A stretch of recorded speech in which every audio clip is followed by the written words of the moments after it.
I'm gonna get.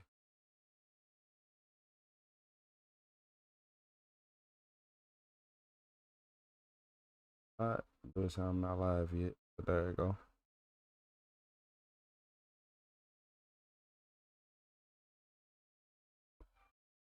And there you go. Them notifications going out. How y'all doing? Shout out to Michael H270P. Shout out to the man with the plan. Shout out to Kylie White Yodi. Hey, shout out to all the mods. We got Crystal Don. Of course, Michael H.U. We got Bree Reed. We got MGM Professor. Hey, what's up, Pattern? Shout out to Pattern. What's up, Pattern? What's up, Possum? What's up, Pamela? You said I was going to bed.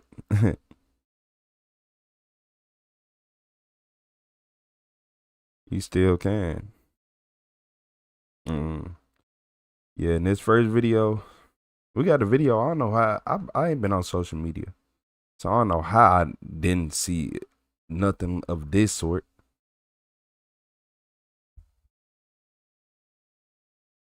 I seen the clip from this, and I had to find the video. Shout out to Patter with the sparkles.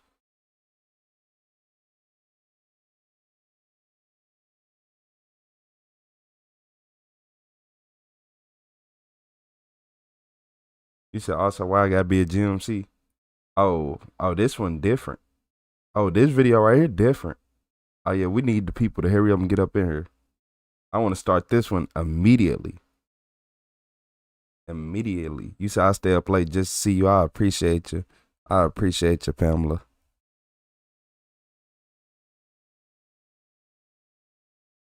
We still got Possum in the chat. What's up, Possum? My neck's still hurting. I ain't gonna lie, that's the main reason I got off earlier, because I had like a crook in my neck like no other, and it came from me looking down at the chat.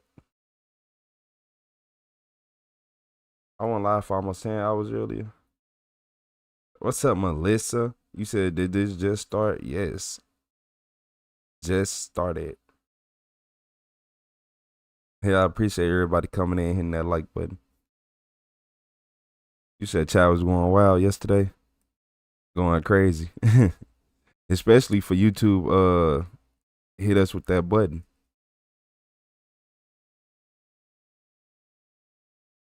But it don't matter. We did the part 1, part 2. We kept it pushing.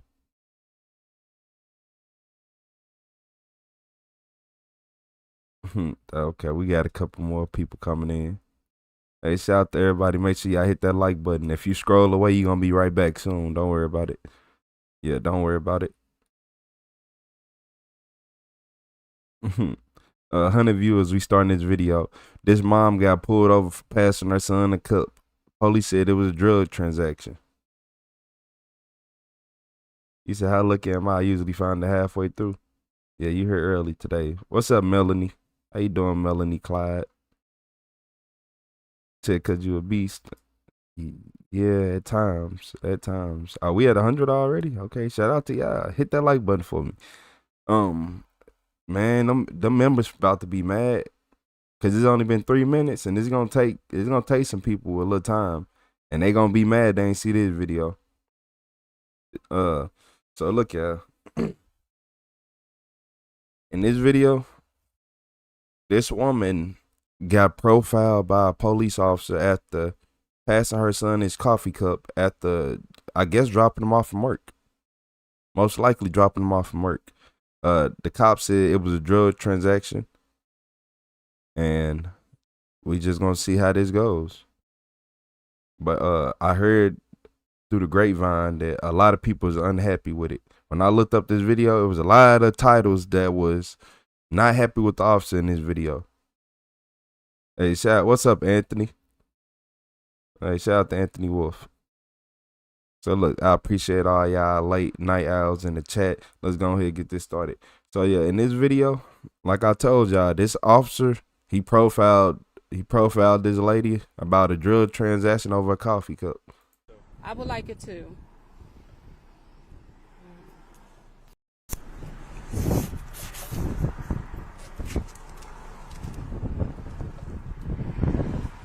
There you go. Bianca, are you still living on Allen View? Yes. Okay.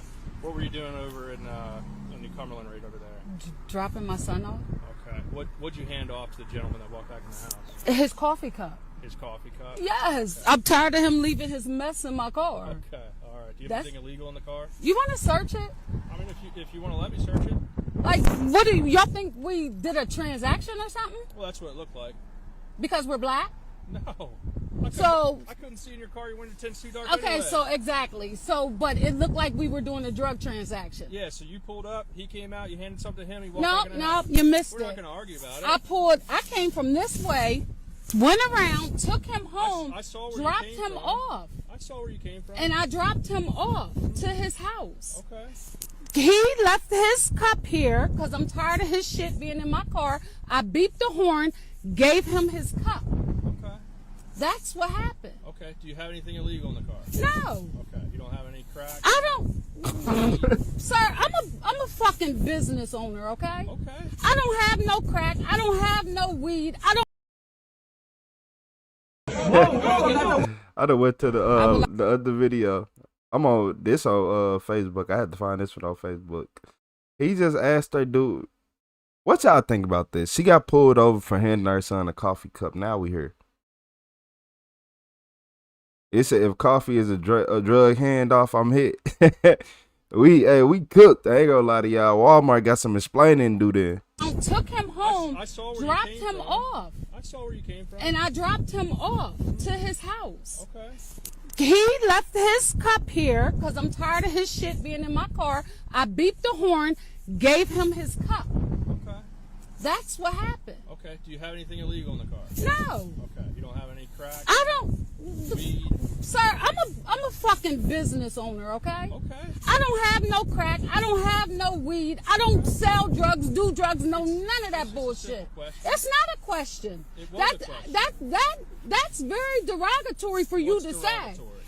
Hey, shout out to Addison with Probably the 6'7". because I'm black. He was a black So man, I already and y'all told you think that I that we're. couldn't see- It looked I like couldn't see- Are you gonna let me talk? we were Are you just selling gonna keep on drugs. No, because I'm highly upset that I feel offended. upset. I know. Come on. What we don't doing care. here? What we doing? Would you be willing to let me search your car? No. For what? Well, because it looked like you did a drug transaction back I there. gave him a coffee cup. Okay. What kind of coffee cup? It was a white fucking coffee Why are cup. you screaming? Because I can't believe because you What keep can't you saying believe? that we made a drug transaction. And that's what it looked like. If y'all wanted to know why he pulled her over, that's why. She handed her son his coffee cup, said, quit leaving your cup in my car. The police officer said, that was a drug transaction. Okay. Wow. It's simple questions.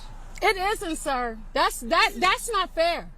That's not Well, fair. it's not fair. I'm sorry. I know, and you police officers are horrible. I'm horrible. You don't even know police me. officers, sir. don't even know me. What we gonna do, So sir? now you're grouping me into a group of people. And right? you're grouping me into a group of people where it looked like I was doing a drug transaction. You could have been Mexican. You could have been white. You could have been green. You could have been yellow. And I I'm don't black, know, and it I looked can't like that see I you. was making a drug transaction. Okay. All right. And now you being a police officer, you people are horrible. 10 Nah, 10 So you don't have anything in the car. Sir, I don't Seemed like have some nothing profiling in to my me. car. What's the name of the gentleman that you stopped with? That's my son, Anthony. The bigger guy. Dad, That's your son? I'm 55 fucking years That's old. your I'll son? be 56 You don't look in like it. February. What we doing here, sir? I'm asking questions. I'm doing my job. Okay. All right. And you gonna His do name's what you need to Anthony. do with that? His name's Anthony. Yes. What's Are his you last going to name? do what you're going to do with that? I am. What's his last name? I can't believe. Hold on. I would like. Okay, she has ended the video. What y'all think about that? What y'all think about that? Shout out to Patter with the jamming. What's up, Crystal Dawn? What's up, Louis? Louise?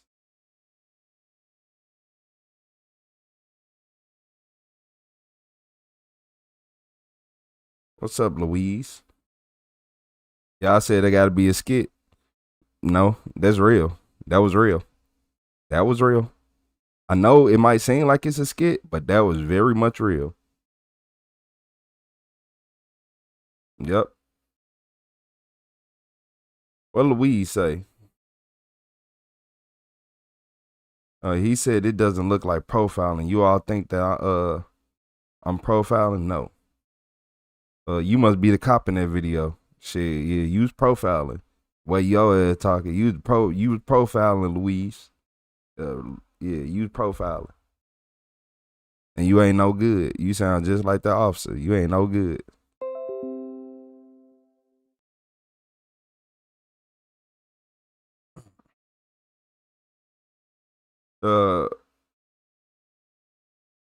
What was the cause of the stop? She gave her son a coffee cup.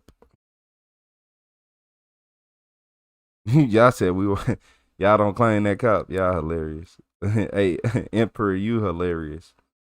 What's up, Eric? Yeah, she handed her son the coffee cup, and the police, he had different ulterior motives. You sure you ain't got crack in the car? You got anything illegal? Can I search your car? He said, what drug is sold in a coffee cup? But the officer was looking stupid when she said, that's my son. Then he started looking like, well, dang. Well, wow. Because he thought that it was a friend or a boyfriend or something like that. But once she said son, he like, you're 55? You don't look like it. Yeah, get on. Yeah.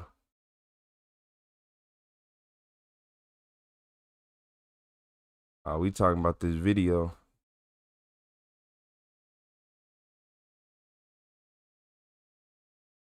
You said I've been stopped by a cop once for shaking my friend's hand once. Hey man, you been stopped by a cop for shaking your friend's hand? It's crazy. I'm not gonna lie to you. I am not going to lie to you. You said a cop is beyond stupid. Y'all said in a coffee cup, Vicky.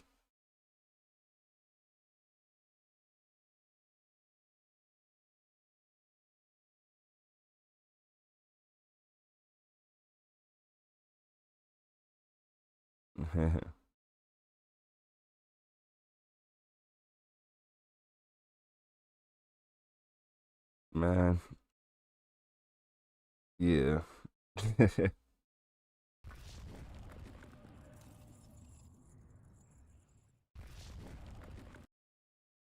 So look, y'all, in this video,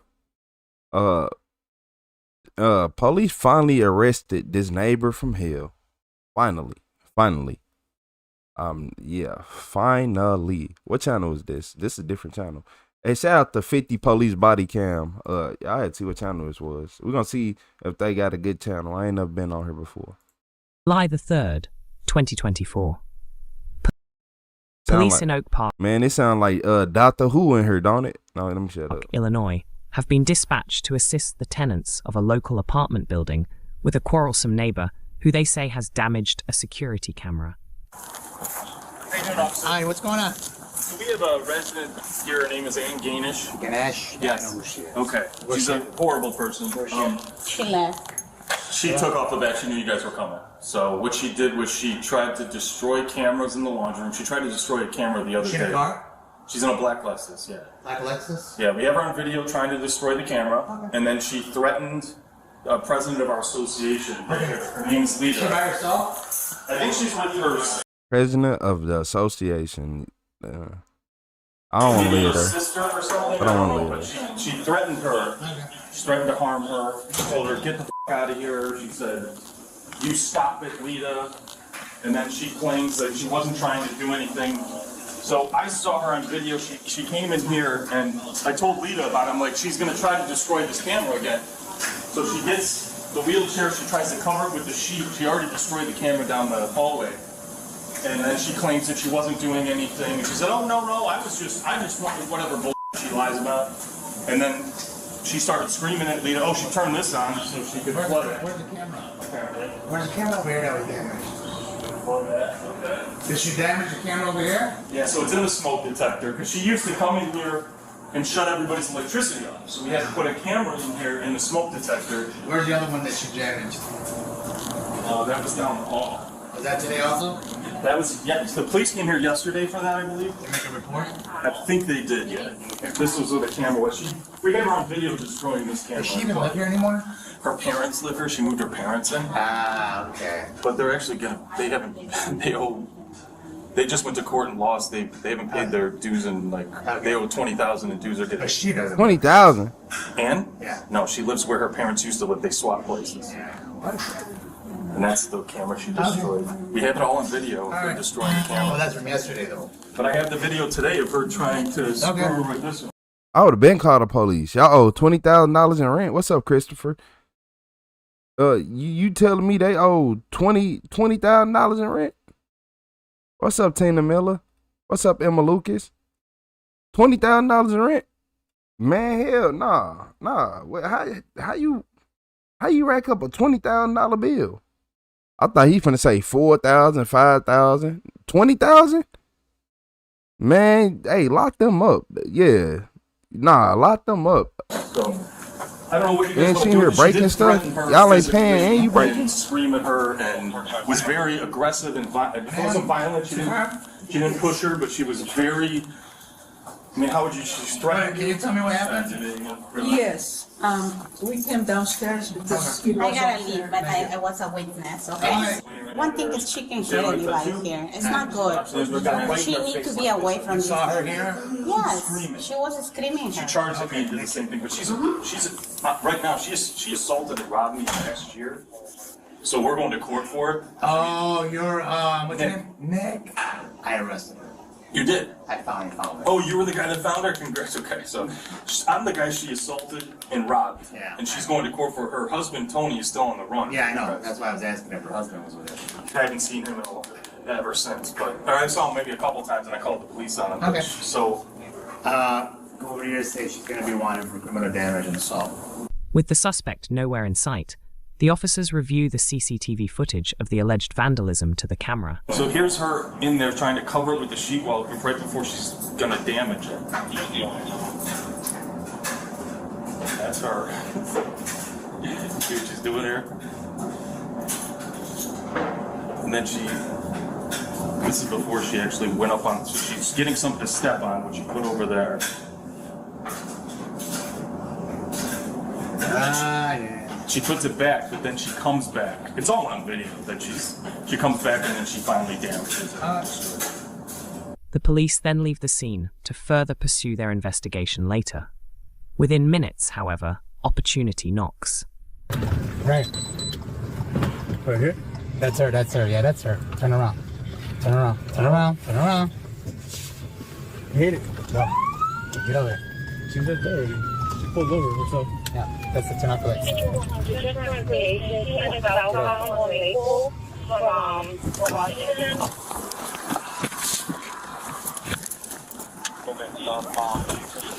Get up. Hi, officer. Stop. Listen. Wait. You going to jail. Listen. You going to jail. Wait. Mommy, don't have a heart attack. Mommy, wait. Let me talk. Hey, shout out to November with that jamming. Sit down. Mommy, sit down. I was fixing you. Mommy. Yeah, I'm surprised they ain't tasing and lock up yet. You over here messing up people's property and y'all owe $20,000. That's sad. They did find her fast. The mama go to jail too. Lock her up too.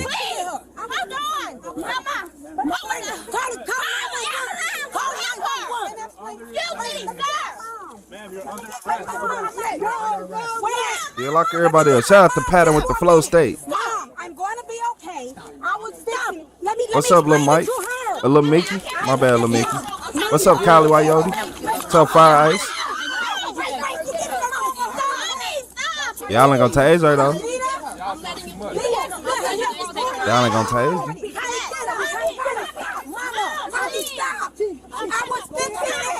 Lock all of them up. Mommy, you gotta stay calm for me. Grandma, you gotta stay calm. Mama, stop. You always wait. You cannot. Wait. See, let me. So y'all can have y'all driving a Porsche. Hold on. Y'all hopping out a Porsche and y'all owe $20,000 in rent. You're hopping out a Porsche and you owe $20,000 in rent. Do that add up to y'all? It could be one. I don't care who it is. You around somebody with a Porsche and you owe $20,000. I don't care if it ain't your Porsche, but you around somebody with one. Yeah, we can even change it up. Your priorities, man. Tell him, let me calm my mom down. Mom, she's okay, man. You be okay, Mom. That's some drug addict activity, ain't it? I didn't do anything but fix it. You don't have anything on you? No. Officer, the thing fell down. I was fixing it. And these two are trying to set me up. Tell my mom, so you gonna tell my mom I'm okay. Oh, don't put it tight. You talking about thing, man? She was fixing it. You a mechanic? She's fine. I said a mechanic. You a nah, yeah, you a mechanic. You fix stuff. You a handyman. Talking about you was trying to fit, man. What was you doing? You wasn't doing nothing but going there breaking stuff, and then they put up a secret camera and got you that you didn't know about. Let them do what they gotta do. She just had, Mom. She just had a stroke. She just had a stroke. Okay, Stop moving your arms. I'm not moving. Stop lying.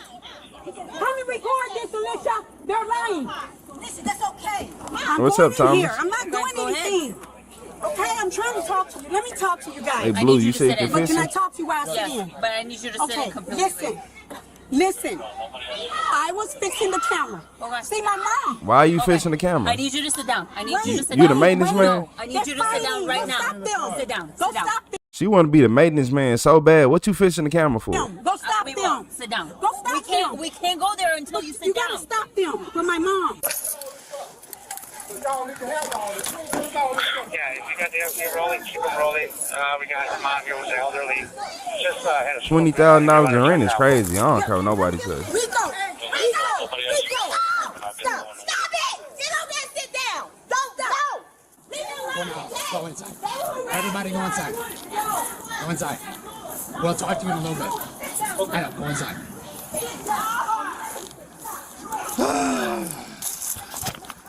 I am not doing anything. I want mommy to be okay. Mommy? Okay. That's all I need to hear. That's all I need to hear. Mommy? Okay. I know. Again? What is she doing? Yes. It's okay. It's okay. Hold on, the ambulance is coming. The ambulance is coming to check you out. You officer. Yes. Mom.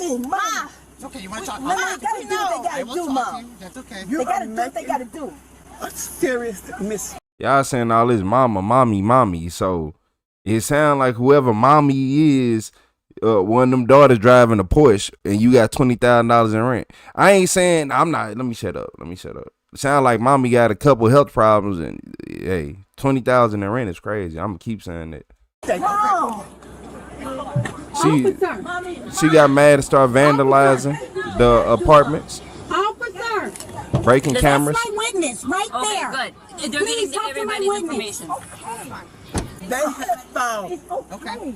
against my daughter. Mommy. Okay. Okay, Mom. Excuse me, Commander.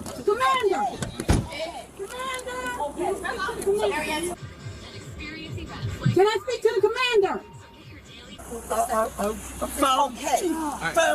She filed a lawsuit, Mama. She filed a lawsuit, and this is retaliation. And truth of the matter, Just have her checked out. There's something. If you wanted to make an ID right now, let's do that. Oh, they already know her. So it has to be on the radio. are you here? I was here. No one's got assaulted. They harassed her because I take care of my grandparents. She got caught on camera breaking their cameras. Shut up. Quit being the enabler. You don't take care of your grandparents at all. Your grandparents got $20,000 in rent. And I had went in so I could log in, whatever case may be, and she said, oh, the thing up in the laundry area, so I was washing, it came down for the camera. So, or whatever else in there, I don't know what the thing is.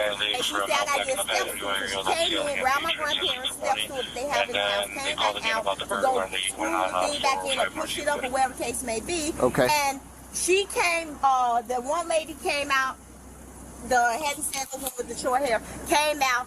What are you doing? What are you doing with the camera, like in her face? Okay. And she's like, what do you mean? What are you In talking whose about? face? I'm sorry. They said the pattern with the sparkles. And she said, what are you talking about? The camera came down, so I went to put it up, and then that Nick guy or whoever, he came out. He was in the hallway standing while they two were What's having up, Larry? interaction. I don't know her name. Is her name Anna? What's up, Ella? And they had an interaction, and then she said, I was fixing. She said, what did you do to the camera? No, you did something. She said, no, I fixed it like I did with your washing machine that you all had that was broken. Okay. I didn't do anything. And they said, oh, you on camera. It's in the cloud. This and that, and then they start all just attacking her pretty much. and harassing her about it. And she said, I've done nothing but fix the camera. Y'all think she's stealing the chicks? Can you come on over to the police car? Yes. Both, one at a time. You can stay there. And that's how it happened. And Nick threatened, I'm going to call 911. I'm calling the police right now. I'm calling the police. And Ann said, well, call them because I'm going to call them as well. You're harassing me. You're calling me things. You're saying things to me. And you're being racist and da-da-da, whatever. That was their interaction mainly. And we end up going out the door. And said, you know what? I'm leaving. Whatever. I'm going to go to the police place or I'm going to contact the police my own self. So she left out, and then that was the end of this whole situation. Okay. Can I speak to the commander? Commander, she's not here right now. I just want to speak to the commander. Maybe that's the witness. I need you to roll down the window. And said, I'm suing you. You're mad because you have a lawsuit, and I'm suing you basically, and you received a lawsuit. And that's what it was. No threat. No threats. It was no nothing. She kind of escalated between them, and then, like I said, Nick came as a secondary where they were basically just coming for her. Can you see her? What? Can you roll down more? Can I speak to the commander? And then I think they said her husband on the run too for assaulting the other man, the other witness, the man that was standing in the doorway with the lady. You know how you said come one at a time. So yeah, her husband, they both got charged with it. She already went to jail. He's still on the run. They never caught him yet. Look up. Can I speak to the commander? I think he said robbery too. I think he said they robbed him. I don't know. 5 George positive. Lita, I was fixing the camera. Okay, you can roll that window up. I was fixing the cameras, Lita. I'm suing her. That's why she's doing it. I'm suing her. I'm suing her. That's why she's doing this. Why don't you come on over here, sir, and walk on over there with the officer? I know you know her, but it's just a technicality. Go with that officer, the blue. She was fixing the thing, and that was it. That was all. All right. So, and what's Annette's relationship to you? That's my aunt. Your aunt? Okay. Yeah. So the ambulance is here. You want your... Do you want the ambulance? My daughter needs to get it. Mom. She said she has the bad heart.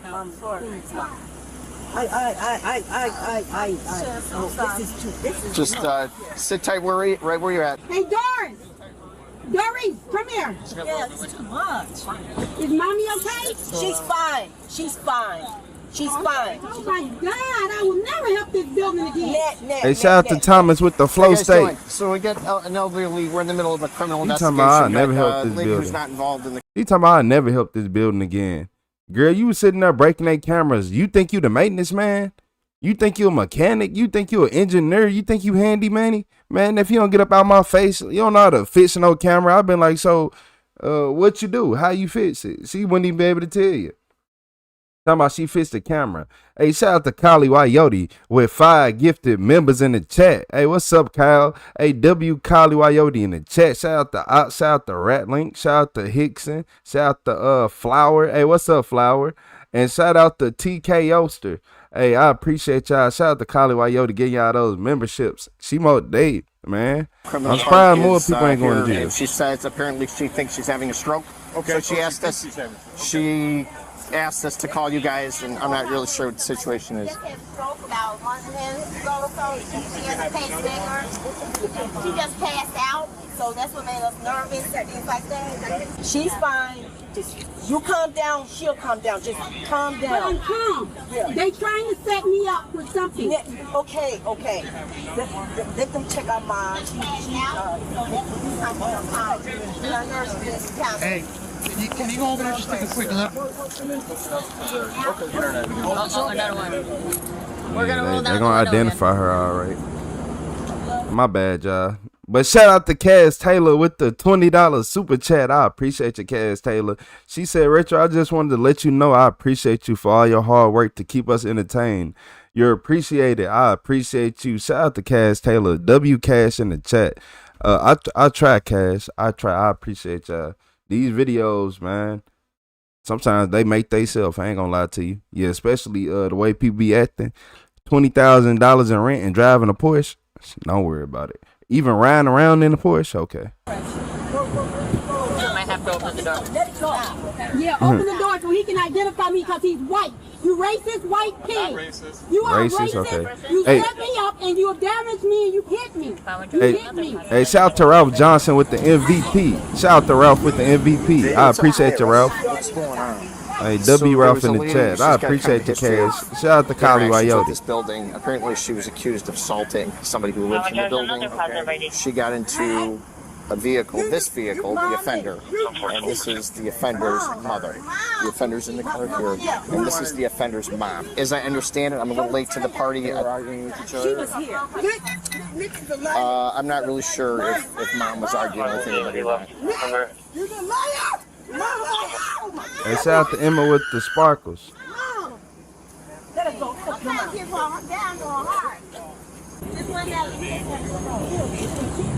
You guys Now the mama finna pass out because daughter going to jail.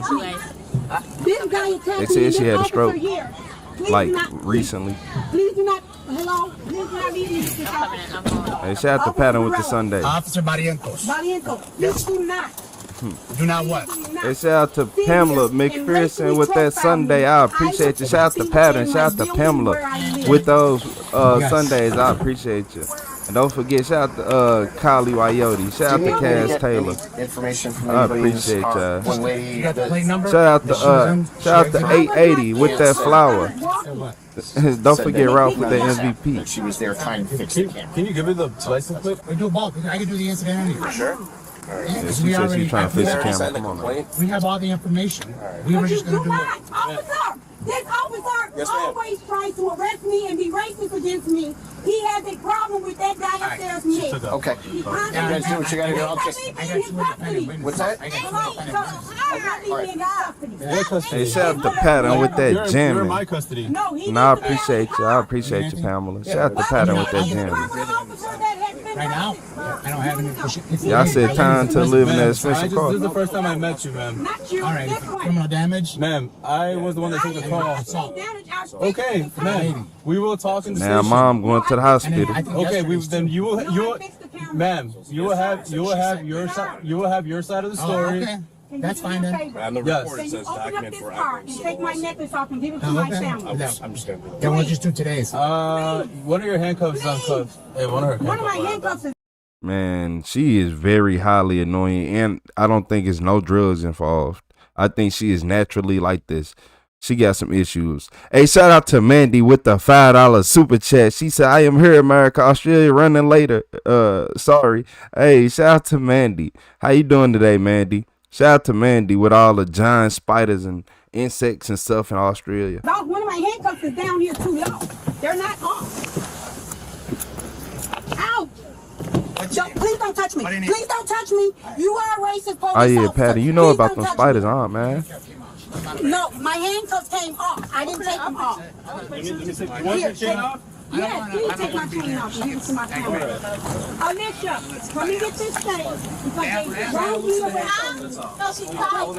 I'm not doing nothing. Did they ask you of what was going on? No. They didn't ask you as a witness, and you were standing right there with me? No, I just talked to the other gentleman. He finally asked them after you was Is this one? Is this one? Is this one? Turn around. Look what you're doing. I know. To my finger. Take it. I'll loosen this. Put your hand behind. How do I turn around? Put your arm Sir, behind. I'm not going to run or anything. Loosen this up. Look at my wrist. This is police brutality. I'm not going to run or anything. I'm not but doing you have to be that. handcuffed. You're detained. I want to be the handcuffs. You don't want to put the handcuffs on the way. You don't loosen the handcuffs. You gotta turn I around. didn't do Put your arms anything. behind I your will back. stand up and turn around. You gotta loosen it. That's all. I'm not trying to do that. This officer right here is racist. Nah, the cops ain't do nothing wrong. They investigated the crime. They had proof. Allegedly, she is on camera breaking down the camera. Like, she is on the camera breaking down the cameras. So he said that they put a secret camera inside the smoke detector, and I guess they ended up catching her doing something. And now we here. Oh, wait.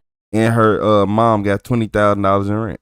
Wait, see, that's You're moving. I'm not moving. I want somebody to record this. Everything is recorded. Every single one of us has a body camera and everything is recorded at that time. That's too tight on the I got separate. I understand it's a separate thing when you're coming from the office. And just to let you know, there's a video that corroborates what happened. And I can't tell you. I'll let her call you. And there's 2 independent witnesses besides. Hey, shout out to 88 with the flower. So I can't. See, it really doesn't count. They could come to the station. So we're not really putting all the weight on him because they have a prior issue. Hey, shout out to the goat. 2 other people, which is one of the victim and another witness. And the video. So. I'll be out. It's more of a formality to get the process processed. She won't shut up. Nick! She's going to be released in 2 hours. Nick, can I just put your head over and just tell her? This right here, Barretto, he's a racist. Hey, shout out to Ella. I appreciate it. Shout out to Paddle with them sparkles. Nah, that's Emma. My bad. Shout out to Paddle with her sparkles. It's somewhere. I forgot. They're just tickets. She's going to be released from the station. Hey, shout out to Liz with the flowers. It has to be an order. So follow the order for right now. Just be quiet so we can get you down there and pick you up. Nick, please. Please, just stop talking for a second. Hey, shout out to Emma Lucas with the super chat. She said, appreciate the F out of you, Retro on chat. Shout out to Emma Lucas. I appreciate you, Emma. Hey, shout out to Emma in the chat. Emma in the chat. Shout out to Emma Lucas. Versus the last video, the cops actually have a reason. The last video, he pulled over the mom for handing her son a coffee cup and said that they did a drug transaction. Now that's stupid. In this case, she got caught on camera, breaking cameras, and go to jail. That's all they can really prove right now. So you go to jail, get the vandalism, you're going to be out of jail. You cool. But no, you want to sit right here and make everything hard to add on all the extra stuff. Please just stop talking. We got to wait for Just stop talking. I can't back up either. Take a picture. Let's take a picture of him. What's up, Freddie? He has always been a racist. Nick. Okay, we got this. He works for Nick. All right, man, we got to go. Or you can go this way. You work for Nick. Can we get somebody else to ride with me? Okay. For that guy. All right, ma'am. Let's step out of the street. Yes, ma'am. I will take charge of the case, okay, ma'am? Yes, I just met you, ma'am. This is the first time I met you. I don't know. I never met you. And this officer is a racist, and he's always trying to look out for Nick. Nick is the one standing in the middle of the parking lot. He's not on the board. He has nothing to do with any cameras, and he's not nobody's witness. He's not supposed to have access to those cameras. Okay. All right. And this officer always agrees with Nick. He's on the tape. He's always agreeing with Nick. Y'all heard voice of cheese grater? All of this drama that you guys for me helping out in my building. That's illegal. You can't do that, officer. That's illegal. It's a ticket. You guys You'll pull me over if I did that. There is no bond. You're going to get out after your process. Process for what? You're going to be charged with criminal damage and assault. Sir, I did not criminally damage anything. That will be for a judge. That will be for a judge to make the final decision. Sir, I did not criminally damage anything. Okay. I fixed the camera that was hanging down. Okay. Why would you even touch it? Makes no sense. Because I live there and it's our building, and the president said that the cameras were broken. All right. So I was fixing broken cameras. You were okay, whatever. What are you talking about? All Why right. would I touch anything? I touch everything in our building. Let's not talk about it because you're under arrest. We can't talk about it. So. No, I'm not nervous. I'm telling you the truth. No, I'm telling you, we can't talk about it because you're under arrest. If you want to talk to me, that's fine. You're arresting me? You are under arrest. You're in custody. For what? Criminal damage and assault. Who did I hit? No, not a hit, not battery, an assault. I didn't. Okay, you guys are trying to make my case. No, I'm not making any case. Yes, I was not there. You're trying to make a case. Yeah, that's what she said. She said she was fixing the cameras, like she the maintenance man. Pushing it back up, it was hanging down. Okay. So am I? Like she the janitor or something. That's your defense in that. You can tell that to the judge. Y'all keep wondering how they get 20,000 behind the rent. When you go rent. see a judge, you're gonna get a court date. Oh my God, you are so Let me call my lawyer. When you get when you get to the station, you will be allowed to call your attorney. Sir, why are you arresting me for something I didn't do and you didn't listen to my witness? Your witness There is... was someone standing right there with me. That's your sister. Oh, helping me. That's your family. Excuse you? That is my mother's nurse. Okay. Oh. That is my mother's nurse. Okay, your niece. That's your niece. Randall and Nick. Otra vez con Craig Randall. You are a crooked cop, and I'm pressing charges against you. Okay. You are a crooked, lying, two-faced cop, and you're wrong. This cop, on the other hand, is nice. You are a crooked cop on the tape. Okay. And then you guys bring all these cops. I came back there to find out what you guys was coming for. He told me he was calling the cops. I was coming back there. That's fine. Because I did nothing. Okay. She is so annoying. She annoying. Like a real annoyance. I see what y'all saying. Her voice is a headache. I'm tired of hearing her already. Y'all telling her to shut up. Like, no, for real. She need to shut up. I'm just trying to... She gonna shut up when she get to the jail, though. But this whole car ride, she gonna have something to say. You are so horrible. You are a very, very horrible cop. I swear to God, I'm talking to your commander about you. You are a very horrible cop. I bet you told everybody to come. I will. Why are you riding with me? You just want to be in charge of making sure you press charges. Then you put these cuffs on me wrong, and then it came off. Then you cut my other wrist off. Okay, ma'am. You'll have an opportunity to talk to the watch commander and file any complaints And you want. last time you arrested me, you didn't read me my Miranda rights, just like now. Okay, well, I'm not trying to interview you right now. I don't have to read you the Miranda rights. Yes, you do. When you arrested me last time, you the same cop. Okay, well, we're not talking about the previous incident. We're talking about this incident. I'm talking about the last time. Well, I am not. You're a liar. I'm not. Always Okay. a liar. All You're right. always on the tape, and you're always working for Craig, Randall, and Nick. And then you can smile at this officer because they don't know you, because you are a crooked cop. You always. You say you hear saxophones? I've never been arrested for anything in my life. I said she nagging. You, I've been arrested twice. You said, bet she doesn't. You think she gonna keep talking? Both sides of the story. You can't take anybody's word. You What's guys up, never heard 812? my side of the story. And you even asked me what happened. You say you feel bad for the man driving the car? Wait till we get in the station. We'll talk about it. You asked me what happened. When we get to the station, I said man, she we'll sound like Cardi interview you, B. okay? Yeah. Just in the And then why meantime, you guys lie and say it's a ticket? Sign and release, man. You'll be released. So No, I'm Yes. going to be arrested for something I didn't do. then you will go to court and explain your side of the story to the And shout out judge. to Alex. No, he knows I got to go to court in August. He knows that because he's the one that had me arrested. So Okay. he's trying to bring up another case so that you guys can put me in jail. He knows it because he's the arresting officer. You said, how would you be married to For something that I didn't voice? do. I'm Never? supposed to attack Nick Wouldn't do it? every time. A person that's not even on the board. I'm on the board. I would never be that At that down bad in building. life to talk to a female who voiced that annoying. I don't care I'm what the nobody talking treasurer about. at that building. Nope, your voice annoying. I can't be around you. I have every right to fix anything that's broken at that building. Yep, I'm gonna get mad. Then bringing him over here to identify somebody. How about I identify him? Where is Officer Michael Murphy? He retired. He left. Yeah, I need Michael Murphy. Every single time that boy attacked me, Michael Murphy came over. I'm having him come to court and testify against you. Every time you came out, all you did is arrest me. I'll take her. You never did anything to me. Yeah, You hit me in my stomach. Oh, let me open. And you arrested me. Why are you letting him take the lead if you're the arresting officer? Because we both arrested you together, man. I'm driving, but we're both talking. You always want to be a part of anything that's concerning me. Every 500 We cops out there. were No, we is got a dispatched racist. together, man. He's a racist.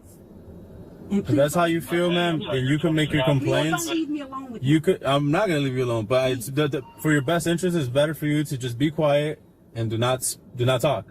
That's my okay. So all right. All right, hold on 23 on the burglar alarm. Incoming message.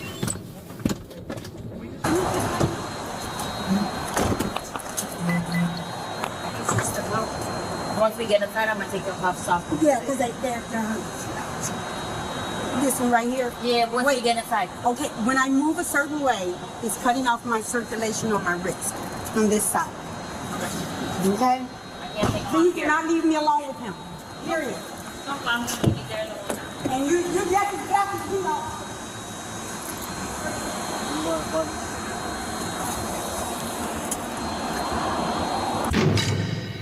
The suspect was charged with assault and criminal damage to property.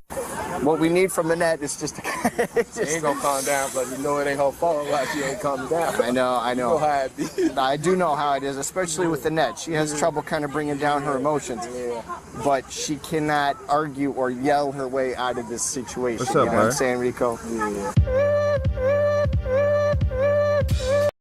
Man, I ain't letting that go, y'all. I'm not. The main key for this video for me is, you wanna know one thing I got out of this? How are y'all driving around in a Porsche?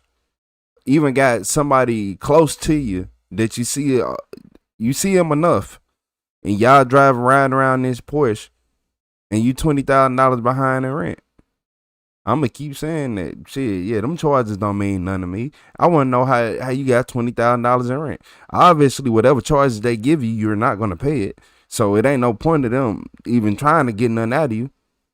You're not gonna pay it. Not only just that, y'all, how you get 20? I'm gonna keep saying it. $20,000 in rent.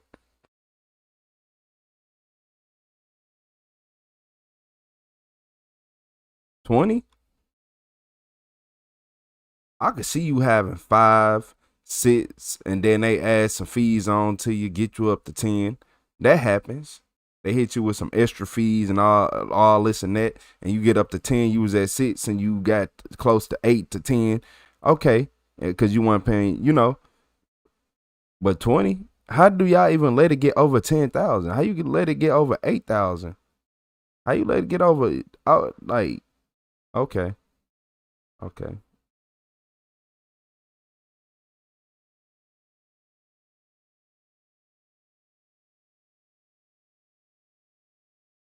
You said collecting the welfare money and rent money for the car. You said that's how they pay the car payment. They don't pay their rent. Hey, shout out to Judy Kirk with the high five. This is in 2024. Like in 2024, you couldn't people. I don't know. Early 2020. Well, nah, this ain't early 2024.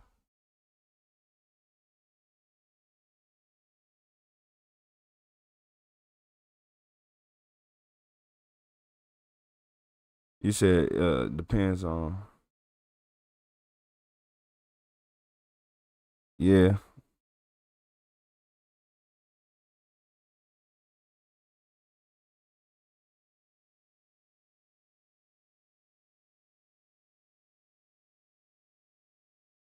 Over 5K is usually, nah, it's less than 5K for a felony.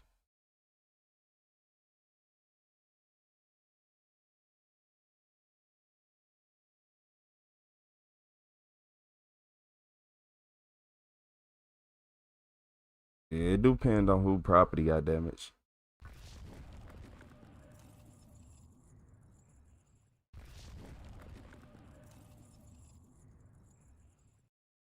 Yep. They said his mom crashed out. They said his mom crashed out to find out what the school did to her daughter. So let me go get some water. I know I'm gonna need it.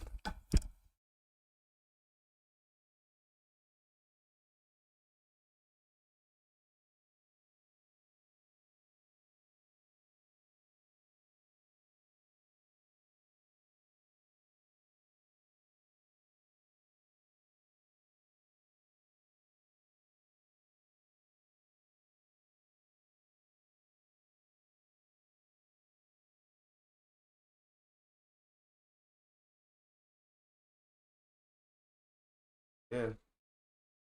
Look, he act like he too big to get picked up now. Well, he did grow a lot. The other one act like a baby still. He'd be cool, but not him. He too cool to get picked up.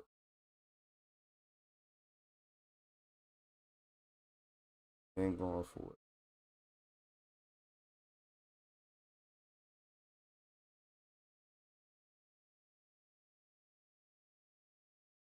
Oh, head.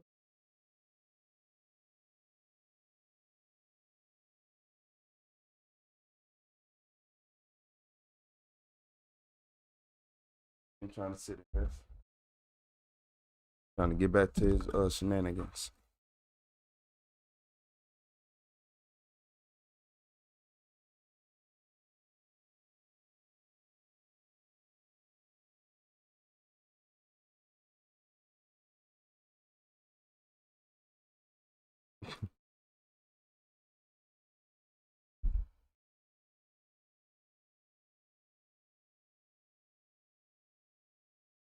Yeah, it depends on the state. But look, y'all, yeah, this mom crashed out after she found out what this school did to her daughter. And I want to see if we'd all do the same. Let's see what the school did first. Y'all go? No problem. For what? Oh, yes, they did. Miss Smith?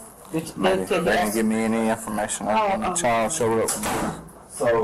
Child showed up with bruises or something. Miss Smith. Showed up with bruises. Oh, yeah. You coming? I'm Miss Smith. Excuse me. What we got going on? I was trying to reach out. Can I reach her?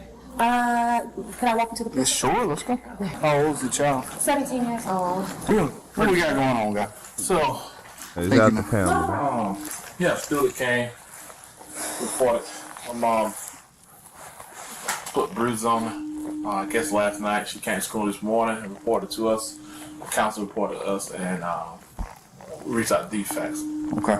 She stayed in the I appreciate you, Bonnie. She did tell her that her mom, I think, went to her phone. Okay. And seen a boy at her house. She said it was from the summer, but her mom beat her real bad. So she do have bruises on her. What's up, bruises bro? on her. Have we talked to the mom? Got the mom's side of the story? No. I think she's on the way up here. Oh. Yeah. Okay. Yeah. Oh, wait. But she's in there. Wait, you gotta say that again. Boy at her house. She said it was from the summer, but her mom beat her real bad. So she do have bruises on her. Have we talked to the mom? Got the mom's side of the story? No. I think she's on the way up here. They said they haven't even got the mom's side of the story, but the mom said the mom gonna crash out for something. Oh. Yeah. Okay. Yeah. But she's in there with the council now. Okay. The defects of that be out here in about an hour tops. Defects. The last time they came right 30 minutes before school went out. Yeah, I can't even out that. I'll see you later, Yeah. What Taz. do we gotta somewhere else for the kid to go? She's on her. Does she have to wait for defects to get here? Yeah, she does have to wait defects. Grandma called mom and told her a whole complete story that she was in the office with the police. And I guess mom thinks she's finna go to jail. She probably is. Then with the daughter finna go. She thinks the daughter's in trouble. She's right there. How are you doing? What we got going on? I'm Sergeant Life for Fairburn. What's going on?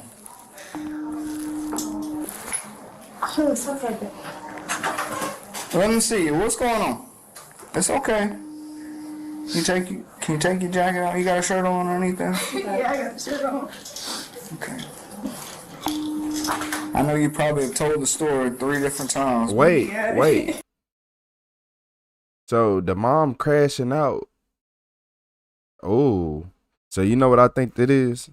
I think the mom guilty. I think she crashed out because she was guilty. And, I think the daughter went to school, told on her, and now we hear. Hey, shout out to Arrest Flits. That's the way police works, okay? You gotta tell it. And when my detective gets here, you'll probably have to tell it again. So I got you probably see my brother, but I got one right there. And so on my face, I had my edges cover up the one that was right here. So, and then I got some right here on my arm and stuff. So basically what happened was, it's a boy that goes here that I knew since 4th grade. He go here. He's in the other class over here. He came over my house over the summer. I didn't do nothing nasty. He was just a close friend since 4th grade, right? So, you know, just chilling, whatever. My mom, it was over the summer, like I can at least like July 12th, yeah.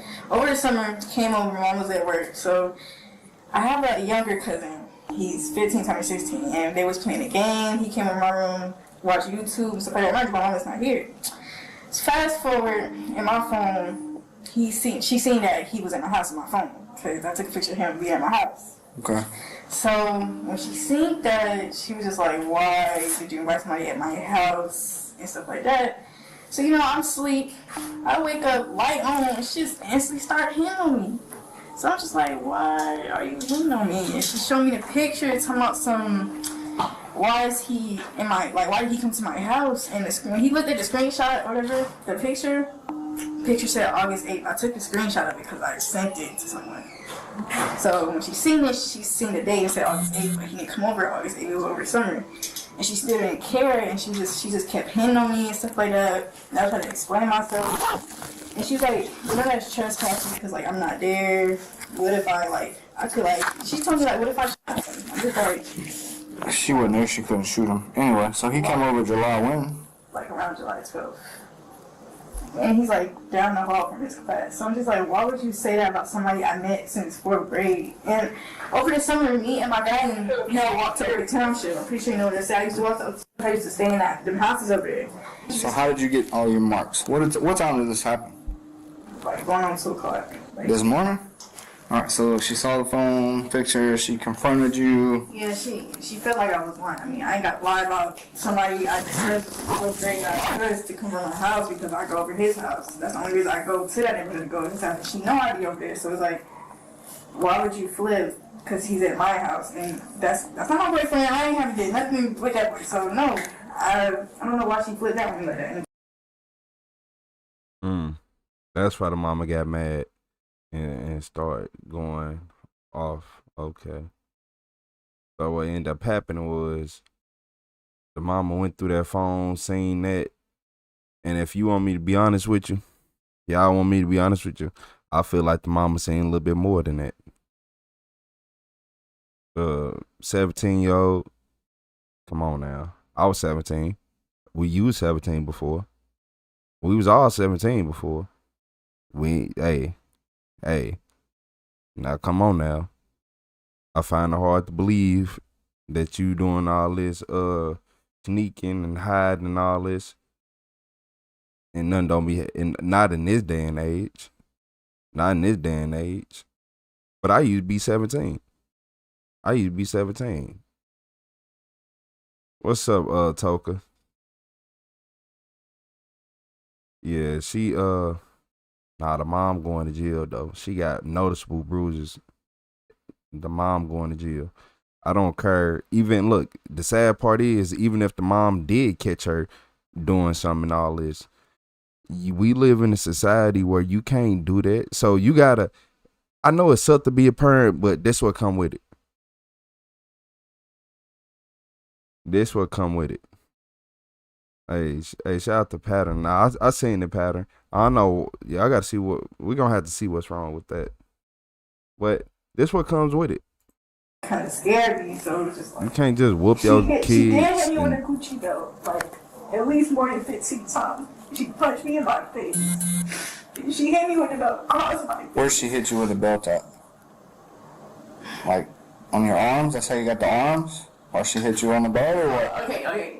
This might sound weird because you're a man, so. It's okay.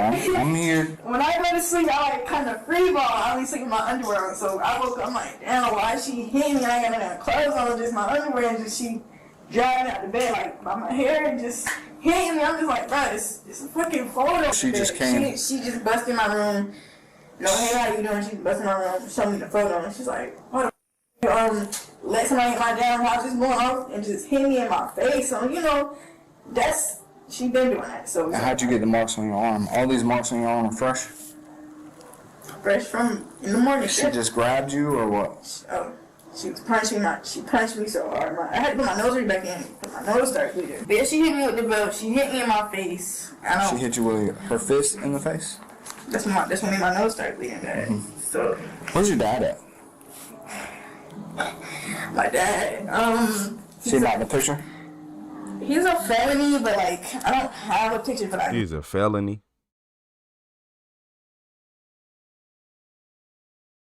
I promise you, at the age of 14, 13, I want to say I want to say that sentence. I'm sorry. Like, It's so just something. I can't stay with him. He's not at the house. But she hit me like the belt across my face. Yeah, something. She hit you in the face with the belt? Y'all ain't no good. Is that where this mark on your neck come from? Did she hit you? Like you just take a belt, just take a Gucci blue leather belt and just hit somebody with that like in the face. We'll step out and if you'll look at her back and see how bad it is. Apparently, come into her room at 2 in the morning, confronted her because she had a boy at the house back in July. Without mom knowing about it. Mom comes, confronts her about it, pulls her out of the bed, and just starts beating her with the belt. She has a belt. She's got marks on her neck. She said her mom punched her. She's got a little gash right here on the eye. It sounds like a normal spanking to me. Okay. Mom's here apparently. DFAX has already been contacted. Is this the first time she's ever hit you like this? No? Okay. Do you feel like this is normal punishment? I mean, I didn't do nothing like. I don't know how to explain that. Like. You just had a friend over at the house when your mom wasn't there. That's about it. I mean, I went. You gotta have sex out and smoke, nothing like that. I don't do shit like that. No. Okay.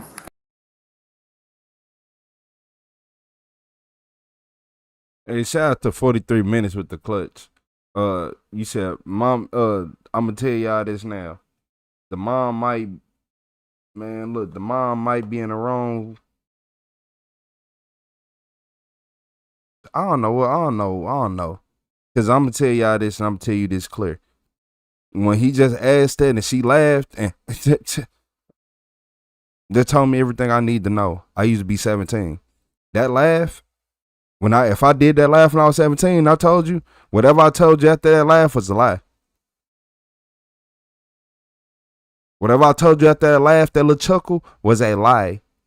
For a fact. Whatever I told you after I chuckled was a straight lie. The mama seen more than what she leading on. The mama got some messages. The mama seen more than what she's saying. Because you got to understand, if the mama went through your phone and seen this, you told your friends what you did. You was in there bragging about it. Y'all young. That's what y'all do. But the mom got to understand, it's the 20s and all this, right? You can't hit your kids. You can't. I'm sorry. As sad as this is to say, even if you had a boy out here stealing cars, robbing people and all this, you know he doing it, but you can't prove he doing it. You still, man, what? Or even if somebody telling you all about what he doing in the streets, you can't whoop his ass. You're going to go to jail. If he feels like calling the police on you, you're going to go to jail. You can say whatever you want all day.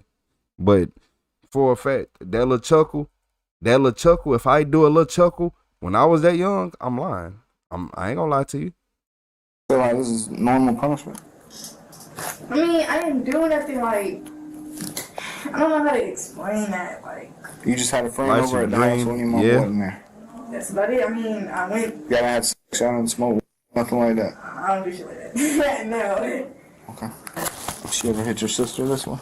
How old is your sister? Where's your mama at? They said she's up front, and I don't want to see her. So I know. You don't have to. You just walked past. She left? I think she did. I walked past her when I came in. Yeah. How are you doing? I'm good. All right. What do we got going on? All right. So I'll tell you what I know, and you can tell me what you know, okay? Okay. Hello. So we're here because your daughter, Janila.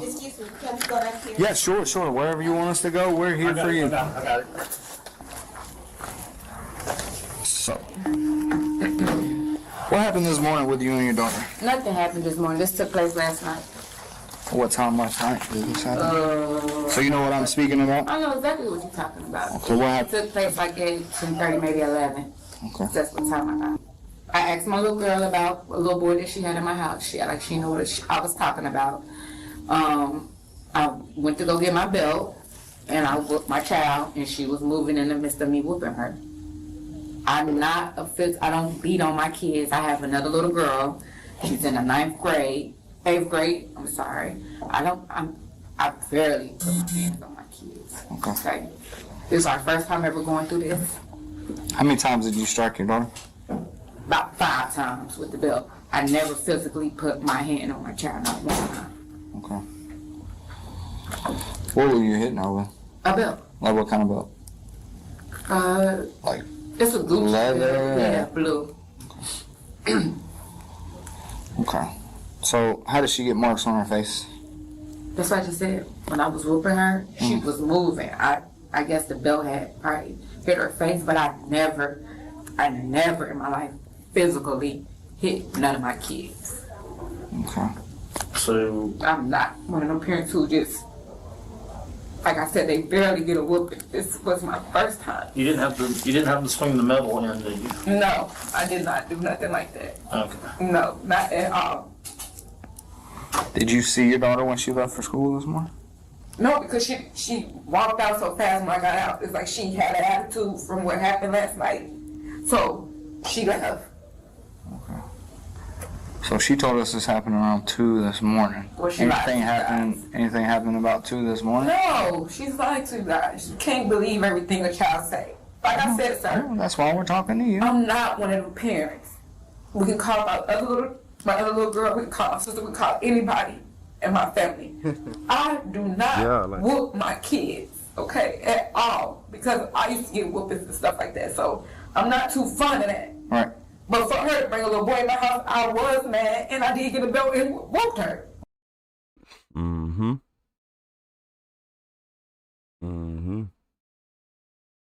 Yep. Yeah, they finna lock her up. I think, y'all said she lost her temper. Yeah, she got mad when she went to her daughter, asked her. Her daughter was like, I don't know what you talking about. I don't know. You know how teenagers are. They die behind line. What? They don't care. They'll take it to the grave right now.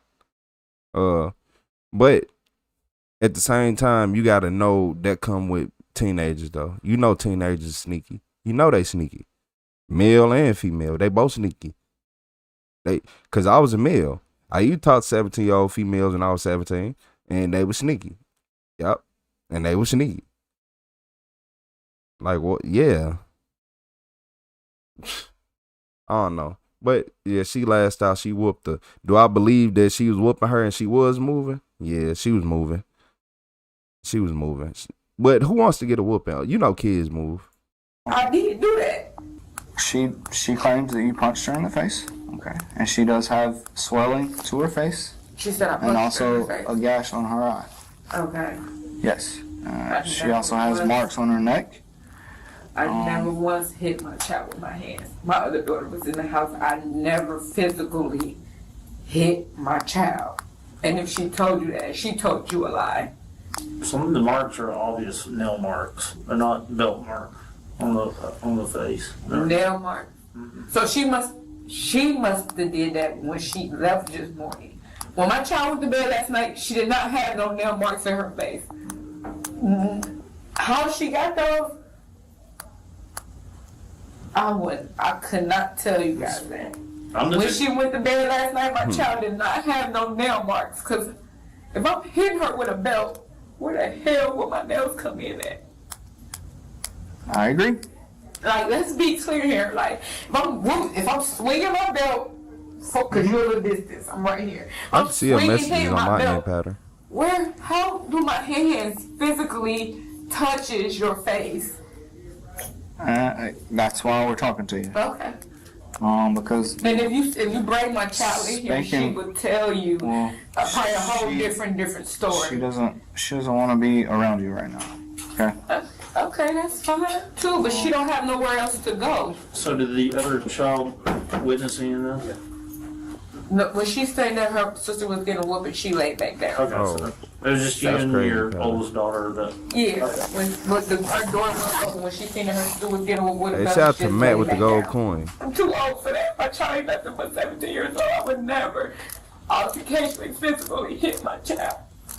I would never do that a day of my life. Put my physical hands on my child because I'm not into hitting on my kids. Like I said, she did something. So when did the fight start over?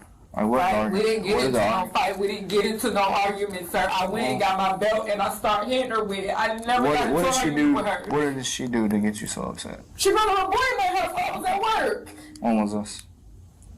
A couple days ago. But I'm just now finding out about it yesterday. Okay. So she had a boy in your house right there? Okay. Yes, she's still here. What do you think?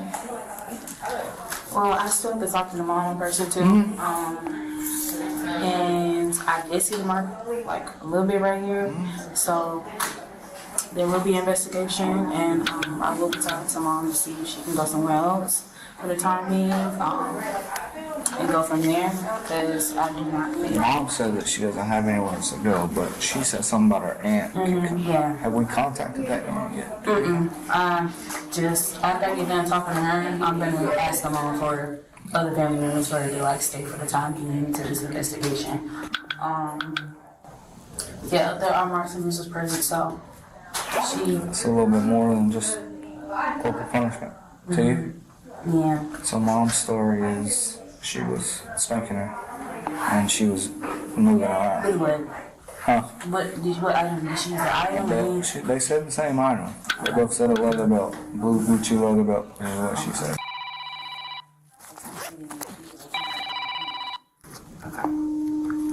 Yeah, well that's what she told us. Is that mom, she said punched her with her fist. That's what she told us. Said the same thing she told you? Okay. So she didn't really change her stories. Same thing she told them, same thing she told me, same thing she told you. Mom was, I know people can bring on the waterworks at the drop of the dime, so I don't too much trust tears. In 7 years I've been doing this. Yeah, I'm unfazed by your tears, but she was like, I came in, confronted her, I'm trying to spank her, and then she just like starts moving around. I mean, I know when I was getting spankings, I was moving around, but you just keep wailing on your freaking child like that. That's different. I mean, she's got some pretty substantial welt on her. I don't know that it's enough for an arrest. Did she show you any marks on her back? No, I didn't make her take her clothes off. That's pretty substantial marks to make on your face. Exactly. You punch yourself in the face. I need the soul. Come on. Yeah, right. Yeah, right. Enough to swell it? That made marks? Nah, so they it looked like they finna put mom in handcuffs. Yeah, it looked like they about to put mom in handcuffs.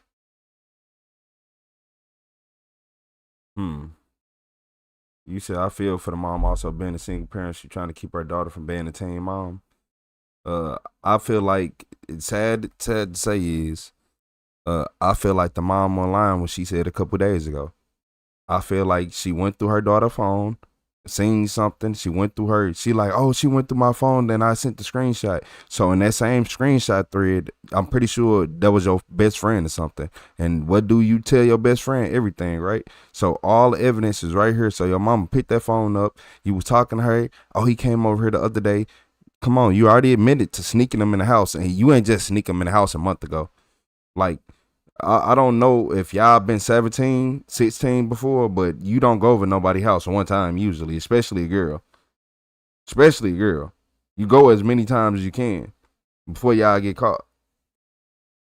I'm just saying. Yeah, I'm just saying.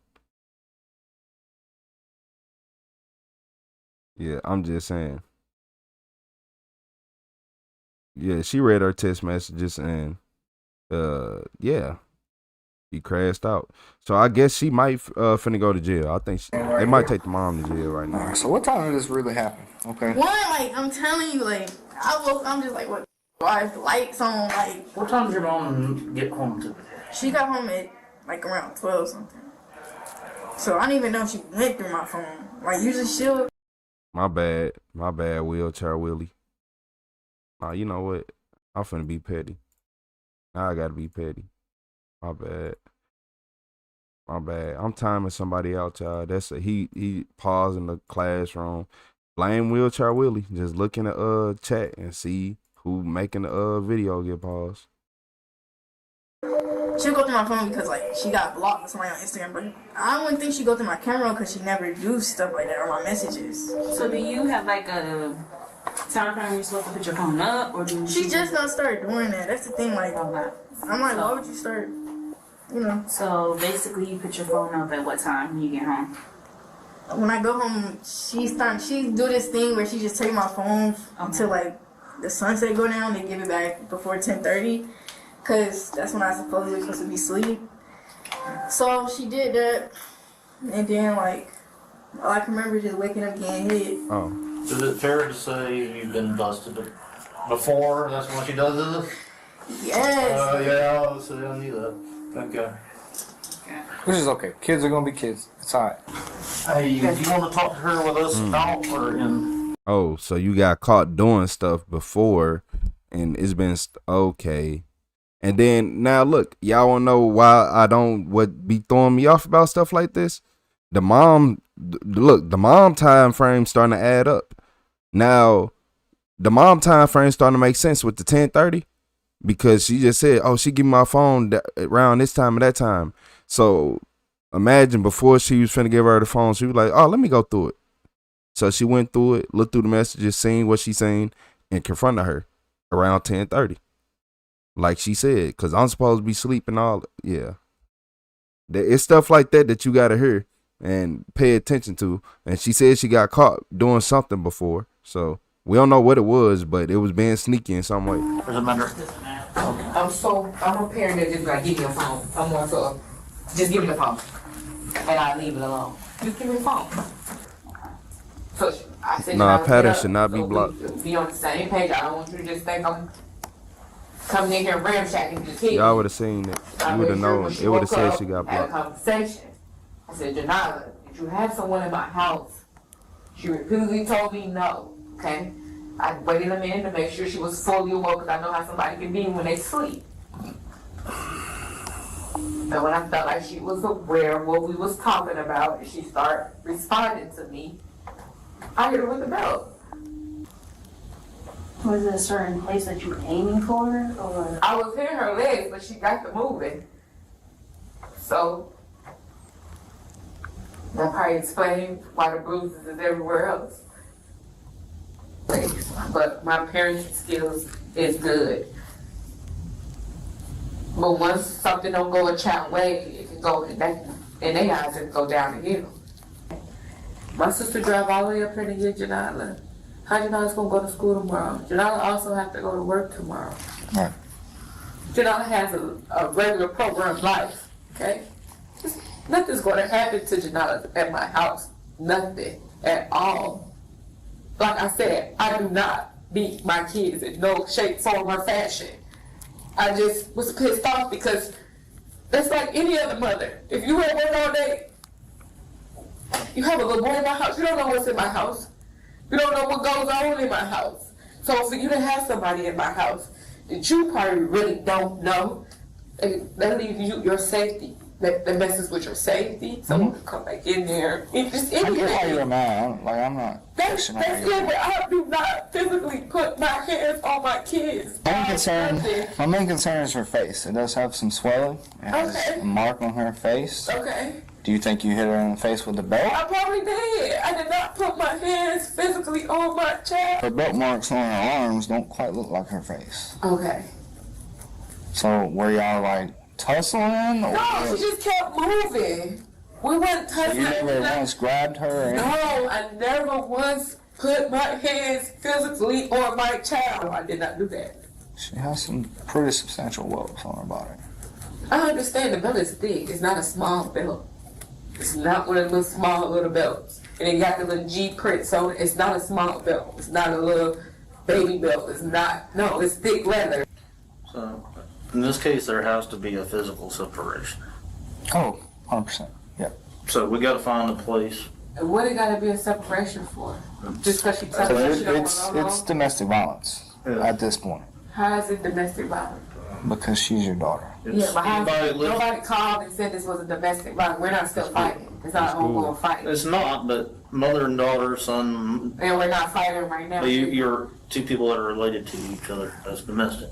Okay. And an incident occurred at your house, which is why we're here, because you live in Fairwood.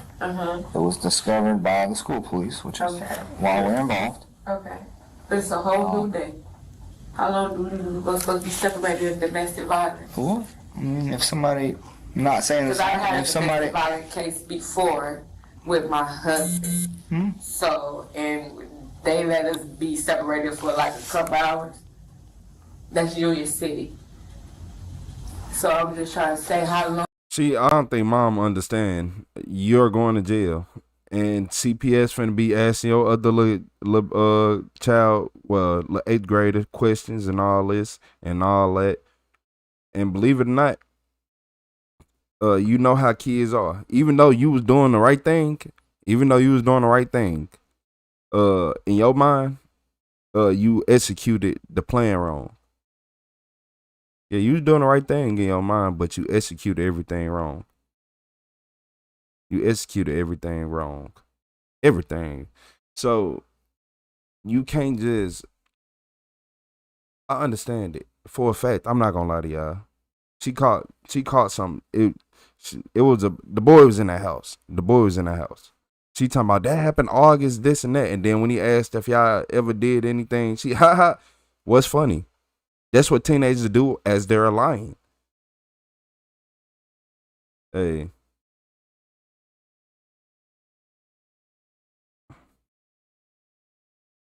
You said they live and learn. Yeah. You said she could shut up a long time ago. She's still going, period. I think she implicated herself in the first sentences. She talking too fast. Really, it's going back and forth. Because some of the stuff the daughter saying is corroborating with her story, and then it just like the story making sense, and then it just like certain parts is just going derailed. I'm not the type to say that the daughter's always right, but when it comes to this situation, that woman ain't just get mad. She ain't just get mad. She didn't assume nobody was in the house and whoop her daughter. That wasn't an assumption. It was something in that phone. Believe it or not, a lot of y'all who got 16, 17-year-olds, go grab that phone. Take that phone. Pick it up. Open that Snapchat, open that Instagram, that Messenger, and open up the messages in that phone. It's gonna blow your mind. Oh, this what y'all talking about? You would not be going there. Yeah. What's up, Sterling? But hey, I understand she was trying to stop her from being a teen mom, but shit, in this day and age, you can't do all that. Hey, shout out to Pattern with the sparkles. Yeah, you can't do all that. Like as a 17-year-old, I'll be like, dang, that's messed up. But as being a grown man, and I used to get me some whooping. Oh, come on, y'all see the way I talk? You don't think I was getting a whooping? She got a whooping from sneaking a boy in the house. I was getting whoopings off the way out. Man, look, and I deserved it. Man, I'm so ignorant. Yeah, nah. Yeah, man, nah. Of course I'm gonna get a whooping just off the way I speak. You think me being, if I was a female sneaking boys in the house, it was gonna come on. Hey, shout out to Ryan with the jamming. That's a long story. I ain't gonna even lie. You gonna have to scroll back. Mess up her going to school, which is tomorrow, and she have to go to work. I'm not going over the so whole she don't go to story. work tomorrow. She get fired. Then what? Like there's a lot. There's a lot at stake here for Janata. We have to. Her safety is our paramount main concern. But ain't nothing gonna happen to Janata at home. Okay, well, nothing's gonna happen it's to not. Janata. We can't chance that. Does that make sense? What you mean you can't chance that? I mean, Cause she don't go home tomorrow. She go home the next day. That's a chance. So what do make it clear? You also have another entity involved. You have the state of Georgia, which is DFAX. That's here. Yeah. Correct. Okay. They place children. Okay, I understand what you're saying. We're just trying to do the best for both of y'all, okay? That's not the best for either one of us. Put my child in a defense home for a day. That's not the best for nobody. Well, we didn't say it was going to be for a day. I don't speak for them, how their placement, what's going on till their investigation. I don't speak for how they work, okay? That's fine. Yeah, we don't have any involvement in how It was a little bit more than just regular spanking. Okay, she has some substantial welts above. You keep saying that, sir. I understand. You keep saying that, and I just keep telling you what it's a belt, and you just trying to blow the picture up as it's something else. But I understand what you're saying. Okay. Okay. I get the picture. I get it. But we're not gonna blow it up. Make it seem like I'm beating and about to get my child.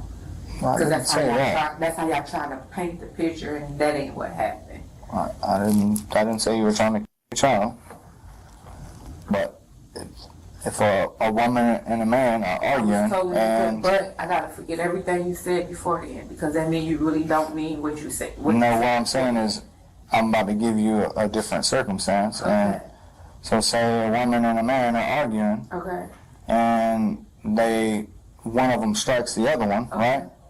So they're both gonna have different sides of the story.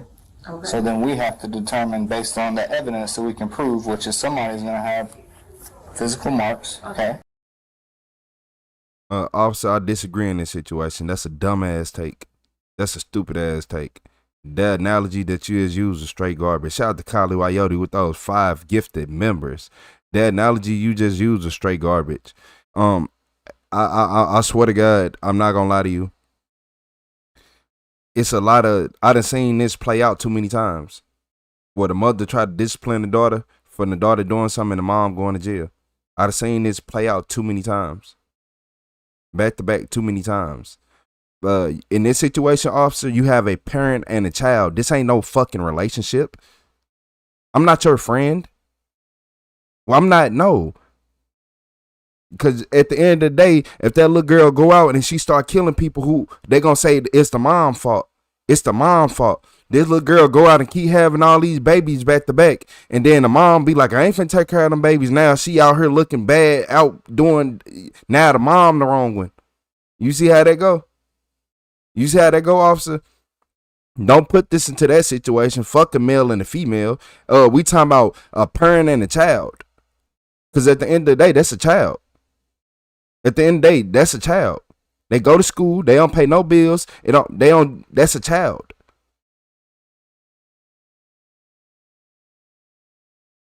So don't do that. What child on this planet wants a whooping? How many children do this? A lot. But the only difference is, y'all wanna know what's sad? The only difference is everybody in this chat right now, the difference between us growing up is we call the police and they'll turn around and let us get our ass whooped again. Cause what you mean you calling us because you got caught doing this and that? Nowadays, they take everybody's word. They take the children words over this and that. And, man, look, if you gave me that power, I ain't gonna even lie, I probably would abuse that shit. I would have abused it. Every single adult would have been going to jail. I'm telling on everybody. Lying like a motherfucker, too. Lying like, yeah, I'm lying. You think you, come on. Like, make it make sense. What your daughter has. Correct. Shout out to Kali Wayote. Who is telling the truth, what makes more sense. Hey, shout out to Marie with the finger heart. Do not look like a belt mark. Hey, shout out to Marie with that finger heart. She is saying that she, yeah. Okay. She told us exactly what you said. Okay. But she also said that you punched her in the face. Okay. Now that's a lie. If I punch her in the face, will my hands be swollen? Not necessarily. They're skinny enough to be. I got into enough fights to know if I punch. Yes, they would. Yes, they would. I feel like if she punched this any female, if she would have punched her, it's gonna be some evidence. It's gonna be some evidence. It's gonna be she scratched her. It's gonna be some type of evidence. I don't care what nobody say. Yeah, females they can't even hit their hands on the wall without it swelling. And most females in this chat agree. Like they hit their elbow on something, that elbow get to swelling up. Yeah, that ain't no man. That ain't no man. Females' hands swell. Females can't just fight. Females can't just fight. Their hands start swelling. You can instantly tell, like, oh, your knuckles been through something.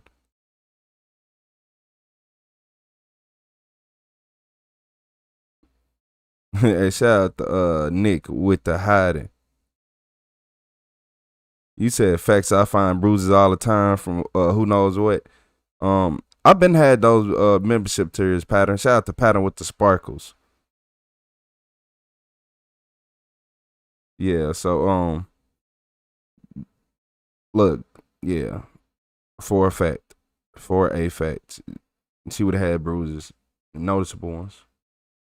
If like, cause look, if you punching that, nah, cause you would have to punch her kind of hard to leave a bruise. You can't hit nobody. Man, look, if they saying a bruise like that, you had to hit them hard enough.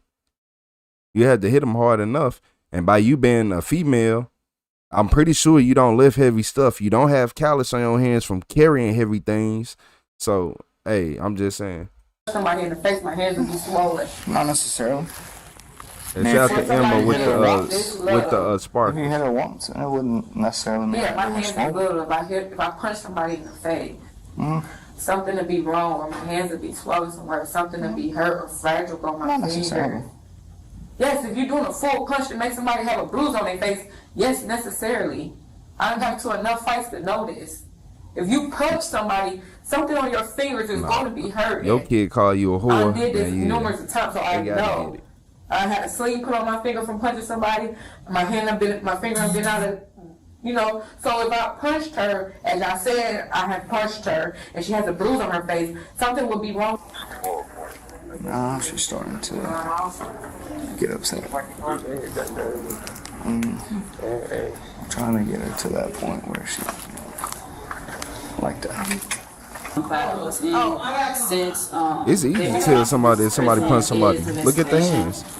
And they ain't gonna heal quick. And I have to have a safety support person, so she has to come up with somebody that's willing. Hey, shout out to Maya with the silver star. She doesn't have anybody. Do y'all have like a housing or? Talk to her. Doesn't seem very remorseful at all. No, and that's the thing on that. However, I mean, that on her face, it's not from the build.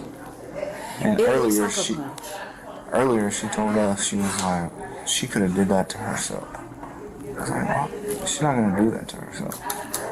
Yeah, but she's saying to me, the build hit her as she was moving around. But when I hey, shout out to Ryan with the flow state. And used to know. So that's what I'm getting from it. However, it's automatically going to be tracked to investigation. And it's more likely going to be substantiated. Shit, Kaylin, you ain't never got hit with a belt then. Shit. And I'm going to ask her for some services because she needs a benefit. I done got hit in my neck, head, all that. Talk about moving too much. She needs not, even though she said she definitely swelled up. I'm going to make sure I put interdiction rules. Because usually, like, if y'all don't press charges, we have to go a different route as far as, like, still complying with her because she's still the legal guardian. And she still can like make decisions whether she can or cannot. So even if we have a sister that she asked for and she denies, there's nothing like we can really do unless there's charges that's being made that we have to force her into like doing that. But if y'all don't see any way to charge her, then we have to like work with her as far as like for the sake of paying counseling. She definitely is battery FEA all day. And she struck her on the face. I mean, it's no different than a husband or a wife. Yeah. So if the husband says that my wife was punching me and I see marks punching, the case needs substantiated regardless. Because there's marks and bruises and the child is disclosing that she did punch her and hit her. So it is Mom said that she's not going to get her. She said she's never talked to her. Has anybody else talked about her? No. What they spoke to the aunt on the phone, and the aunt said she would have come and gotten her. The sister that's at Bear Creek, I was just told that she has a family member, I think that lives in Durham Lakes, where the sister is going to stay. Okay, so they already came to a decision and haven't talked to the mom? Okay. Hold on. So I'm telling you what they're just telling me back there because what they've been talking from this morning.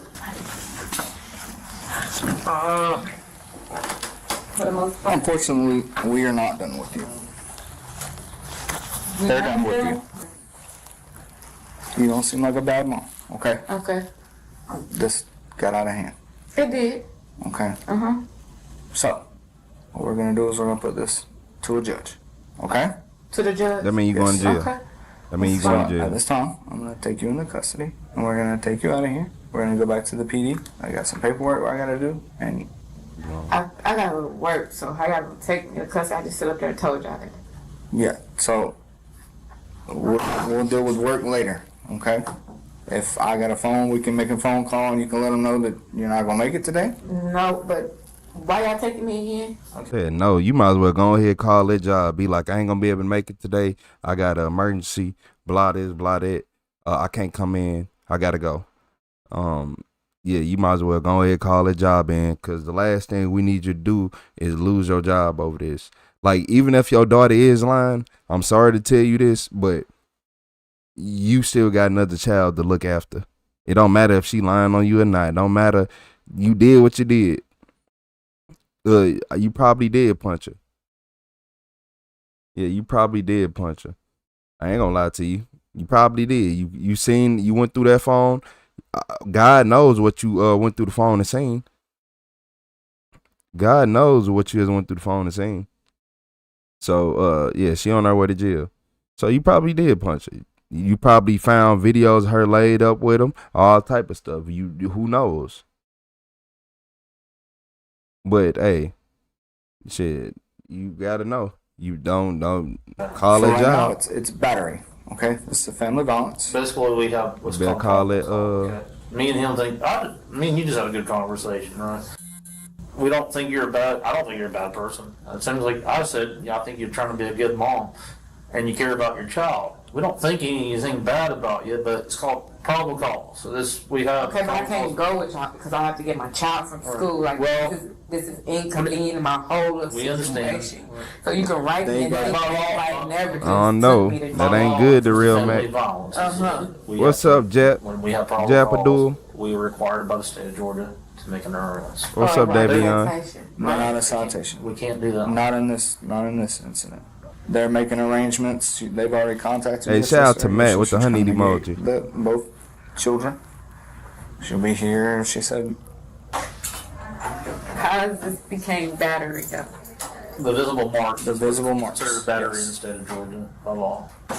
Like I said, it's family under family violence. This is past just parental discipline. Okay. We don't determine guilt. We just have to have probable cause for an arrest. So you got to take it up to the judge. Okay, so I'm going to switch y'all and I'm going to do what Fulton now? County Jail is where you're gonna go. Okay. Yes. So I gotta do some Boy, paperwork. it's so We'll get you down crazy. there and get you out of there as fast as we can. We'll get you to the jail. Okay? We're gonna try to get you out of here as discreetly as possible.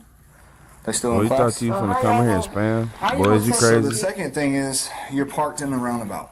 Do you have your keys? I'm not parked at the roundabout. Where are you parked at? In the parking lot. What color car you drive? A white Focus. White Focus. Okay. You're in the parking lot? It's in, okay. You are good. She's not in the way? Yeah, that's fine. If it's a white Focus, Yeah. That's not the right parking one? lot, Okay. then that should be good. Okay. So I'm going to jail. Yes. Yes, ma'am. Yes. Like I said, we For don't the rest of the week. believe that you're a bad person. Okay. We don't determine any of that. To the judge and they determine. Yeah, but that's what I'm saying. That's inconvenient. So my job is at stake. You would be a lot to So if I didn't come here, y'all wasn't gonna, how y'all was gonna lock me up? This They're don't gonna make find sense. If I didn't It would come, have been the same outcome. how? If I wasn't, Because we would present. We would have still took the case to the judge, and Right. more than likely they would have signed warrants for your arrest, and then you would have had. no, I would have just came to and paid whatever I needed to pay. It's not a payment. Domestic violence is not a citation. Driving down the road. Domestic violence is when you fighting and somebody else fighting with you. That's Yeah, that's shout out to outside of- Cowboy Okay, Rayote. This that's- wasn't domestic let me tell you, violence. Most okay, definitely that's did, outside of the Pattern. story. Your Okay, relationship is domestic. That's mom-daughter's domestic. It's family violence. We didn't fight each other though. Okay, well that's what y'all gonna have to talk to the judge. No, that's what y'all saying that domestic violence is though. That's the incident I gave you earlier, right? The reference. She's saying that you hit her, okay? That's her allegations against you. She has puffiness around her eye and a scratch on her eye that would resemble someone striking. Sergeant didn't get the phone number. If I never came here, y'all wouldn't have locked me up today. Still would be. I would have a warrant. Correct. I understand that. And it would be the same. It would be the same outcome later. Oh, it's domestic violence. So how can you all domestic violence if it's words, somebody words against each other? How can y'all say it's domestic violence? Well, it's not words. It's not words. There's physical injuries to your daughter, man. Okay, I'm ready. Okay. You should have called that job. You don't gotta put them on me. I have to. Nobody's outside. You're gonna be discreet, taking out the door so nobody will see you. Okay.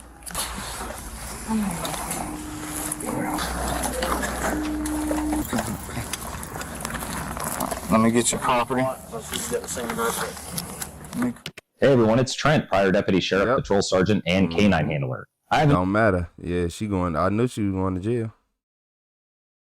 Yep. Police don't care about what really happened. All they care about is evidence and what they can prove. I don't care how you got raised. That's not okay, and that definitely crosses a line, and it is definitely going to be illegal. And that's going to be it for this one. See you guys in the next one. She was charged with battery under the Family Violence Act and cruelty to children, second degree, but stays innocent until proven guilty.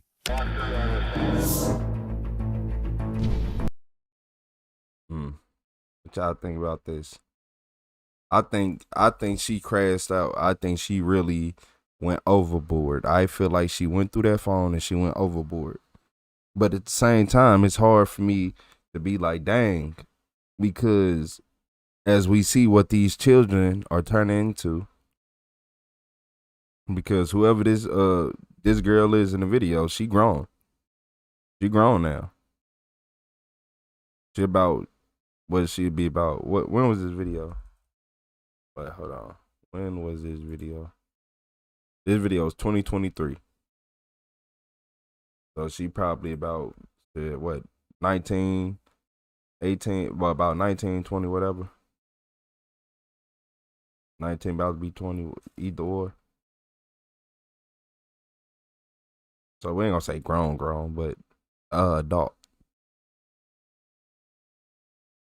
Yeah, at the same time, hey, shout out to Husky with the gold coin. Shout out to Mandy with the hiding.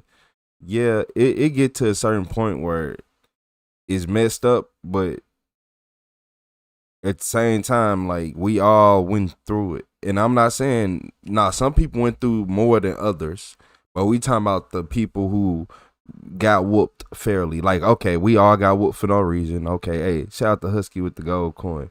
Hey, shout out to Pattern with the flow state. Shout out to Ryan with the jamming. I appreciate you, Ryan. W Ryan in the chat with that jamming. But no, it get to a point where, yeah, we done all got whooped for no reason. That's BS. That's all been BS. That has happened. But it wasn't no. Some people in this chat had people who went overboard, and that's true. That's true. But in this case, I think the mom went through the phone and she seen something major. I don't think it was something else. Like the daughter, we only came to the house one time. Man, I don't know no teenager that only comes to the house one time. What world are you living in? I'm just being honest. I am just being honest. Hey, shout out to Kali Yodi with those 10 gifted members. Hey, shout out to Ryan Carpenter with the flow state. Shout out to Ryan, W Ryan again in the chat. W Kali Yodi with those 10 gifted members. Hey, shout out to Kali Yodi. That's a lot of names to read. I ain't gonna lie to y'all. If you just got you one of those memberships, make sure you say W Kyle in the chat. Shout out to MVP Kyle for gifting those memberships. Shout out to K-Seal. What's up, K-Seal?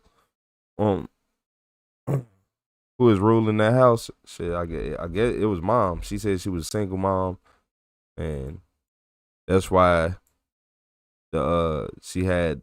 So look, So this already, I'm gonna tell y'all what I done got from it. The mom, it was something in the little girl's phone. And why I think that is, when the officer asked, have you guys ever done anything, this and that, and that, and she laughed. Nah, what's funny? What's funny? Cause you got emotion. Look, cause your emotion is so intense about everything else. But as soon as they ask you that, the whole atmosphere changed. The whole atmosphere changed, which means you were lying. And mom been going to work. You say he came over one time. You a lie. You a lie. I was 17 before. If I can lie and say one time, I'm going to say one time. You're going to have to prove to me it's more than once. You called, like, yeah, you're going to have to prove to me it's more than once. You said don't hit your child to anger, period. Yeah, that's where she messed up at. She should have went made her stay with somebody else. Made her go far away, put her in a boarding school. Yep. Shout out to Ryan with the high five. Yep, should have put her in a boarding school. You went through that phone, you see she out here sneaking boys in the house. She had to find some pictures, some messages or something that was just downright, you know.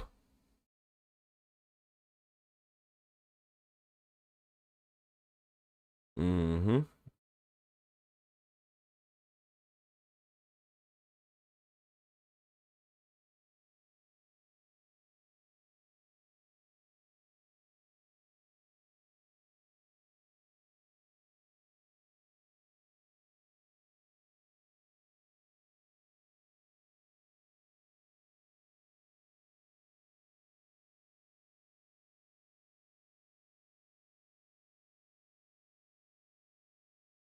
She found pics of them in bed. I ain't know. I thought it was just pictures of them at the house, but yeah, that sound about right. The pictures in bed, that sound about right.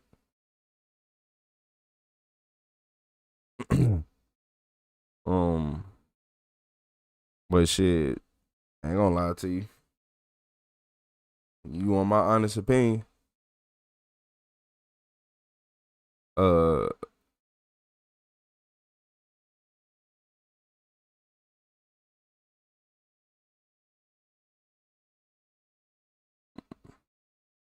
Everybody needs to be fixed. Everybody needs to be fixed. You said dummies who take pics of that. You gotta remember they young.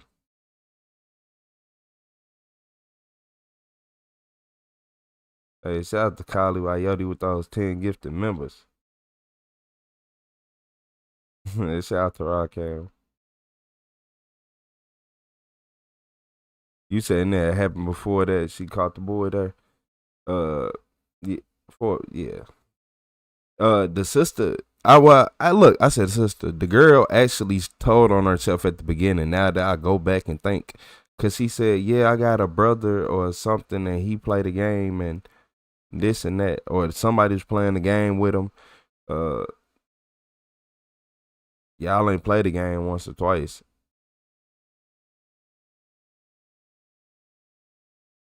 And you would have made it known if they only played once. Like, nah, they just played the game. They just played that one time. They just played. It's the first time meeting each other, and they was playing the game, and I went up here, and that was it. That was the end of.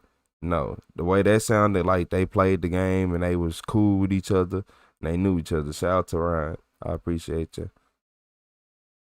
Yeah, everybody need to be fixed. Yeah. I feel like everybody need to go. I think we need to do a generational reset. That means everybody in this time, when I say generational, I mean everybody need to go to the woods and just camp. Everybody need to go camping with no electronics. All you get is a radio, an old radio that take AA batteries. I'm not gonna lie to you. Everybody need to go connect with nature again, because being around all this technology fries you. I don't think y'all understand. This stuff is draining. Technology drains you. Like, all that. That's why you shouldn't, if you really should not sleep with your phone in your bed. And if you do, move your phone away from you. It give off all type of frequencies, radiation, all type of BS.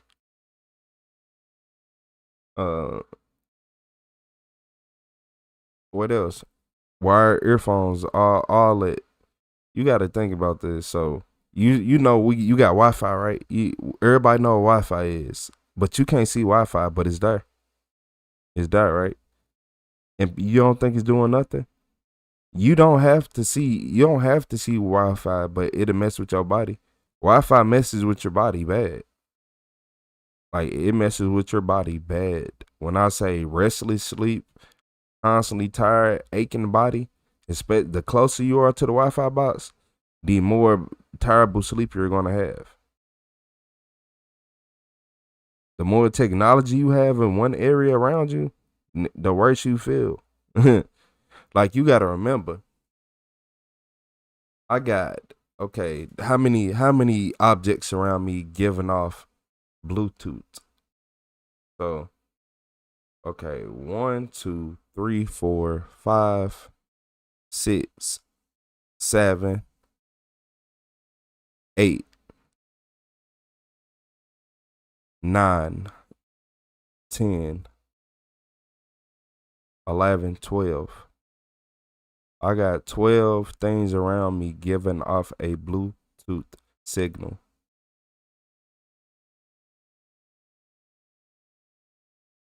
Trust me when I tell you that technology doesn't feel good.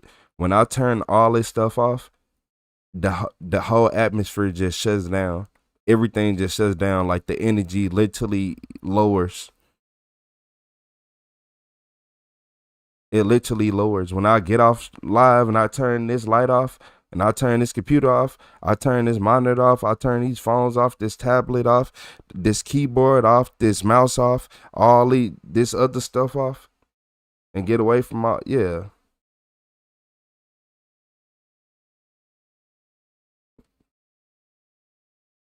Nah, it's just, I feel like it's 5G connection. That's the one. Bluetooth and 5G connection is the main thing I think that is harmful to humans. Bluetooth and 5G connections. And I feel like that's what be causing people to act like she doing this video too. Like, it called, man, I'm telling y'all, Wi-Fi boxes in your house causes something in the brain. I don't know what it is, but we developed now. So what if we not, like, we affected by it, like, energy wise, but we not affected by it mentally? And what if that causes another, like, the younger generation of undeveloped brains to do certain things too? Cause y'all do know everything a frequency. You said 2.4 gigahertz energy frying you right now. That and 5G. Giving off dual connection.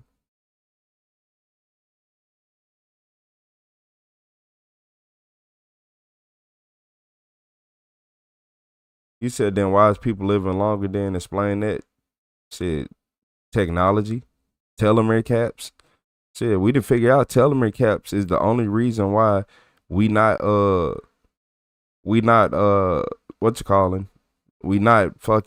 we aging so fast. And not only just that, they realize that a lot of stuff that we think is not useful in our body is very useful. It's very useful. It's just, you got to find a way to activate it. But I feel like us not being in nature is the reason why we are not in tune with our body. Yep, because you got to think about this. If the earth moves on a certain frequency, right? The earth moves on a certain frequency, and we don't live outside. We constantly going in buildings, getting in cars, doing all this, all that. Never walking on the grass, standing on the concrete, all this, right? So, what if, because you know our bodies are like 70% of water, right? So your body, that's why your body can feel stuff and you can't, is water. Is water. Is water. So just think about this. What if a lot of people are just not in tune with the earth? And I just feel like that's it. No, a lot of people are just not in tune with the earth.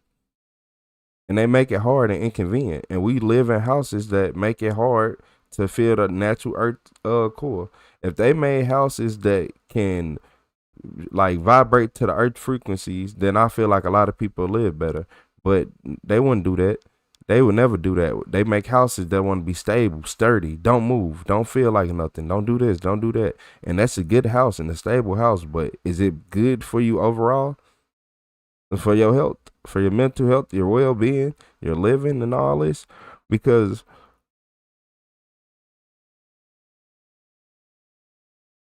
when you sit outside in the grass, like just say you go outside, you ground, you go stand in the grass, you literally feel better. What if you live like that all the time? Like you're supposed to, because think about that, you're a human. If you want to be honest with yourself, you're a human. All this stuff, you really supposed to be born with what you got on your back and survive that way, but we ain't gonna go there. We ain't gonna go there. We ain't gonna go there. We ain't gonna go there. But yeah, it's select few animals that need like type of shield or steel. You know, it's very few animals that are like humans. Like we need clothes to survive and all this and all that. But if you had humans that didn't have clothes and never had clothes, they'd be hairy. The babies come out hairy. Everybody be hairy. And you wouldn't need clothes because you will have matted hair. You will literally be a Bigfoot. But I digress. I ain't going down that rabbit hole today. You said kids these days can't even handle having their tablet taken away. Yeah. The dopamine getting took away. Man, what? The technology frying their brain. All them signals coming off of it. Yeah. Like what if, hey y'all, what if, look, think about this. What if a part of the dopamine is the signal coming off the phone? Like the Wi-Fi signal, like the 5G, the 2G signal, the Bluetooth signal and all that on the phone. Because I find it peculiar. Like on some phones, if you turn a Bluetooth off, it'll turn back on. You be like, what the hell, downtown? I thought I turned the Bluetooth off. It's gonna turn back on. Yeah, some phones, the Bluetooth will turn right back on. And I always been scared of them phones because why do you want to be on so bad? For what reason? And then I start seeing the phones, mainly Apple. And I'm like, okay, a lot of people just get dopamine rushed on these devices. Why? And I'm just starting to think that it's the phone in general. I think the phone is giving off a certain frequency to make you glued to it and mess up your attention span. Yeah, I think the dopamine is not just built into the apps and all that. I think the dopamine is built into the phone now. Like the vibrate, like the frequency of the phone. You see I'm stretching now? Nah. You gotta remember 5G messes with you. Y'all, look, just because you can't see it don't mean it's not there. But if you could see it, you wouldn't feel comfortable.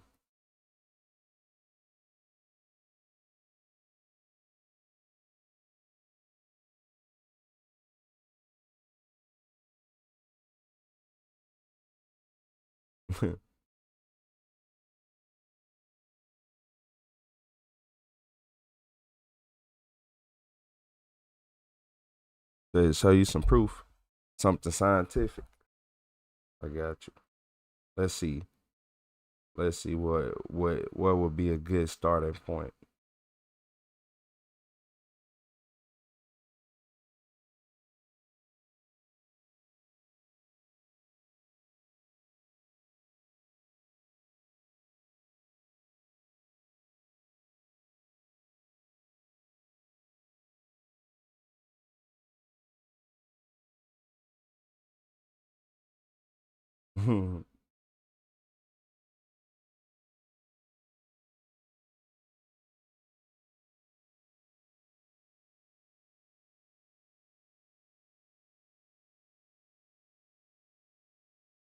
Okay, so this the first thing. Oh, oh Lord.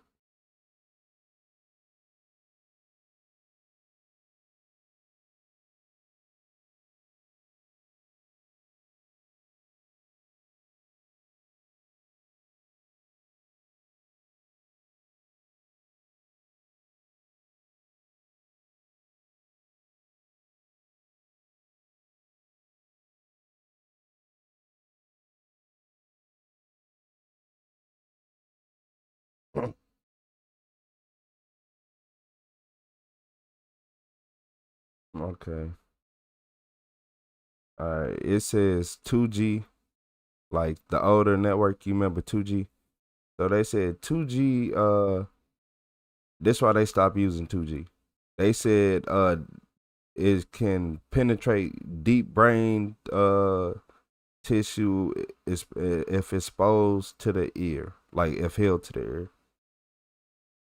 Deep brain / tissue exposure if held to the ear. Okay. I'm sure like y'all need to put that in a better. This the way they had it. That's why they stopped using 2G. And they said 5G is lower power but uses higher frequency and is absorbed through the outer skin layers. Primarily absorbed through the outer skin layers.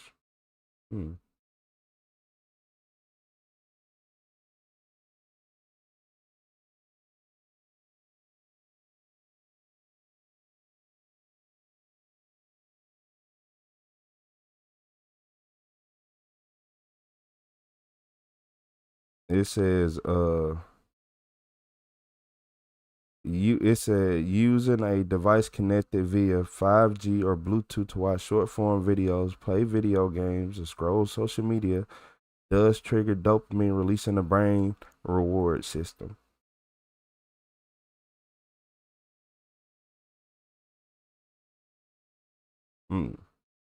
It's just something about it. It just automatically. It says it has nothing to do with the 5G. It just happens. It just happens. The only reason I say that is because most gamers will tell you that. Look, so most gamers will tell you this. So say you got an Xbox or a PlayStation, you disconnect from the Wi-Fi, right? And you know you got to play on the 5G. If you got the two routers, you know you got to be on 5G. Or sometimes you only got the one router, and it's automatically gonna put you on 5G. So one thing you notice is, like, my Xbox is off. Yes, I do get a weird dopamine feeling. And look, sometimes I will turn my Xbox on or something, and I get dopamine to do something completely different. Like as soon as it comes on and that 5G signal kicks in, I will have dopamine. I can sit right here and be dead tired, but I can scroll on my phone for 5 hours. I can go stand up and do something else. Probably don't even touch the game. Just to have it sitting right there. You say you really think the rich crab free fried brains? You talking about the rich people that use wired earphones while everybody else use wireless ones?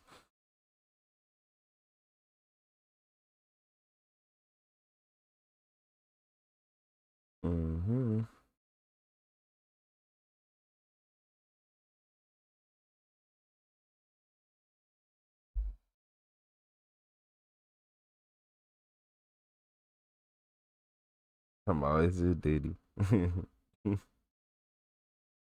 uh,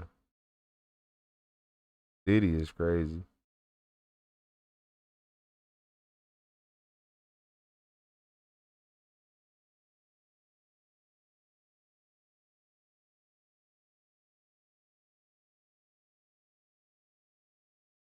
You said pick your poison, live with it. Yeah, I know.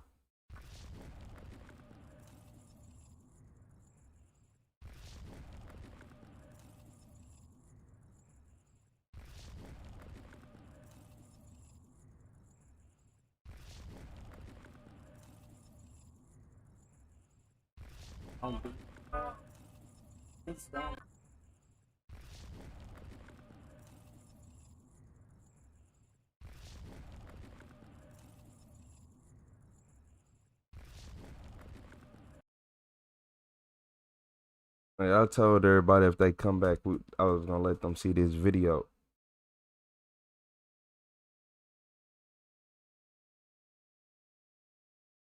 You just wanna know what song that is. I couldn't even tell you. The person who made it, they deleted their account.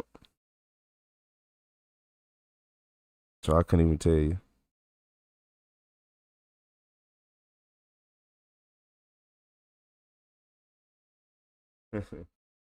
So look, y'all, in this video, this 16-year-old, he accidentally said something only the killer would know. But he's 16 years old. What do we expect? Them information that nobody else knew that had not been released by the law enforcement. Yeah. Where? How she died. Like how she died, Tyler. Down there, and I said, oh my goodness, Kathy, wonder what's going on. He said, oh, there's been a murder out there. A girl was dead. This is 16-year-old Tyler Hirsch. Days after murdering Melody Victoria, Tyler accidentally... He be eating that school food. Ain't no way he's 16. That boy 32. Ain't no way he's 16. That's school food. That's why y'all need, that's that school food. Got them kids looking that old, looking like he retired. Man. Accidentally told someone how exactly he killed her, a slip-up that detectives know of, and one that will cost him his life. But in spite of this mistake, Tyler will continue to dig himself deeper and deeper until there's nowhere left to go. Monsters don't cry, son. He gotta be January impersonating 24th, somebody. 2018, Melody Bennett's friends and family were eager to spend her 33rd birthday with her. They texted and called her, but no response ever came. Initially, they assumed she must have just gotten caught up in celebrating, but when their calls were still going unanswered by the next morning, January 25th, they knew something was wrong. Worried, her brother went to her house to make sure she was okay, and sadly, she was far from it. I just found my sister in her house, and she's dead. Melody Bennett had been stabbed several times. Police immediately raced to the scene to canvass for evidence and to question neighbors. That included 16-year-old Tyler Ryan Hirsch, a troublesome teen who had found refuge in Melody's kindness and mentorship. He looked like he's 16 in this, but this, I'll be telling y'all, y'all think I'm BSing, y'all, I'm gonna tell y'all this every single day. That school food is messing these kids up. Not no more. Okay, it used to. It was messing these kids up. In 2026, they changed the ingredients. But that's why, I'm telling y'all, that's why all these kids do all this crazy stuff. And they act this way. It's like infecting people. It's like just infecting people. Like, it's like The Walking Dead and they already all infected. So if you was in school from 2012 up until 2026, the late 2025, you infected. And evidently he found something else in that too, a target. Evidence that popped up within hours of her discovery indicated that Tyler may have been her killer. The main clue being that despite her cause of death not being released, Tyler told several people that she had been stabbed, which even for someone who hasn't yet graduated high school is pretty stupid. As a result, Tyler was brought in for an interview just 2 days after the murder, where he denied having any involvement. Detectives were able to take a DNA sample from Tyler, and for the next year the case sat unsolved. Until finally, around the year anniversary of the murder, detectives got a match on the DNA, and it led them to bringing Tyler in for questioning. Though, as you're about to hear, he didn't go down easily. Hey Tyler, how are you? So what, he's 17 now? Don't remember me? Okay. So was he 17? I'm from Sumter County. We're two detectives from Sumter County. We just wanted to talk with you today a little bit, if you'll talk to this. Why we going back in my program? I'm sorry? And what going back in my Well, I don't know what's going to happen now after what happened out there just now. I can't say. That kind of... I just wanted to know what was happening. Like, I didn't know like what they were grabbing me for. Like, I'm good to go home on the 28th. Right. All right. Well, I was trying to. Here's the deal. Calm down. Relax for a minute. Okay. Now listen, you're in custody. You know what the deal is when you're in custody. We want to talk to you, but we can't talk to you without reading you your rights, especially after what really just happened with so like even if whatever happens, I'm still not gonna be able to go back because this is the new charge. No, I said I don't know what they're going to do with it. I don't know if they're going to charge you with it or not. I can talk to them. I want to ask them, like, at least I know. Yeah, that's fine. Yeah. But we want to talk to you. You understand that's... Detectives read Tyler his rights, but at this point he's already facing a charge for something else, resisting arrest and battery. When police confronted Tyler, trying to arrest him on the warrant for Melody's murder, he, well, lost his freaking mind. Tyler thrashed against detectives, tried to run, and tried to pull away from his cuffs, despite being outsized, outnumbered, and outsmarted. There's some pretty big old boys he was in tussling with. Yeah, one of them pretty good sized fella. I was scared. Like I don't want to get in trouble. I got you. I'm about to go home. I've been trying real hard to get back to my family. I got you. I don't know what's going on. You ain't hurt none of them, did you? I think so. Okay. Do you think, are you from here? Mm-mm. No, I'm from Bushman. Yeah. So, Tyler, we're here following up on pretty much where the 1 year anniversary mark for Tori's death. Yeah. This is almost a year to the day of that time, and we know that you were close to her. You live nearby. We're going back and talking to people again, and obviously you are one of those trips that we had to make. I hate that you were so far away, and I hate that you were in a program. I mean, y'all couldn't have just came and, like, I mean, not saying like, I'm saying like y'all couldn't have just came and just talked to me there. Or, honestly, if I'd have known you were going to do that, I had no idea you were going to do that. Because I was like, I thought we thought they were just going to go over and pick you up across town, which is normal, and bring you down the street, and we could sit down and talk. And well, I didn't know because they were putting handcuffs on me, so I was like, I got scared, and I didn't know what did I was like, I wasn't even like trying to resist. I was like, what did I do? What did I do? And like they was grabbing my arm. I was like, what did I do? What did I do? Hold up, just wait. What did I do? What did I do? Like what's up? And then like they weren't saying anything, so like I got even more scared. And then like they grabbed me, so I just like I planted my feet. All those guys was a transport unit too. I was like, man, you should have known to call your lawyer when you had to do all that. If you got to do all that to even get her, what is you not calling your lawyer for? But it's cool you ain't talk because it's most definitely something wrong with you. It's something wrong with him. Yeah, he got some type of problem. Like, I don't know. Some people just born a little evil. I ain't gonna lie to you. Somebody pick you up and bring you here. Like, they didn't even tell me like where my warrant came from.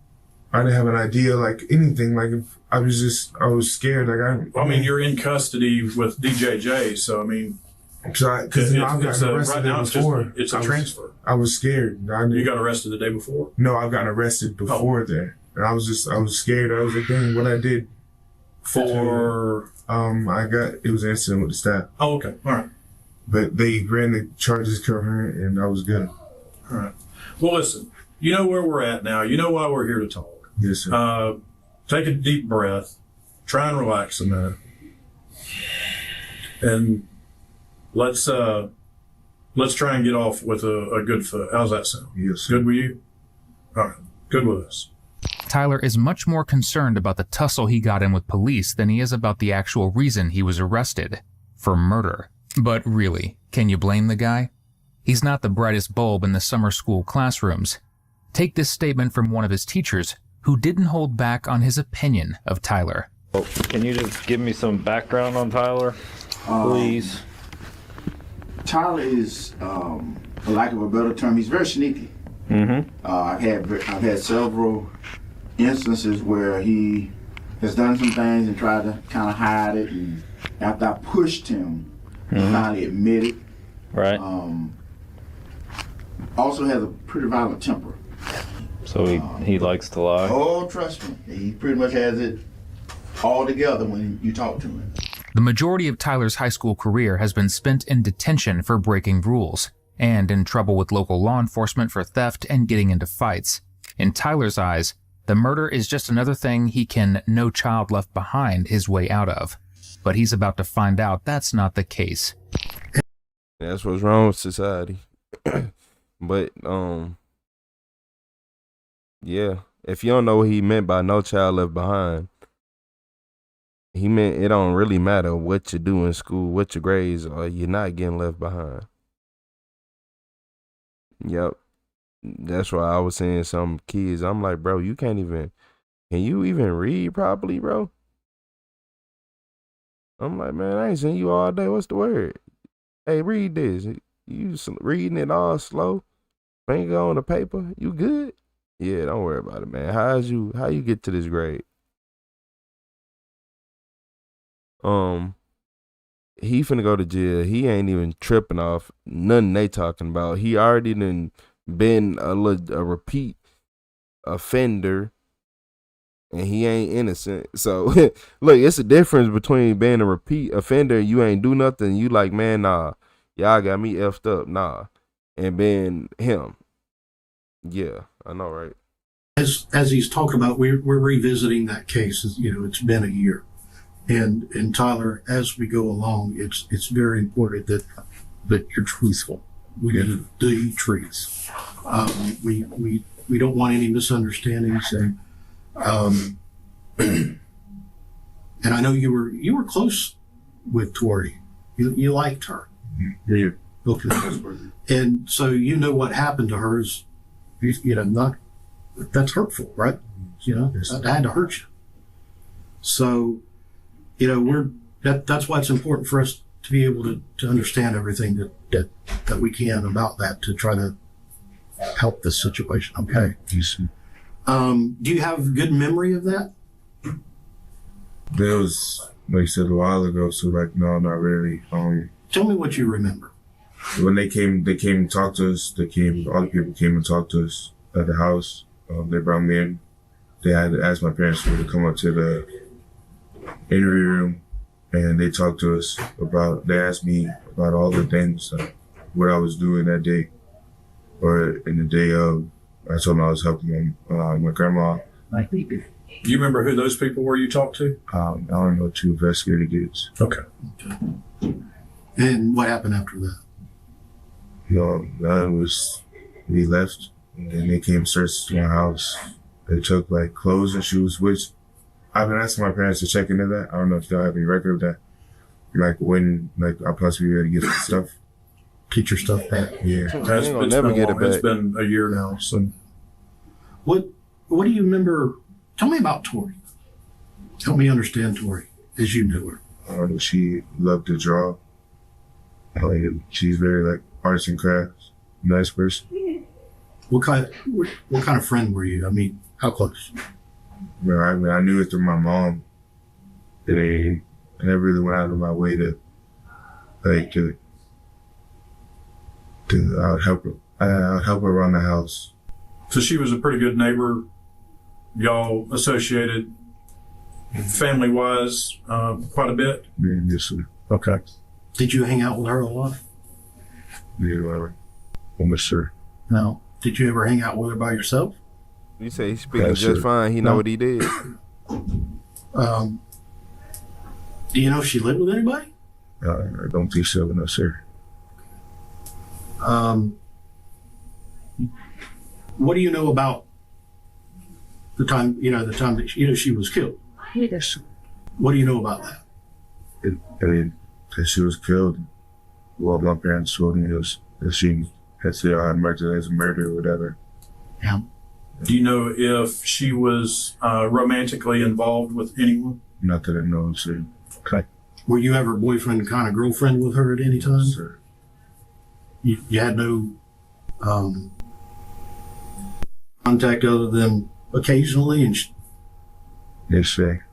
Okay. Did y'all, and of course, as close of friends as sounds like y'all were y'all ever intimate together? Yeah. No, sir. Not at all? No, sir. Okay. You didn't have, you know what intimate means? like love. Well, I mean, did you ever have any type of relations together? And I understand you're underage. You can't catch a charge for that. I understand she was above age. Did y'all ever have any kind of contact? And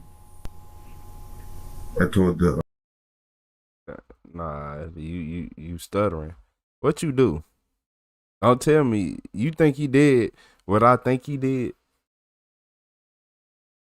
and then no, you didn't. I hope you didn't do that. And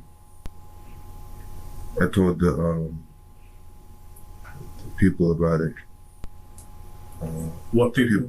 I was here last time, like the interview. That she kind of like she's like blackmailed me. They're doing something. I don't really like talking about it. Okay. Well, I understand that might be very important for us to hear about, given how she died. So tell us a little bit about that, if you will. What were the circumstances of that? You said she blackmailed you. Yeah, I was doing something wrong, and she was like, "I'm gonna tell your parents if you don't do this." And then I was up, like, buyer? First, I didn't want to do it. I was like, "Nah, this is wrong." Da. And she was like, "I'm gonna tell me you're gonna get in big trouble." Right. What did she say or catch you doing?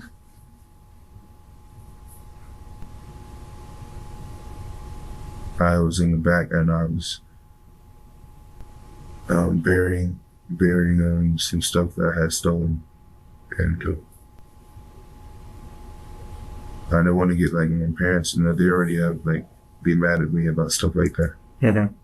Like for me stealing and committing crimes, so they already get mad at me for doing things like that, and I already know I was disappointing them already. I don't want to disappoint them anymore. What kind of stolen stuff was it? It was a jewelry. Help me understand how she caught you. Did she come home and you're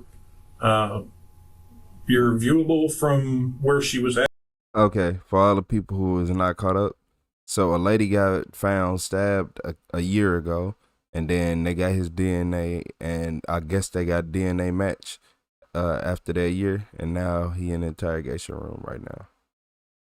And he's just trying to act like he don't know much what's going on, but I can tell by his socks, the pants and shoes combo that he very well know he did something wrong. I mean, how did she? You say she caught you doing it. How did she catch you? Like I was standing where I was at. She was like, she came out of her house. She wouldn't come on, like she came out of her house. And she had seen me. She was like, "Hey, what are you doing?" And then she came over there. I was like, "Nothing." She was like, "Whose stuff is this?" I was like, "No, nobody's. Don't tell Mom." So when she caught you, what happened after that? You said she blackmailed you. With that, what happened? She was like, "I won't tell if you do something for me." What's up, Daniel? I don't think she said that. She had brought me. She had brought me in the house, like in the where like the laundry room was at. And she was like, "Oh, my bad." He told everybody she got stabbed before the police released that information. It's okay.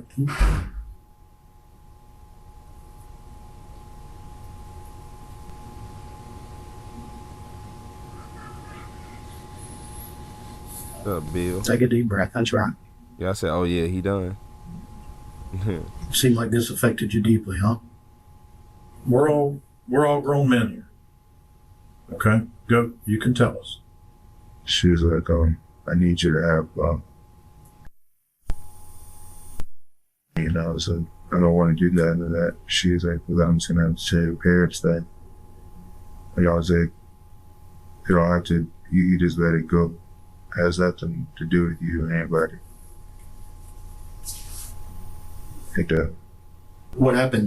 Did you actually do it? Yes, sir. There is absolutely no indication that Tyler and Melody had a sexual relationship of any kind. All evidence points to Melody being a positive, encouraging, and appropriate force in his life. Tyler was a foster child before he was adopted by Melody's neighbors. In his new home, he continued to struggle. Knowing he needed a place where he could feel safe, Melody often invited him to do art projects with her on her porch. She became a confidant and a good role model for Tyler, who often butted heads with his adoptive parents. Melody did nothing but help Tyler, and in response, he did the unthinkable. You don't remember what day she died on? No, sir.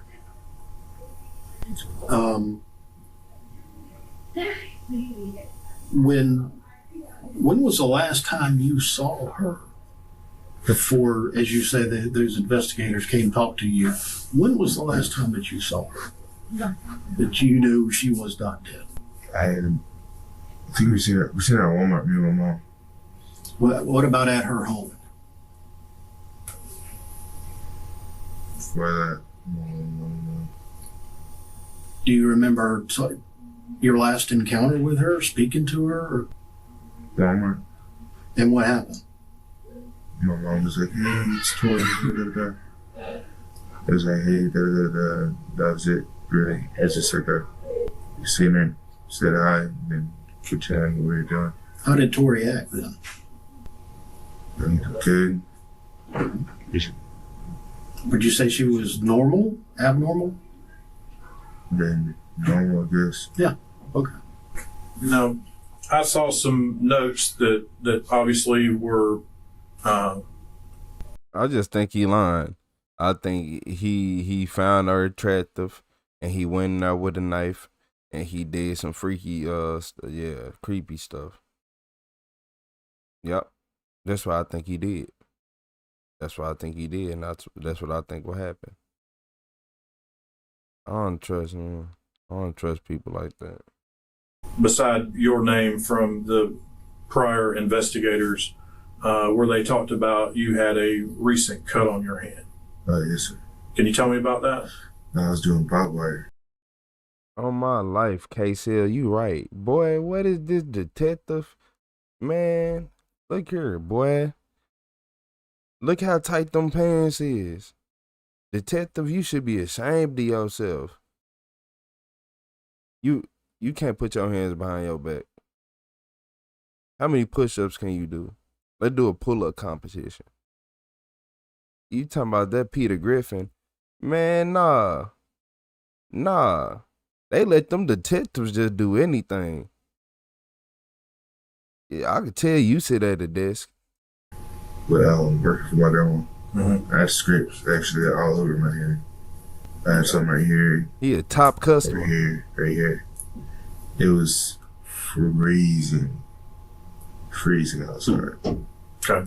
But I did it for $20. For Tori? With a comb over. Like, okay. For your grandmother? Okay. How bad did you cut your hand? Not bad. It was a little cut. It wasn't that bad.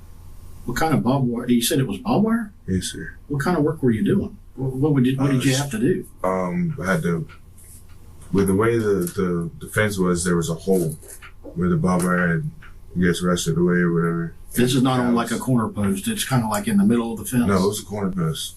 It was like right in the corner, and then there was the section next to it. It's right there. And I went and helped. What I did was got new barbed wire and stretched. I don't care what nobody say. That tit to go to the bathroom be pissing everywhere. All on the seat, on the floor, all it, man. He can't see where he aiming.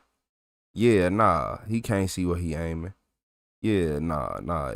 It's too much going on. He can't see where he aiming, man. And how tight them jeans is. Come on, man. Thought he had on some football pants. Like, come on, man. To put it around and doing that, but it kept when it would slip or he ain't even got to earn the posts were all he got to do is rotted. just put them on. And there was another section where like the post like went out like this. You don't need no dry, no iron. So nothing. I had to wire those together because it would move. Every time I would go to stretch the wire tight and nail it in, the post would move. So it nicked your hands up? Yeah. Did you have a cut that was substantial that you had to get Stitches or stitches or a Band-Aid or something for her? Yes, sir. That's an average Tell me American man. I got a Band-Aid. From? I was at school. Cause it was healed up. It healed up. And like, but it was still like there, like open. So I was like, I went to the nurse. I was like, hey, can I get a Band-Aid? Did you go to, when this happened, did you go to your grandmother's and get any type of Band-Aids or no, sir. Paper towels, napkins, anything? No, sir. Did you go home and get anything like that? Then what I did, I went home and washed it out in the sink. All right. Would you have gone to Torrey's and gotten anything for a cut or a Band-Aid or something? No, sir. Did that leave a scar? Yes, sir. Can I see it? I actually got, it's funny because I got both of my hands. That is in the same spot. Which one would it have been? You said he wanted the same sign as parents as suspect? Yes, sir. Must have got a stitch for that. Where do you have one on this side, you said? What's it from? I don't know. Don't know. You know when you got it? Got it for a while. Okay. The day after Melody's murder, Tyler got on the bus and went to school as if nothing happened. However, he had severe lacerations on his hand, so bad that in the middle of the school day, he needed to go to the nurse for a Band-Aid. And when she asked him how he got the injuries, his answer was the brightest red flag you can imagine. There was one that was a little bit deeper than the others. I did ask him what happened to his hand because I didn't know if it happened here or at home or where, and he told me that he didn't want to talk about it, that it was personal. After giving that non-answer, Tyler went back to class, and now he has to answer for that person.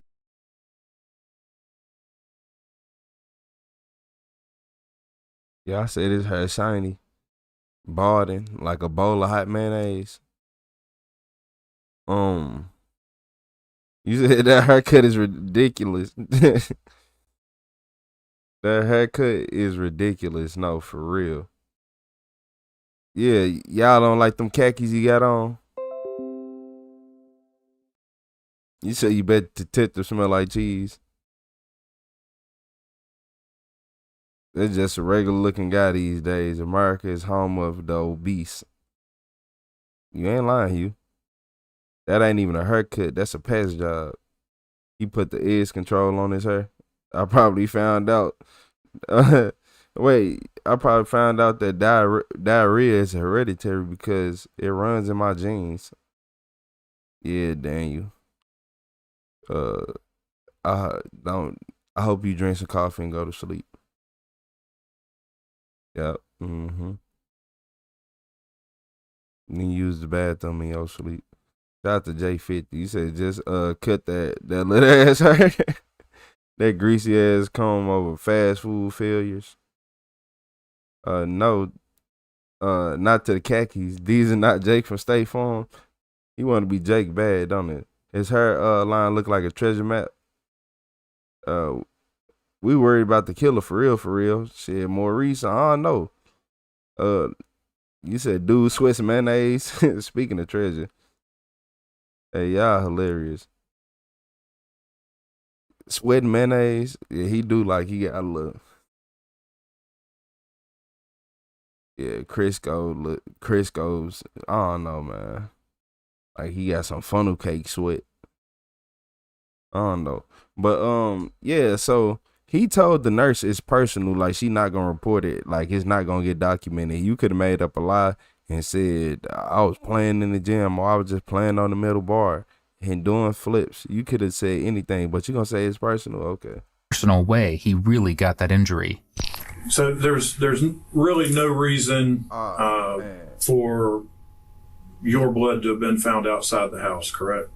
Yes, on the carport or anywhere? Yes, okay. In the laundry room? No reason? I mean, in the carport, there might have been something because when I was up on the roof, I cut my leg. Cut your leg? That score? Yes, sir. Doing roof work there? Yes, sir. When was that? Like a couple days after Irma. I was still fixing up after Irma? Mm-hmm. So we had to put 2x4s inside of the we took some stuff out of the carport. I mean, not the carport, but the shed, and put, because we had an old antique car in there, we had to put posts up there to hit maybe the tree so we can try to direct it when it fell. And we cut the tree in half, but it was still not falling. So we tied a rope and pulled it. My dad, like, I had to yank him out because as the tree was falling, he was inside the carport. And I pulled him out. Okay. And it caused that? That's when I was on top of the roof. So it bled where on the? When I went up to the carport, she had got me some Neosporin. Who did? Tori. Tori did? Okay. Did you see your blood on the carport or something? It might have got there. Anything to wipe it up with and clean it with, or just a Neosporin? I think we just put Neosporin. Got a napkin and Neosporin. Okay. Did you take the napkin with you? No, sir. You left it? Okay. So she would have taken it? Okay. Because she had fed us chili for me. For kind of helping out? Yeah, the family. She made a big pot of chili. He a kid. He on these posts. Was he 17 now? He was 16 when he did it, but they said a year later, so he got to be 17 now. So he don't even know one of the main rules.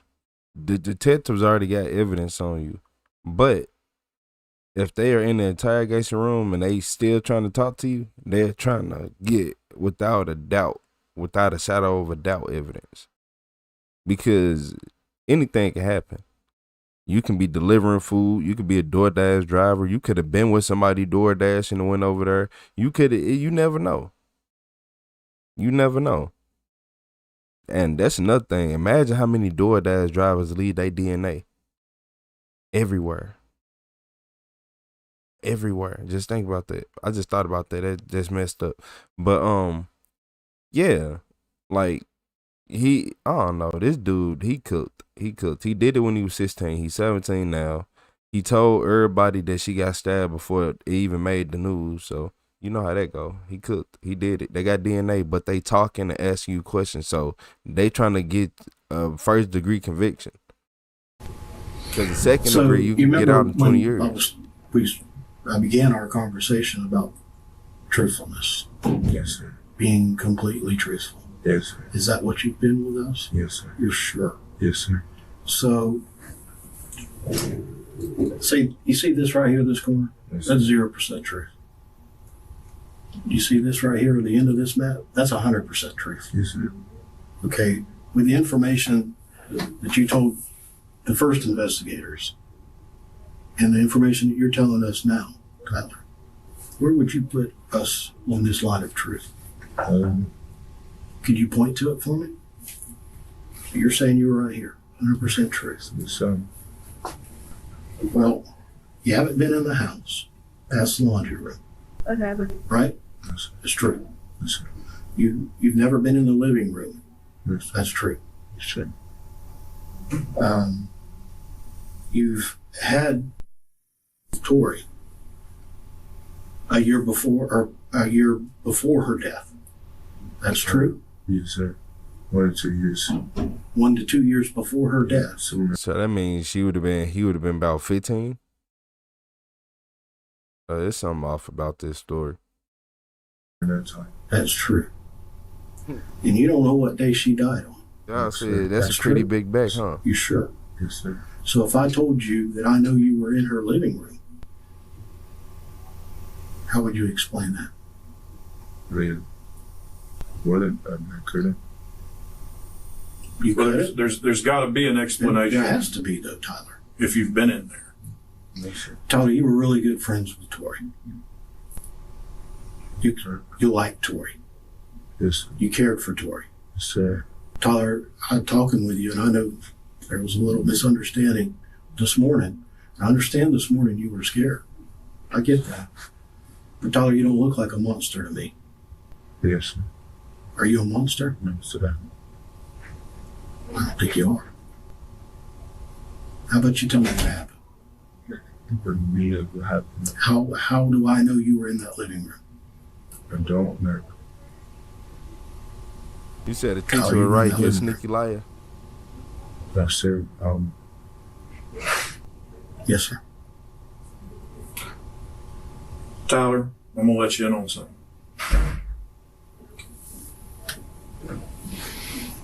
A lot of the delay in reapproaching you is because we've been waiting on lab results to come back from testing of evidence.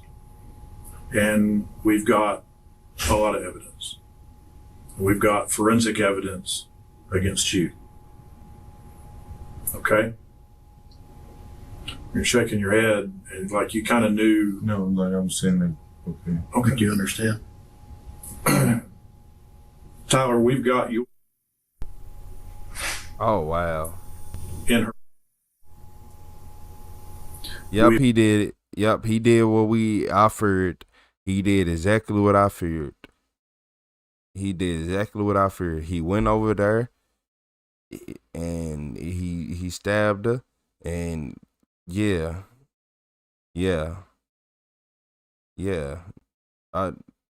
It's crazy. It's crazy because his demeanor, by the way he sit in that chair, I knew it. The way his back is slouched, I knew it.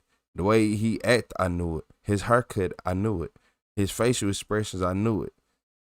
The way his nose shaped, I knew it. Yeah, the way his ears looked, I knew it. We've got your touch DNA. Creases in his pants. Inside the waistband of the pants that she was wearing. 1,000 years, get him out of here. And you're familiar with DNA, right? Do you know how many people are in the United States, roughly? Millions, billions. There's about 300 million people in the United States. Do you know what the odds are from the lab results that was your DNA? About 700 billion, not million, billion to 1. That means that essentially nobody else in North America probably could match that the way that you did. What does that mean to you? Just I'm going to help. No, help me understand. Yeah. I guess I'm going to jail. That's DNA evidence was everywhere in Melody's home, so yes, there's no question whether or not he's going to jail. The only question is, will he tell police the real events leading up to her murder? Help me understand how your touch DNA is there. I don't.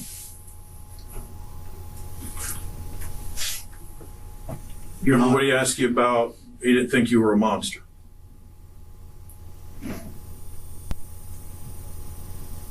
Something happened that you didn't want to happen. I believe that. I don't believe you intended for whatever happened. You said you don't think you're gonna give in? But something did happen. And with that evidence left behind, we've got to get your side of the story. And the whole truth this time. The whole thing. Whatever it may be, however bad you feel about it, she's your friend. I understand that. You didn't mean for this to happen, but it did happen. You were close with her family. You thought a lot of them, they thought a lot of you. Your family next door that adopted you thinks a lot of you. Hey, shout out to Patton with the sparkles. Everybody in this, and especially Tori and her memory, deserve to hear your side of the story and what the truth really is. Because otherwise, what do people on the outside think? They just think you're a monster. Yeah. Okay? Is that true? Are you just a monster? Like so. Then tell me what happened. I did, sir. Tom, you know what the DNA, you understood what he told you about that. There's no way around this. The three of us in this room absolutely know you were involved in her death. No, sir. Yes, sir. There's no way around that. 700 billion times, there's no way around it.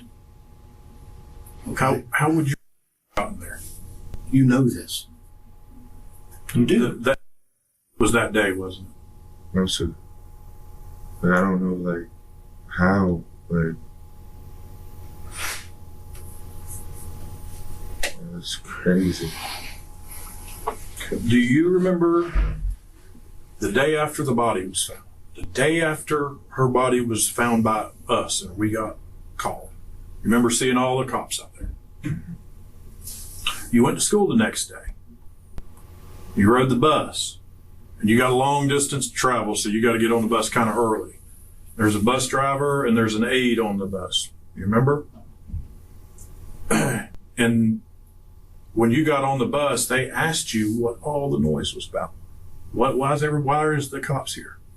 It was like, I figured it was like something happening at Tori's house. So I told him something happened at Tori's house. What did you tell them happened there? That's what I told him, something happened at Tori's house.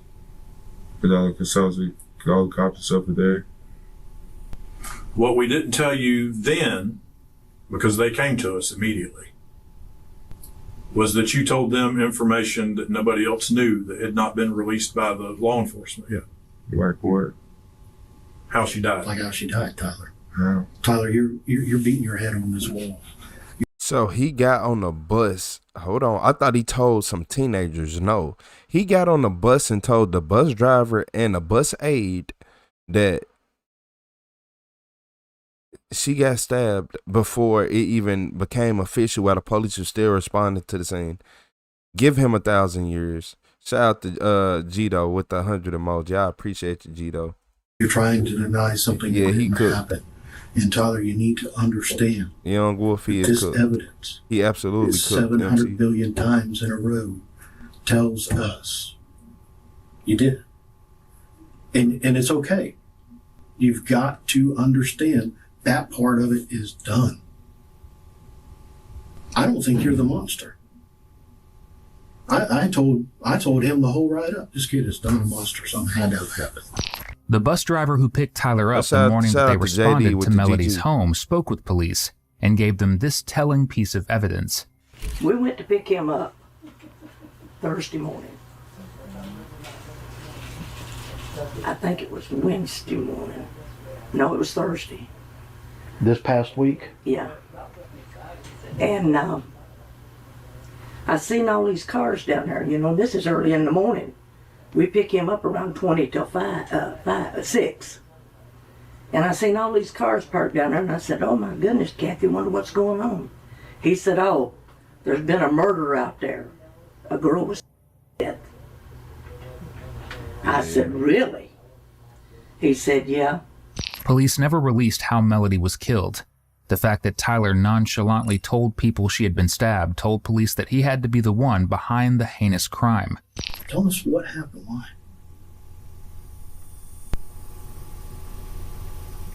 Did she try to threaten you again? You know, sir, I mean... What'd she do? I don't know. I don't know what...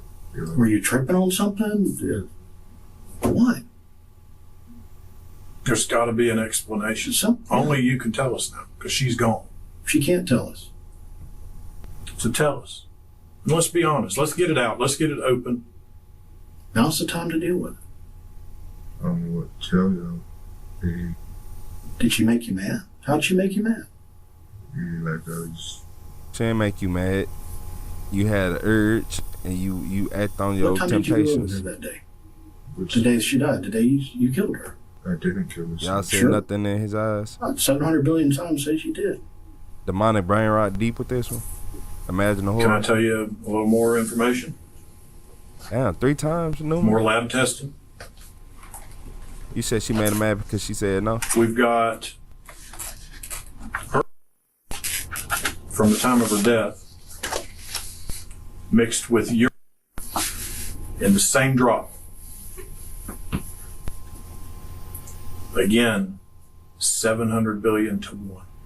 It could not have been anyone else there at the time of her death except Tyler Hirsch. 700 billion? Yeah, you gotta call his lawyer. Is mixed with her where you cut your hand.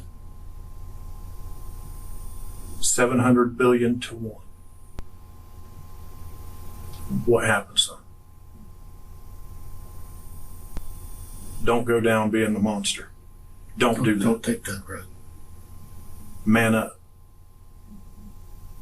Own up to it. Tell us what happened. Don't make this play out for people in court. And let them make their own decision. You write the other end of this story. Tyler, you couldn't eat for days after this. You told those detectives that. You were throwing up. It ate on you. You threw up, you couldn't keep your food down. I don't know how you've done it.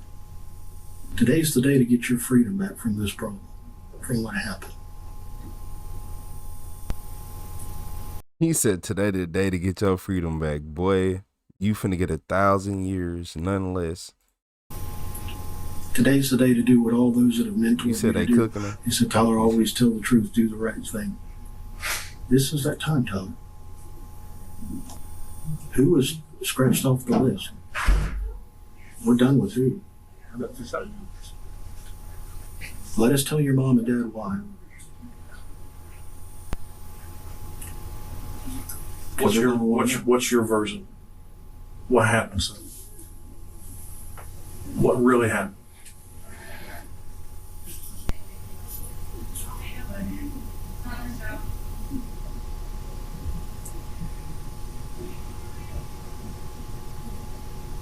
Did you mean for it to happen?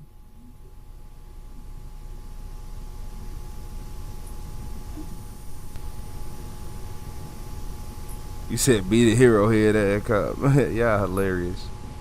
He said he would never be free. He said cops can lie they. Did she make you mad? They can lie they butts off, can't they? Did you want her to die? Oh, sorry. You did? No. Why, son? What happened?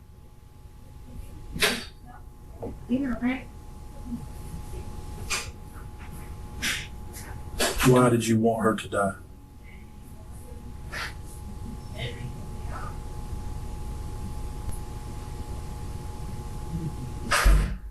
What did she do that you wanted her to die? Nothing. Did she hurt you? Nope.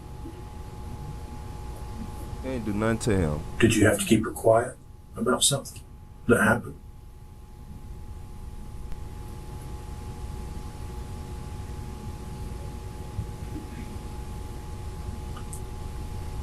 Tyler. Yes, they got evidence on him. Why?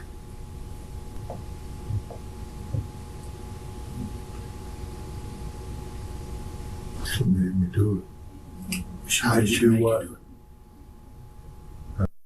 She made me do it. Tyler's word choice here isn't subtle. First, in his words, it was Melody that forced him to have an intimate relationship with him, against his will. Now it's her fault that he had to kill her. Just tell me how it happened. How did she die? Hey, what's up, Bree?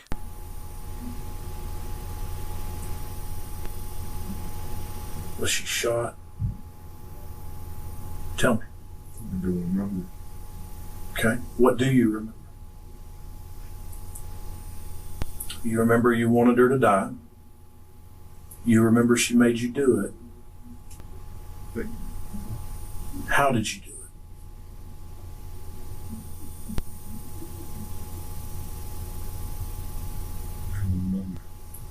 Did you cut her? All I do remember is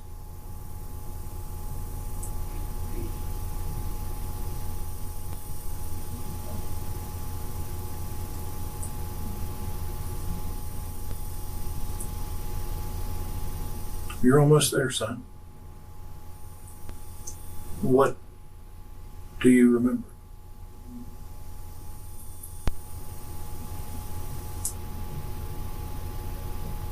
I have nobody. You don't have or not have anybody until they distance themselves from you. But what will keep them and them love you through this is for you to get this off your chest and be honest and have remorse for what happened. That's what people want to see. Remorse. Remorse. You feel bad for what happened and that you're truthful about what happened. You don't know what? Oh, hell nah. Get him up out of here. Get him out of here. He don't even know what remorse mean. He don't even know what the word remorse even means. 1,000 years. 1,000 years. Yeah, we gonna go ahead and throw the book at him. None less. get the tables ready. I get the fire. We gonna go ahead, hit him with a rock bottom straight through a table. He gotta go. It ain't no way. Do you have remorse? Hey, shout out to Matt. Do you have remorse? Do you know what that means? Do you feel sorry for what happened?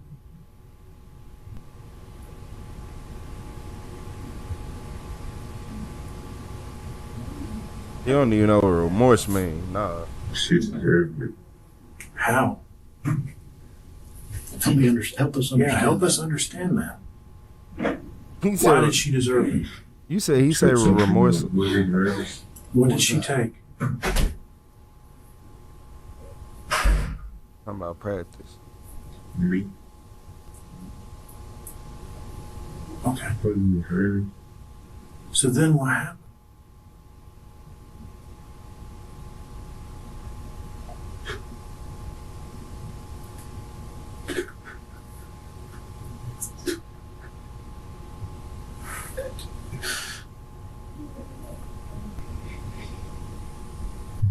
It's all right, son. It's a perfectly good table right there. The rock bottom him through. I'm just saying. Let's get it off your chest.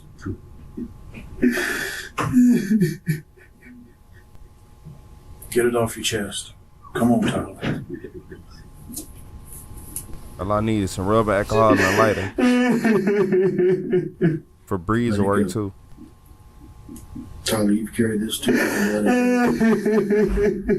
That's it. Let it go. Get it out of there.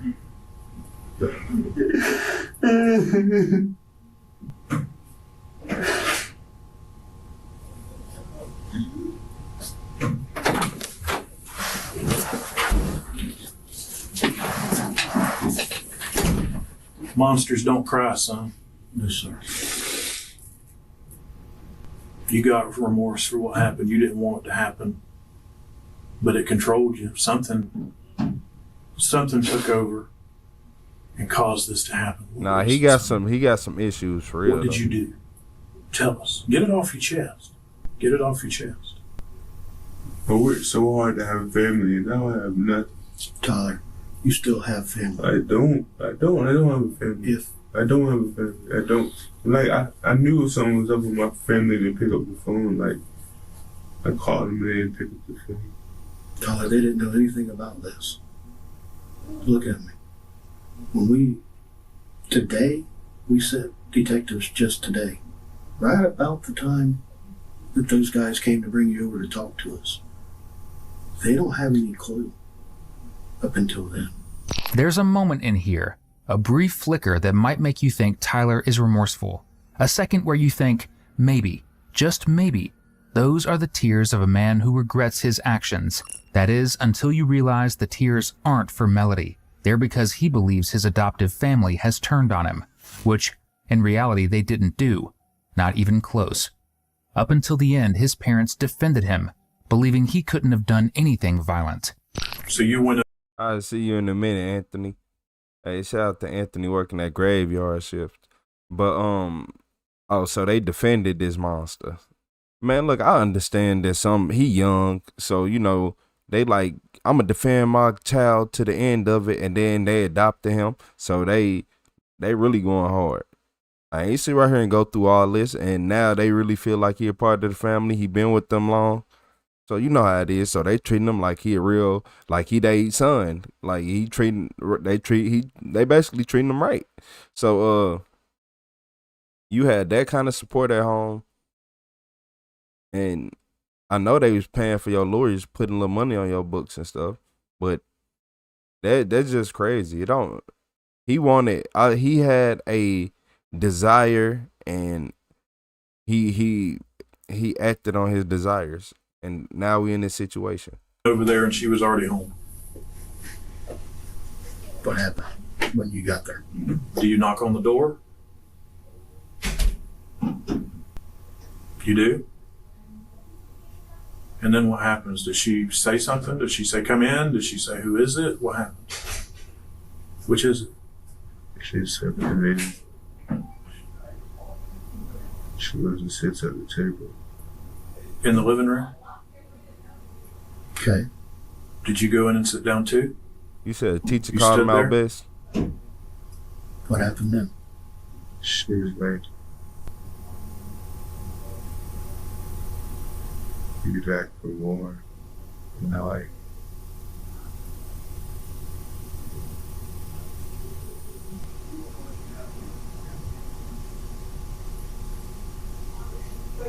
she was like,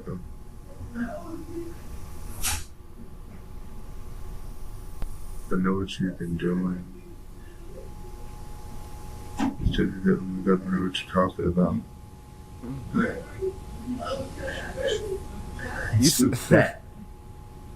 Yeah, I said he don't know what lawyer is. Put that in the same category as remorse. For him, it's most definitely he has to have some type of issues. He don't even know what remorse mean, and he about 17 right now. Nah, that ain't no excuse. Shout out to Matt with the press F. She talking about, I know that you've been sneaking out. You say you can hear the mom crying in the background? Hey, you know. Doing all this stuff and all that. She was like, I think it's time for us to do it again. He was like, no, I don't want to. She's like, do it. I'm gonna tell. We go. Hey, shout out to Toka with the GG. We did it. Hey. I heard that. Yeah. That's good. Went home. And went to sleep. And then the next morning, I had all my clothes on. Like the next morning, I woke up. And I'm not where I was, I went to sleep. Yeah, he lying. Yeah, he lying for sure. Before I went to sleep, then I smoked. You smoked? Okay. And then I don't care what nobody say. If you can't spell, I said spell. You can't spell. If you can't spell the word remorse, know what the word remorse mean, you don't need to be smoking. I'm just saying. Hey, shout out to Donna with the gold coin.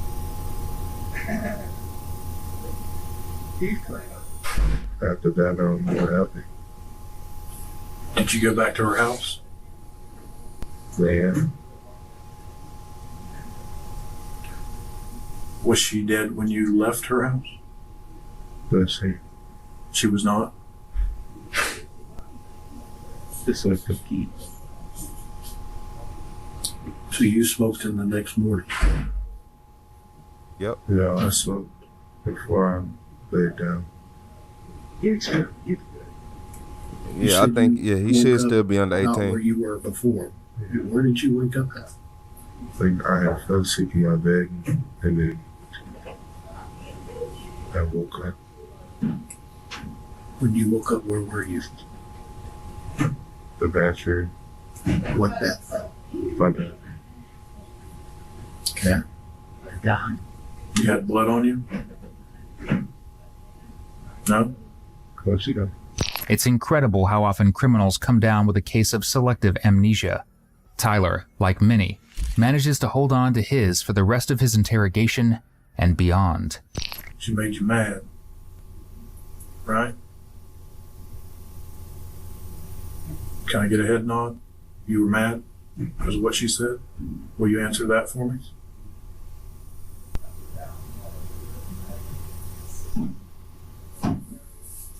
Man, he had an urge and a temptation. He acted on it. These people they deserve that. They need that. You complete the story for them. Complete the story for your family. Complete the story for her family. No, he don't have remorse. He don't even know what it means. Made you mad? Did you lose your temper? No. Then what happened? She's sitting at the table. She tells you you've been sneaking out. And it's not over. Right? Did you get scared?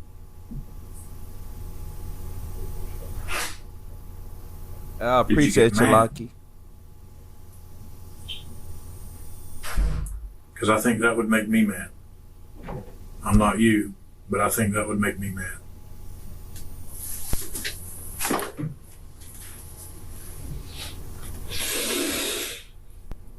Did it?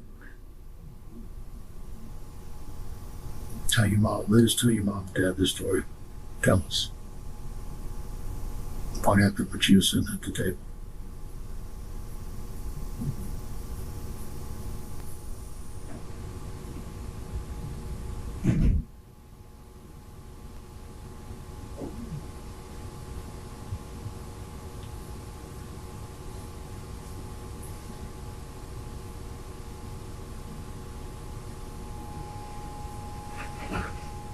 She didn't threaten you, but she made you mad. Is that right? She threatened to tell your parents again. She went back on her word, didn't she? You had already worked this out with her, right? But that wasn't good enough, was it? Not for her. So you walk in there, and there she sits. Do you walk up to her? You snuck up on her. Or do you sit?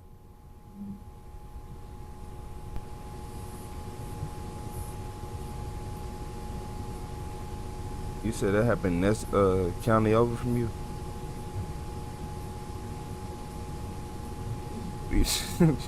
You said the guy in the red has no hair in the front. Man, that detective, man, that calm over.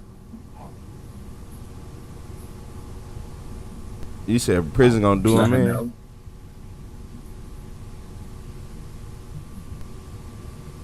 Oh, you said when he get to prison, he gonna DM him? Okay. All right. So you another one of those? Will we be here today? We're done questioning that. You going to jail? Yeah. Man, you gonna ask if you going to jail, man. Don't ask me no foolishness like that. What you think you was going Tyler, home? we've got a warrant for your arrest for first-degree premeditated murder. Mm-hmm. More murdery.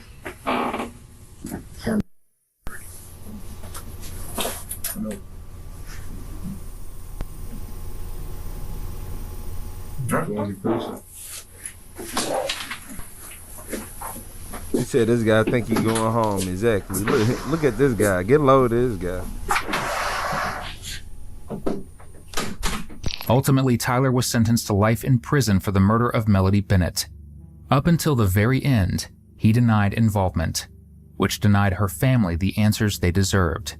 Our thoughts are with Melody's friends, family, and loved ones, who had a bright light taken from them far too soon. Y'all ain't heard that. He said life in prison.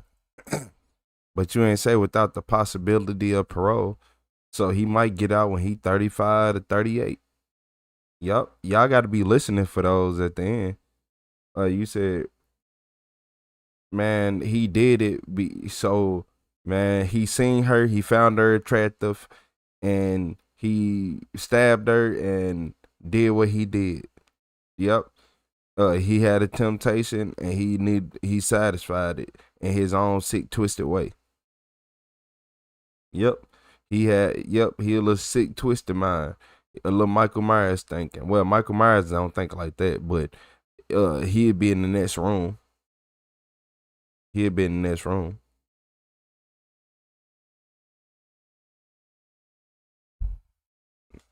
Yeah, you said told you he wasn't gonna give in. You right. You did say I thought he was gonna give in eventually. But nah, you right. He did not give in. You said Florida does not do parole life until you die. Yeah, they had DNA on them.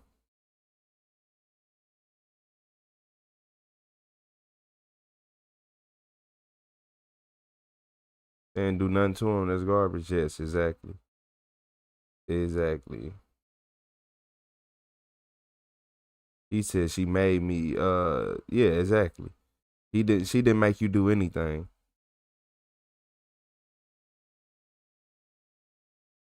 He said Bubba gonna love him.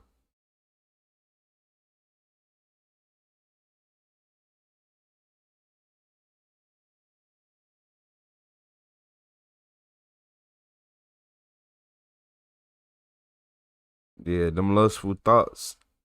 Yeah, y'all gotta watch out.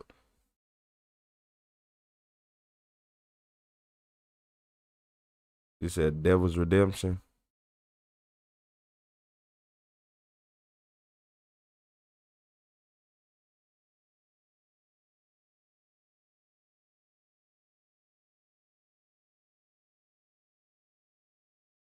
Nah, this a froze screen. You said you probably at the Florida Department of Corrections till he in the box. Hey, shout out to Bree. I appreciate you.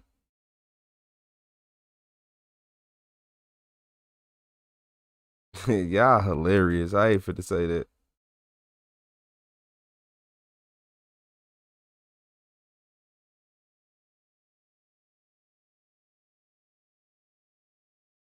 You said Alabama would lock them up so fast.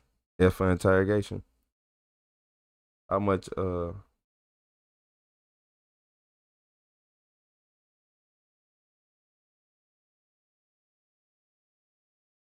old is this sick person? I think he was about 17. Now, he did it when he was 16, but he was 17 now. Yeah, watch our neighbors. You just never know. Keep your doors locked. Don't let nobody hurt you. Cause you never know you never know what other people are thinking. You never know.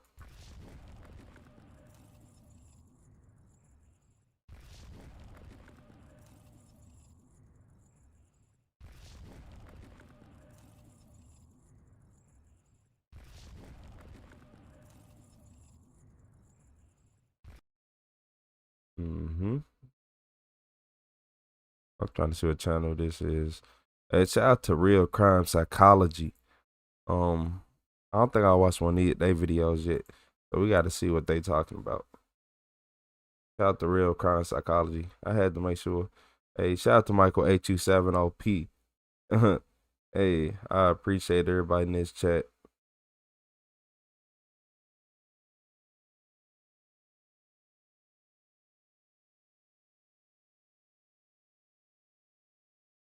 You said, did I get my other hoodie yet? No, it didn't come yet. I had to do like a design, a recolored design change. Like, so the one I got should be coming in white. The design on it should be white. Like this one I got on now is black, but the other one should be all white. So they had to do it. But I think it should come tomorrow. Should be tomorrow. It's gonna be tomorrow or Wednesday. I mean Tuesday. No, today Monday. Okay. Yeah. So within this 2 days. And shout out to Felix with the W. Shout out to JD with the happy poop. You said just here processing my thoughts. Hey, make sure y'all everybody double tap that screen, hit that like button. In this video, this killer girlfriend realized she's been caught. Yeah, she got caught. I wonder what she did. What you think it was for? Child custody, financial reason, or nah, it's gonna be financial reason because being with another man usually mean a financial reason. It like involves it. Like she gonna try to get her man took out so y'all can live in a mansion together or some stuff like that. One of them. What y'all think it is? But child custody is a big one too. I don't see him leaving and she doing all this off him leaving, but that has happened too. But shout out to Matthew with the super chat. I appreciate you, Matthew. Hey, W Matthew in the chat. Hey, shout out to Matthew. Soon for Phoenix. Soon.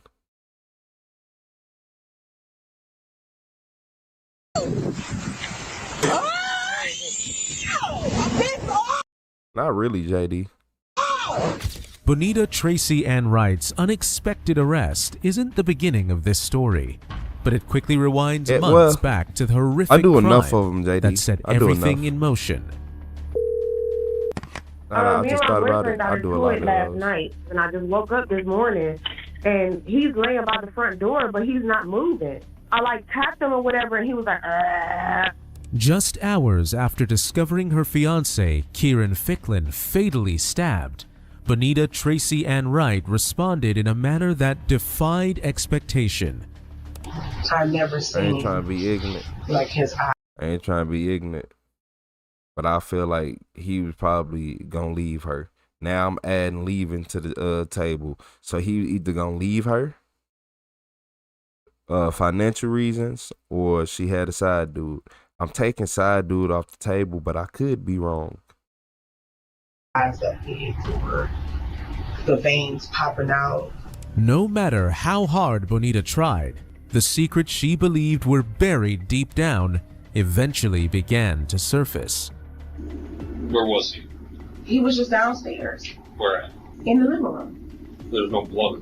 That's the problem. It all started with a disturbing 911 call made by Bonita on the morning of August 31st, 2022. When the officers arrived at the scene, they discovered Kieran in a pool of blood, pronouncing him dead at the scene. However, what immediately struck the detectives as unusual was the condition of his body. It appeared to have been there for several hours, contradicting Bonita's account of events. At the moment, the only potential suspect in the room was Bonita. In an attempt to understand what truly led to Kieran's tragic death, Bonita is taken into custody and escorted to the station for Wait, hold on, yeah. tragic death. Bonita. Hold on. How did she poison him? Now we got to see how she did it. Did she poison him? Cause they ain't say nothing about, cause I feel like if it was blunt force trauma or she used a gun or a knife, it'd have been more evident. Did she poison him? You heard about the wife putting like mercury in her husband's food? Bonita is taken into custody and escorted to the station for questioning. Why? Stab? Why? Yeah, I said stab. Because you just that mad. You just that mad you want to lay there. They said blood, but I want to know. And not tell me They said it was no going blood downstairs where he was. You know my mom don't care about me. My dad don't care about me. You know this. You know everything. Ooh, I think it was the same. You know. I think it was the lady who gave her husband coolant too. Do you need toilet tissue or anything? All right. So I'm Detective Casper. This is Detective Reader. Hey. All right. So I want to get you out of here as soon as possible. Okay. I'm sure you don't want to be here. Bonita, what happened to your hair? I put it out. So I want to talk to you about everything that's going on, okay? Yes. But before I do that, I have to read you your rights. That does not mean that you're in trouble, okay? It's just policy that you're at the police department, all right? So you have the right to remain silent. Anything you say can and will be used against you in court. You have the right to an attorney and have one present during any questioning. If you can't afford one, will be appointed to you, and you can exercise these rights at any time. Do you understand? Okay. Now listen to me. That does not mean you're in trouble, okay? It's just part of our policy. I know how the law works. If they're determined that I did something, that's what it's going to be. But I know I didn't do nothing. Yep, a lady gave her husband Visine too. I just wish he would have said something.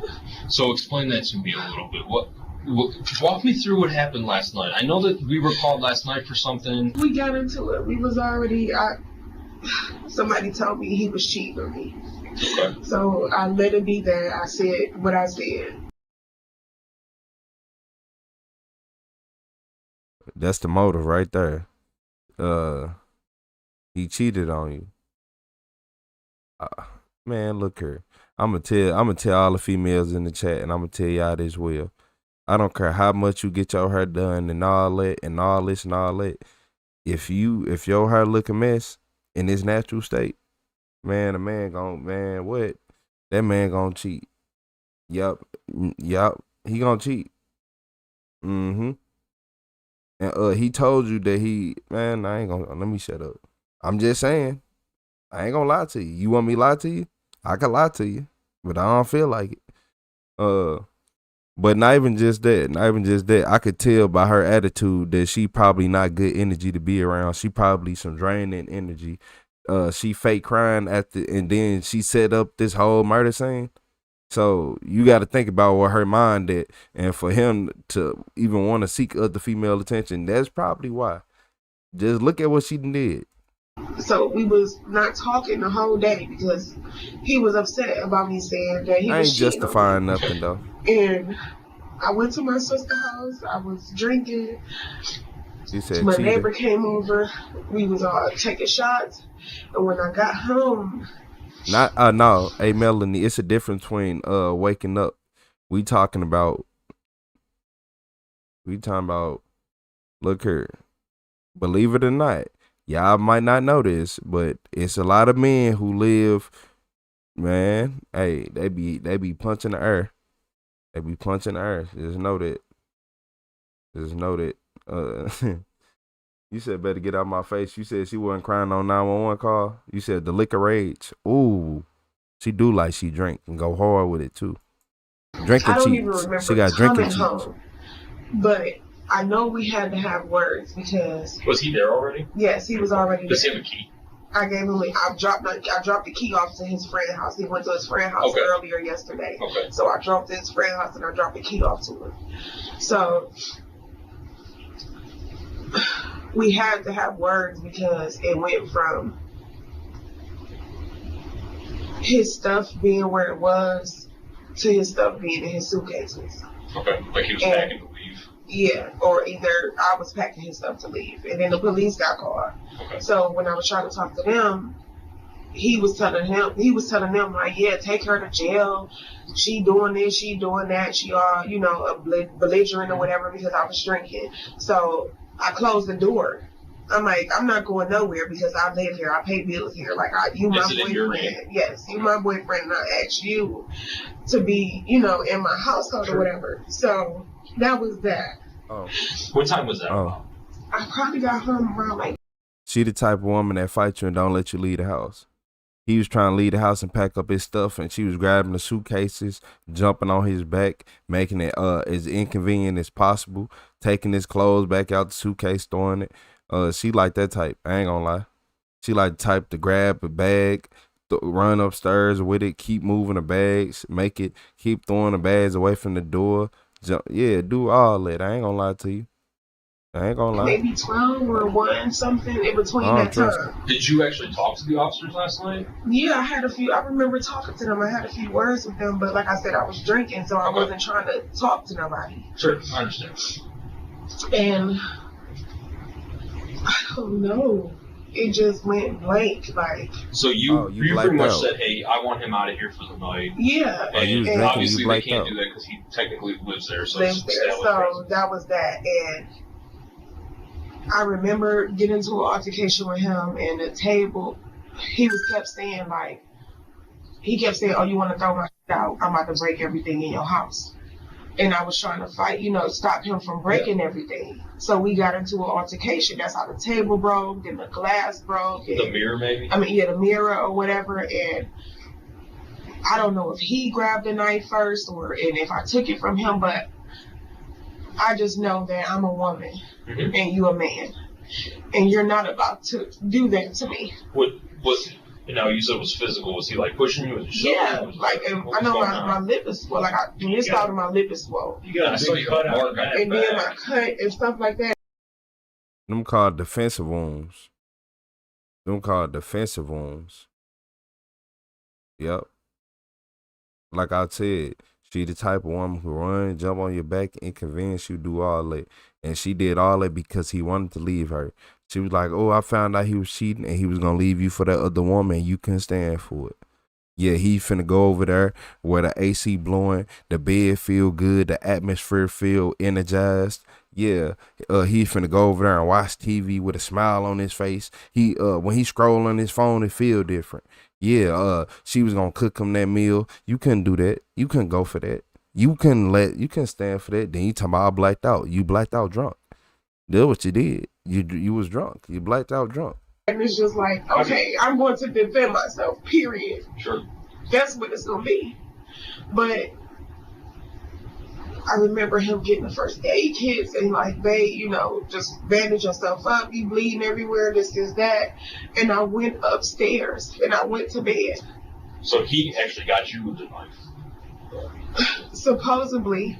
Like, do you remember that? I remember him going, you know, and grabbing a knife. I remember that. And what did the knife look like? Do you remember? I got several knives. So was it like a pocket knife? It was a sword? A steak knife. A steak knife. Yeah. Okay. And I remember me grabbing another one and trying to like, but he's a man. He's gonna overpower me. And that one, like the handle and stuff broke off. Like it's not even with a handle on it anymore. It's just a knife. Just a blade. Yeah. Okay. So I don't know. From the beginning, Bonita appears defensive, expressing no concern over Kieran's death, but instead being more worried about protecting her reputation. Her account not only exposes their troubled relationship, but also reveals that they had been in frequent physical altercations. As the plot gradually unravels, detectives stumble upon unsettling truths that expose a complex web of deception, ultimately shattering confidence in Bonita's claim of innocence. So I'm gonna make sure I get all this right. So last night, you get word that he's cheating on you, potentially. And he end up stabbed. After that, you got a word that you found out. You probably got undeniable proof. And so happily, he end up not alive right now. How does that look? That was weeks ago. Okay. But last night, did you catch him with somebody else? No, it wasn't. That's what I'm saying. That was filmed from a couple of days ago. So it kind of like day before yesterday. Yeah, it boiled over. Like he was still mad about it. Okay. So you go over. Why would he be mad about him cheating?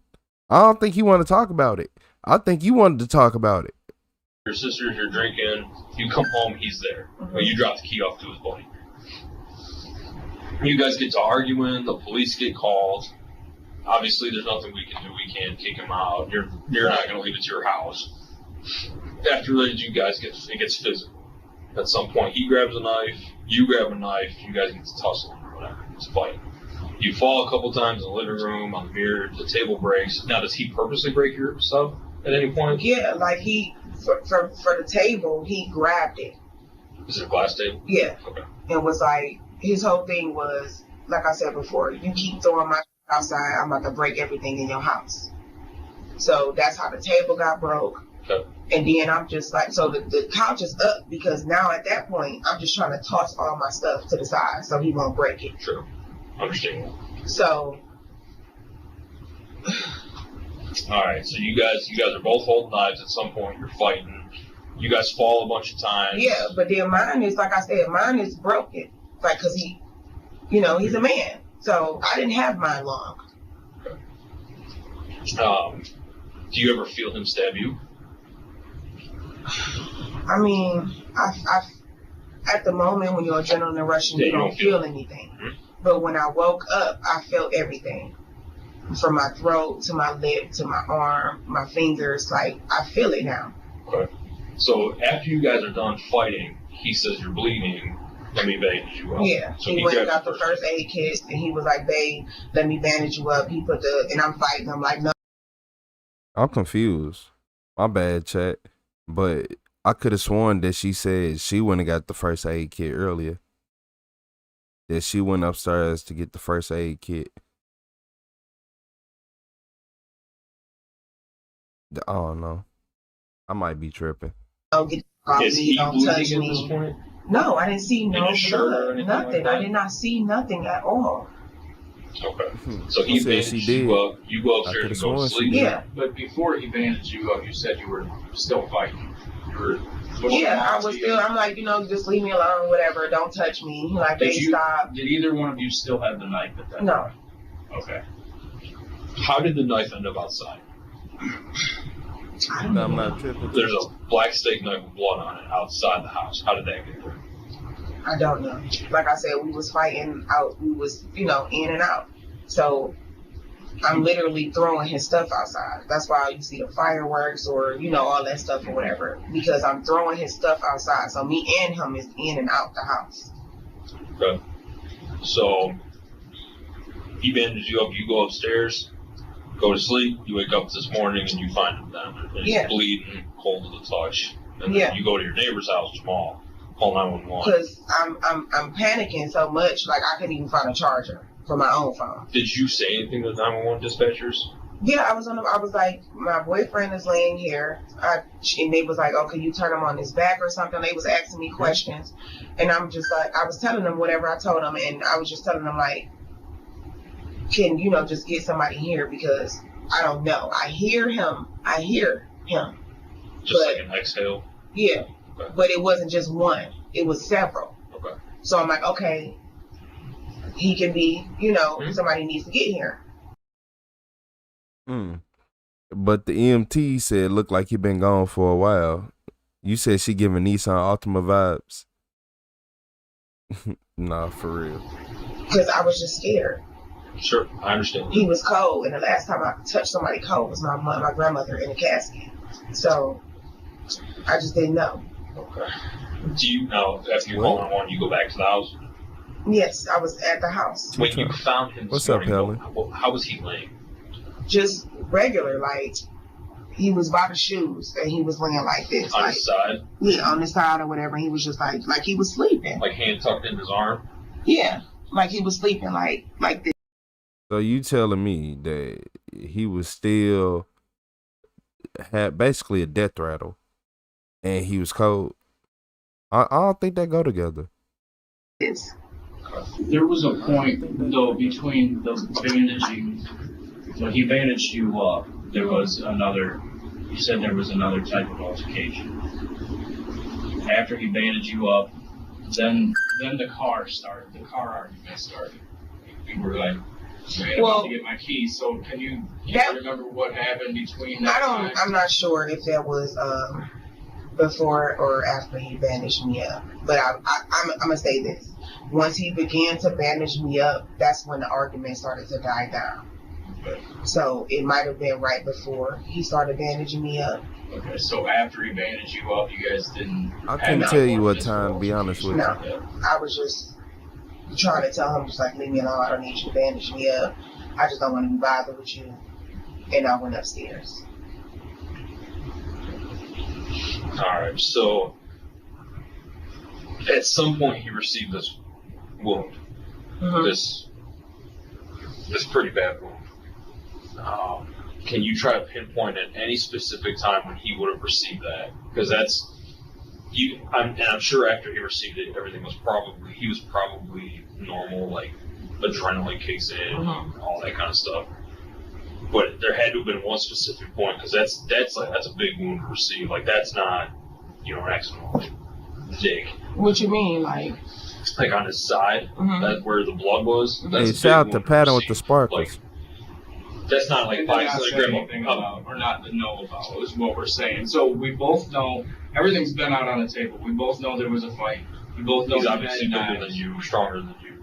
We both know you had knives. We just need to pinpoint exactly when he got the wound on his side that ultimately, I mean, it probably happened when we both had knives and we fell into the mirror. That's probably when it happened. It's evident from Bonita's demeanor that she's trying to control the narrative and feigns forgetfulness to avoid suspicion.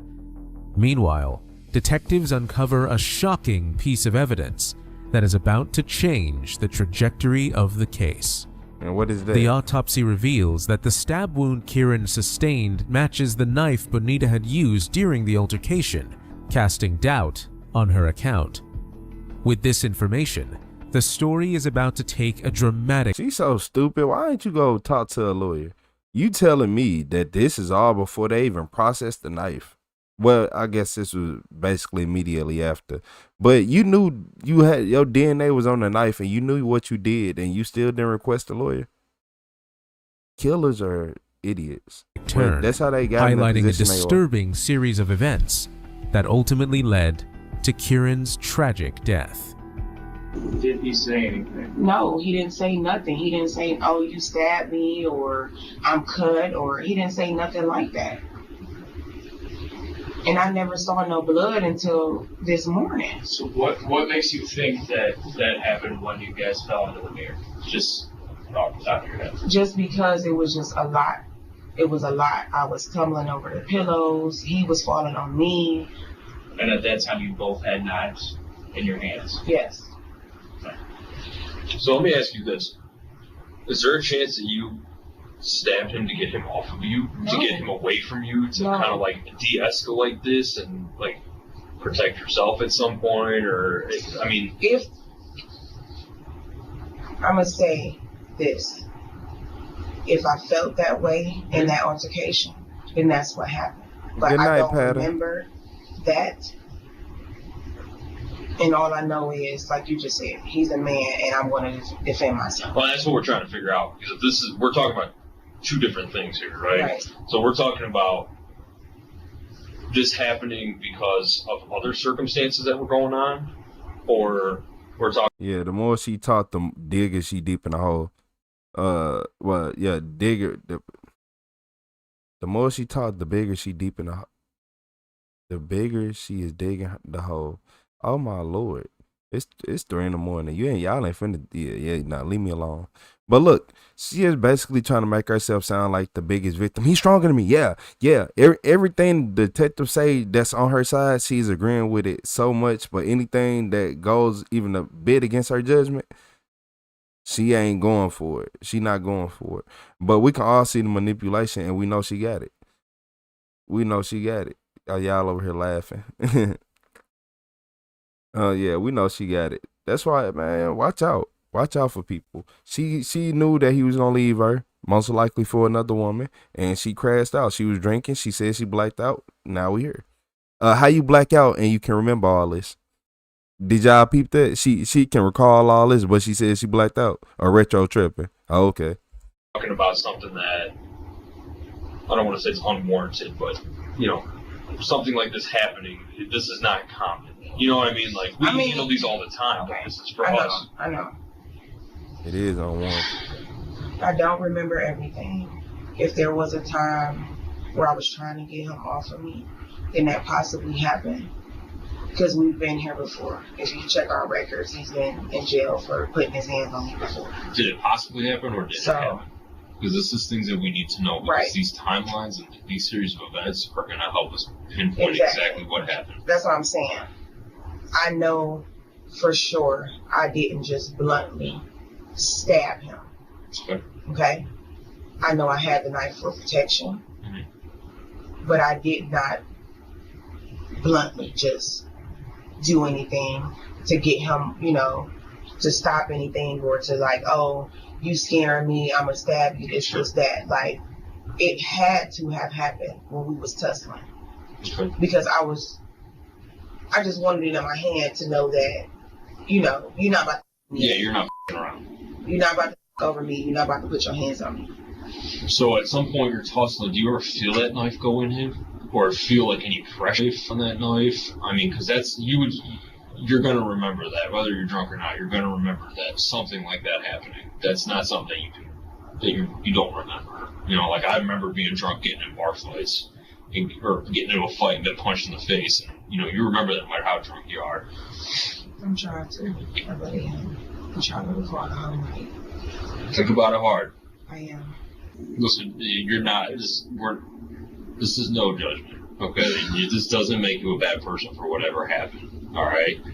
I don't want you to think that this is something that him and I'm just trying to get to the point where that happened, where like, because I know he jumped on me. You're getting there. I know you're walking us through it. Yeah, right, I know he jumped on me, and now where are you at when he jumps on you? We left off. You were in the kitchen. Well, we was in the kitchen, and I was going to the bag to get a bag to put his stuff in. And I was by the stove, and like At this point, the knife was still in your hand because you were throwing stuff out Yeah. still, right?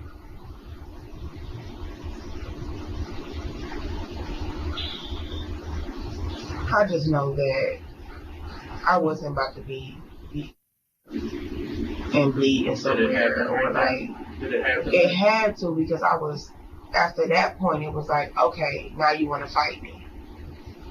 So then within that window, it was just like, I was just fighting. And then that's when I remember him trying to bandage me up. Talking about I was bleeding. When you walked in the kitchen to get the bags, where was he standing? He was still by the door. He was by the door. He was by the door right where we found him this morning, right? Yeah, right there. But he was alive or whatever, standing up. And he was... But when you came around that corner, when you were walking past that stove, he was standing by the door. What happened in that moment? Something happened in that moment because you're getting there. You want to say it, but I feel like you think... I'm trying to use the exact... I'm trying to give you the exact action. Yeah, and that's what we need. So explain it, because I You're think there in your that kitchen too. You're the blood splatter. Well, that's where we're at right now. Makes me believe that it didn't happen anywhere else but the kitchen. So you got to take us to that moment, because this is your time, okay? I'm trying to remember. I really am. And we want to help you out the best we can. I don't know if he like jumped on me or I don't know, but he was tussling in that kitchen.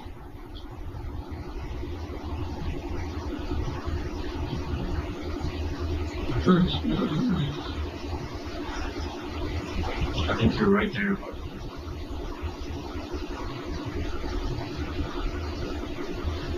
See him, he's standing by the door. And I grabbed the bag and I went. That's why the crates and stuff is outside, because his stuff was in the crates right there where my pantry is.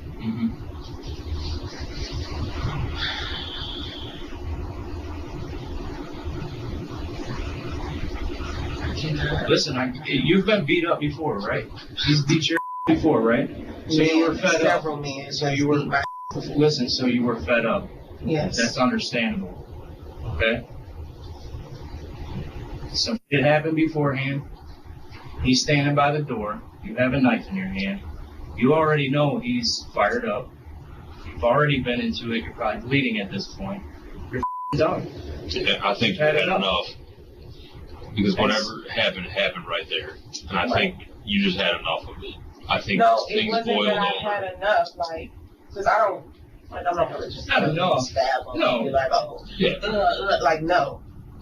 In August 2022, Kieran was arrested for domestic assault, reinforcing Bonita's claim that he was abusive.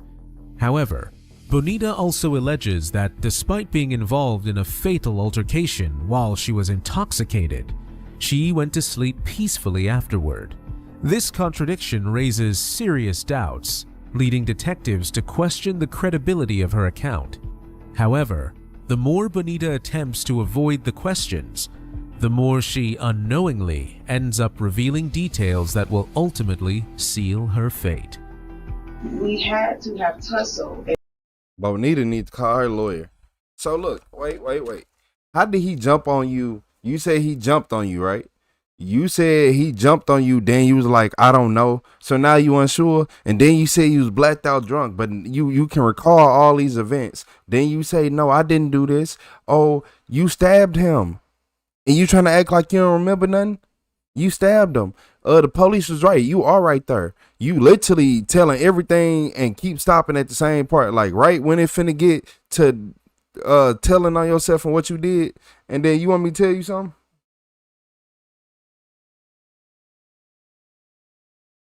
The last time he got locked up, you lied on him.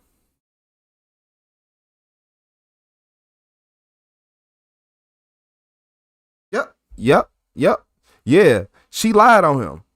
And when he was gonna leave this time, and he went and talked to old girl because he like, man, you ain't finna get me locked up, and then you still nah. So he was with her talking to her a little bit. Then he like, this ain't finna work out. Went to go talk to old girl. She got mad. She talking about I been knew. Nah, you probably did knew already, but you still was mad. Once he was packing up his stuff to leave, you jumped on his back, you start swinging, you start doing that, or you probably just want to grab the knife immediately and start caught him off guard. Didn't even let him get his badge. Who knows, Michael Myers? And that happened. Because regardless of what me and him going through, I'm not like, oh, I hate you or nothing like that. Or, you know, I was just going to try to drop him off to his mom's house and leave like that. Nobody expected this to happen. I'll see you later, Vic. Happened in that kitchen. Wherever he's lying is probably where this happened at. Because whatever happened was pretty traumatic. So I don't think it happened and then he bandaged you up and then you went upstairs and you laid down. I think whatever happened there, I don't think he left the kitchen. No. I don't think he ever left that spot by the door. It happened right there. But what we need is just you to kind of walk us through. You're right there. You're right there, and I know you're scared to say But that's it. the thing, like, nothing happened after that. That's literally what I remember. I remember him coming to me. It was blood everywhere. I was already bleeding. Yeah. So it was blood on his shirt, too, you know, for me. So that altercation, it had to happen in that kitchen. And then he never left that kitchen. Right. At that point, yeah. Because he never followed me upstairs. Right. So I said, you, he was like, whatever, this is that. I remember hearing his voice before I went upstairs. When you went upstairs, did he lay down? Was he on the ground when you went upstairs? No. Where was he? He was just downstairs. Where at? In the living room. There's no blood. That's the problem. Like, there was no trail of blood from the kitchen to the living room back to the kitchen again. And he was bleeding a lot. So that, like... Right, but that's the whole thing. It happened So you cleaned up. She probably cleaned up. at like 1 or 2 in the morning. It's what time did I call y'all? 8:30. Right. So, I mean, I watch a lot of and a lot of shit. Like, it wasn't a lot of blood. We're not saying like he was deceased right there. Yeah, that's what I'm probably saying. still talking to you, but we're trying to fill in the blanks because there's a blank. You've told the story, and the last time you told the story was perfect. That was spot on. We were right there. Then we get to that point where something happened that we skip over every time. No, we're not skipping over nothing. That's what I'm trying to tell you. No, I know. I'm trying to get you to remember so it makes sense, because there's a point to where he was stabbed and we're missing that. I think you know when it happened. It's just, I think you're just worried about. I'm not worried about nothing. I'm a very honest person. I do not recall. Give her 1,000 years. She says she's a very honest person. Mm-hmm. Yeah. Me literally stabbing She's him. blackout I don't drunk, recall huh? Me just. We're not saying you did it intentionally. Like I said, I was trying to explain. You've been in situations before. You've gotten your beat. People just sometimes you just can't take it anymore. From when we going from getting them bags and then about to go get his stuff, it had to happen right then and there. I don't recall. I don't remember. You know, I probably, because I'm still a little bit drunk, so probably when I sober up, it'll, come back. I was just finna say, on my life, I swear to God, I was just finna say, she's still drunk right now. And what ended up happening is when she like drunk, real intoxicated, she did what she did. And she went, laid down, sobered up, noticed that he still ain't get up, and she panicked, and then now she's in this situation. But she's most definitely drunk.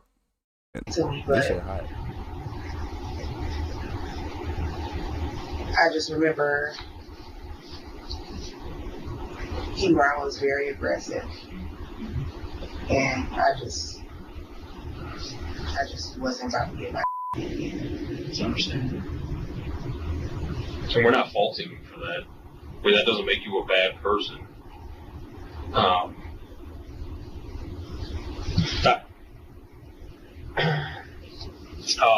Give me 1 second, okay? Do you need another water or a snack or something? I'll take another water. You want water? All right, yeah, give me 1 second. We'll be right back. You use the restroom? Hey, real quick, you said that your camera can be accessed from your phone. Is that right? You're just not really familiar how to do it? Yes. All right, so what I'm going to have you do is I want you to read over this, okay? This is another consent form. It's for your phone, all right? And this one is going to be for the actual DVR system that's in your house, so I can get into that and watch that, because that's going to help. I think that's going to help you quite a bit. Bonita's facade of innocence crumbles as soon as she realizes that the detectives are finally closing in on her. Although she tries to appear devastated by fake crying, what detectives uncover next only exposes her manipulative tendencies. Bonita's attempt to appear cooperative further digs her into trouble when the password she provides them to access her phone turns out to be incorrect. So I want to go back to when a friend of yours told you that he was cheating on you. What was the extent? Like, how did that come about? It was okay. Yeah, I said she fake crying. Jackie, this lady Jackie. I think she fake crying, but she might have a couple real tears in her eyes, just only because she going to jail though when she got caught. Around the corner who lied to him about for the last 2 years about the baby being his. What baby? Her name was Leela Fickle. She's in the last report with me and him for the domestic violence. You guys don't have a child in common, right? No. Okay. She was like, supposedly, she messing with this guy, and his ex-wife supposedly told her that her and Keyron was still. Don't care, because Jackie always lying. Okay. But I can be petty, and I set it up to him. I'm like, okay, you've been cheating this and that. So we got into a little argument, and we wasn't seeing eye to eye. Okay. So we wasn't talking. When was that? That was probably like 2 or 3 days ago. Okay. So you approached him with it and said, did you ask him straight up? No, it was a text message. It was like, I'm like, oh, you acting funny. You probably should, continue talking to the you've been cheating on me with. I got you. And then that was the reason why we was not talking. Okay. So there was like a period before this, like 2 or 3 days where you guys, like, very little communication. Yeah, we wasn't even talking. Like the whole day, like when I went to go drop the key off to him, he was at his buddy Frank's house. You said just break up. She didn't want to break up. She like toxic situations. I keep telling y'all, a lot of females like toxic situations. It's more drama. It's something to do. Just imagine every day is something new and some drama filled. It's something you can't even prepare for. Yeah, some people like drama. Some people like drama. It don't just be females, but hey. In this situation, she loves drama. Cause men love drama too. Yeah, men be loving a lot of drama. Some men can't live without it. They don't want no girl unless she loud and dramaful. But in this situation, she wanted it was most definitely a crime of passion. He tried to leave her, and she ain't want it. She already getting cheated on, and then he trying to pack them bags. Yeah, okay. And I went to my sister's house. We just wasn't talking. He was still sleeping, right? Huh? He was still sleeping, like living with you? Yeah. You guys just were not communicating? Yeah, it was just that one day. So yesterday, what was the boiling point? Like, did he get pissed off about her again, or what happened? No, I'm telling you. He went to Frank's house. Uh-huh. I woke up to go get me a job and handle my business. When I came back, he was gone. He was at Frank's house, and I went to go drop the key off to him so he can get back in. And then I went to my sister's house. Okay. And then when you got home, that's when things kind of blew up. Mm-hmm. Did he approach you first about it? Like, how did that argument start? I believe when I got home, he had a situation because our agreement was we was going to be in the house by 12 o'clock. Okay.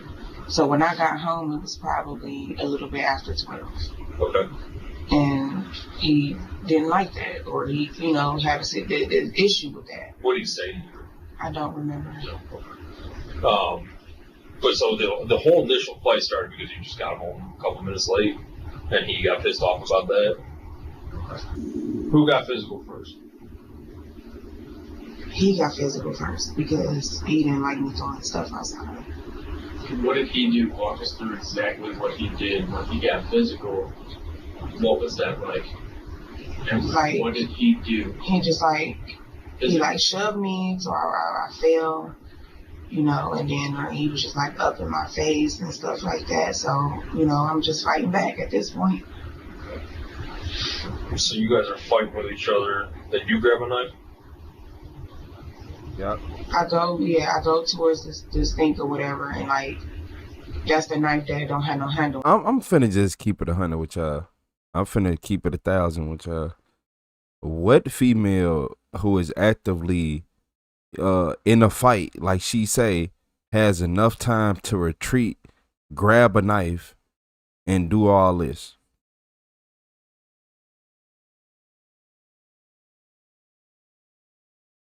Am I tripping? Like, is that not a lot? So she fought him off. She fought him off with her wicked fighting skills, and then she retreated to the kitchen where she grabbed a knife and then proceeded to stab him multiple times in self-defense. Yeah. I will straight put that in the movie. He, you know, I didn't have no much. I didn't have. It was gone. That was that. Then he was like, "Oh, you wanna try to grab a knife? I'm gonna get one too." Then he grabbed a knife. Bonita makes every effort to convince the detectives that she acted in self-defense and paints Kieran as the aggressor. However, the detectives don't seem ready to fall for her tricks. Her inconsistent statement about who held the knife first eventually makes her claims contradictory. Additionally, her claims about Kieran's affair are also undermined by his friends, who asserted that Kieran was loyal to Bonita, and he often had to ask her to go out with them. Wow, so he wasn't even cheating. And I could have, and it was justified in this situation. When is it ever justified? Blah, blah. I don't want to hear that. He was trying to leave. Yeah, he was trying to leave. And yeah, okay. These statements only highlight Bonita's attention-seeking nature. What the detectives have uncovered what other dude was she talking to in that phone? So far is just a glimpse. Further details that are about to come to light are poised to expose her web of lies. Was this fight like, was this like every other fight you guys have ever had? I mean, to this point of stuff being broken, we've never got there. But it's a hole in my wall from him, you know, punching a hole in the wall. And like I said, I got videos in my phone of him, you know, yelling outside. So we get heated. Has there any been weapons involved in any of your fights at all? Yes. Like knives? So there's been knives. It's been knives before. Like, you know, I'll grab the knife and I'm like, you know, don't come at me or whatever. This is that. And with the DV charge or whatever, like, he was in my face and I was just going like this. And it poked him in his face 2 times. So he was like, I'm telling them they need to take you to jail. Look at my face. Because he grabbed me with the domestic violence case. He grabbed me and like put me up in the corner, but had me up and I couldn't breathe. So at that point, I was just scratching and I was just trying to get him off of me. You said she sounded like Patrick Beverly? The police got called that time and they took him. So is that what happened last night then? Like, all of this kind of boiled over? Yeah. From previous arguments, it just got to that point last night. Or was it enough is enough? I mean, I guess for him, because I've seen him mad before, but not like that. So. What do you mean? What was he doing different than he would have before, as far as his behavior? Like, he would yell and stuff, but I've never seen like his eyes that big or the veins popping out of his neck, like angry. I've never seen that. And like I told him before, I'm like, you starting to do like this little devilish look, like you starting to look real evil. So is that what led to this, receiving all this injury and all this kind of crazy that happened? Yes. So it's basically defending myself. So, okay. And that's the stuff I need to know, right? I need to know that kind of stuff. This is what we've been working for this whole time here, okay? I need to know how he got that injury. You need to be honest with me, okay? No, I This is am what we've been being working honest for with the you. whole time. You just told me yourself that you were defending yourself, and I need to know. This dancing around how this happened is not going to. No, I'm not trying to dance around nothing. Like, I literally was drunk, so I don't remember everything.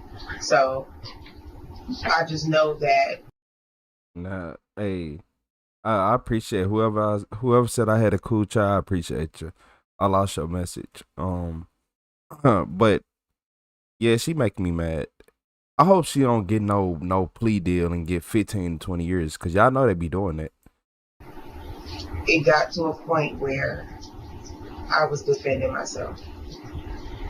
And I'm okay with that. I'm all right with that. But I need to know how that injury happened. Okay, I need to know how he got that injury. We were fighting. That's what I'm saying. Like, and I had a knife in my hand. I probably went like this, or I went, this, or I went like that, but like did this too. Mm-hmm. But I was just defending myself. I was trying to back him up off of me. When did that happen? We had to be in the kitchen.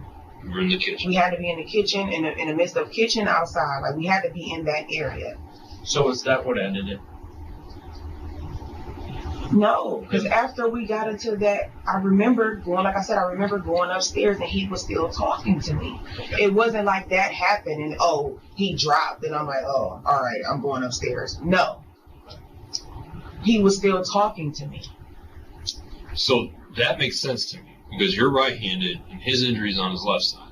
And if you guys are face-to-face, that makes sense of how he received that. So I appreciate you telling me that because that makes a lot more sense than I don't know how that happened. Yeah. Okay, that makes sense to me. Despite Bonita's attempts to deceive the detective by providing the incorrect password, they ultimately managed to get access to it, revealing unsettling content. They found that Bonita had sent text and voice messages to Kieran, threatening and even cursing him. Her attempts to portray Kieran as an aggressor in their relationship completely backfires. Now, for the one last time, detectives are prepared to strike Bonita with irrefutable evidence, eventually incriminating her as the mastermind behind this heart-wrenching crime. I received some information, all right? So, everything you told me before, all right, I believe you, for the most part. The only thing I'm having a hard time with is I just found out that he's got a wound right here, not in his side. Right there? It's in the top of his chest, all right? So that wound in the side is not there. I was wrong. Okay. It's in his chest. Okay. So let's figure out how that happened, all right? Well, that goes to the point, when I was saying I was just doing anything with the knife, like to get him back from me. So shout out to Matt with the star. Went into him at some point. It had to. Okay, well, I don't recall it, But like I said, I can actually say this in court. I was doing this and this to get him away from me. Okay. So at some point, you're face to face, and you're going like this. And at some point, you stab him in the chest, just flailing around, right? So basically what you're telling me is you're swinging the knife around.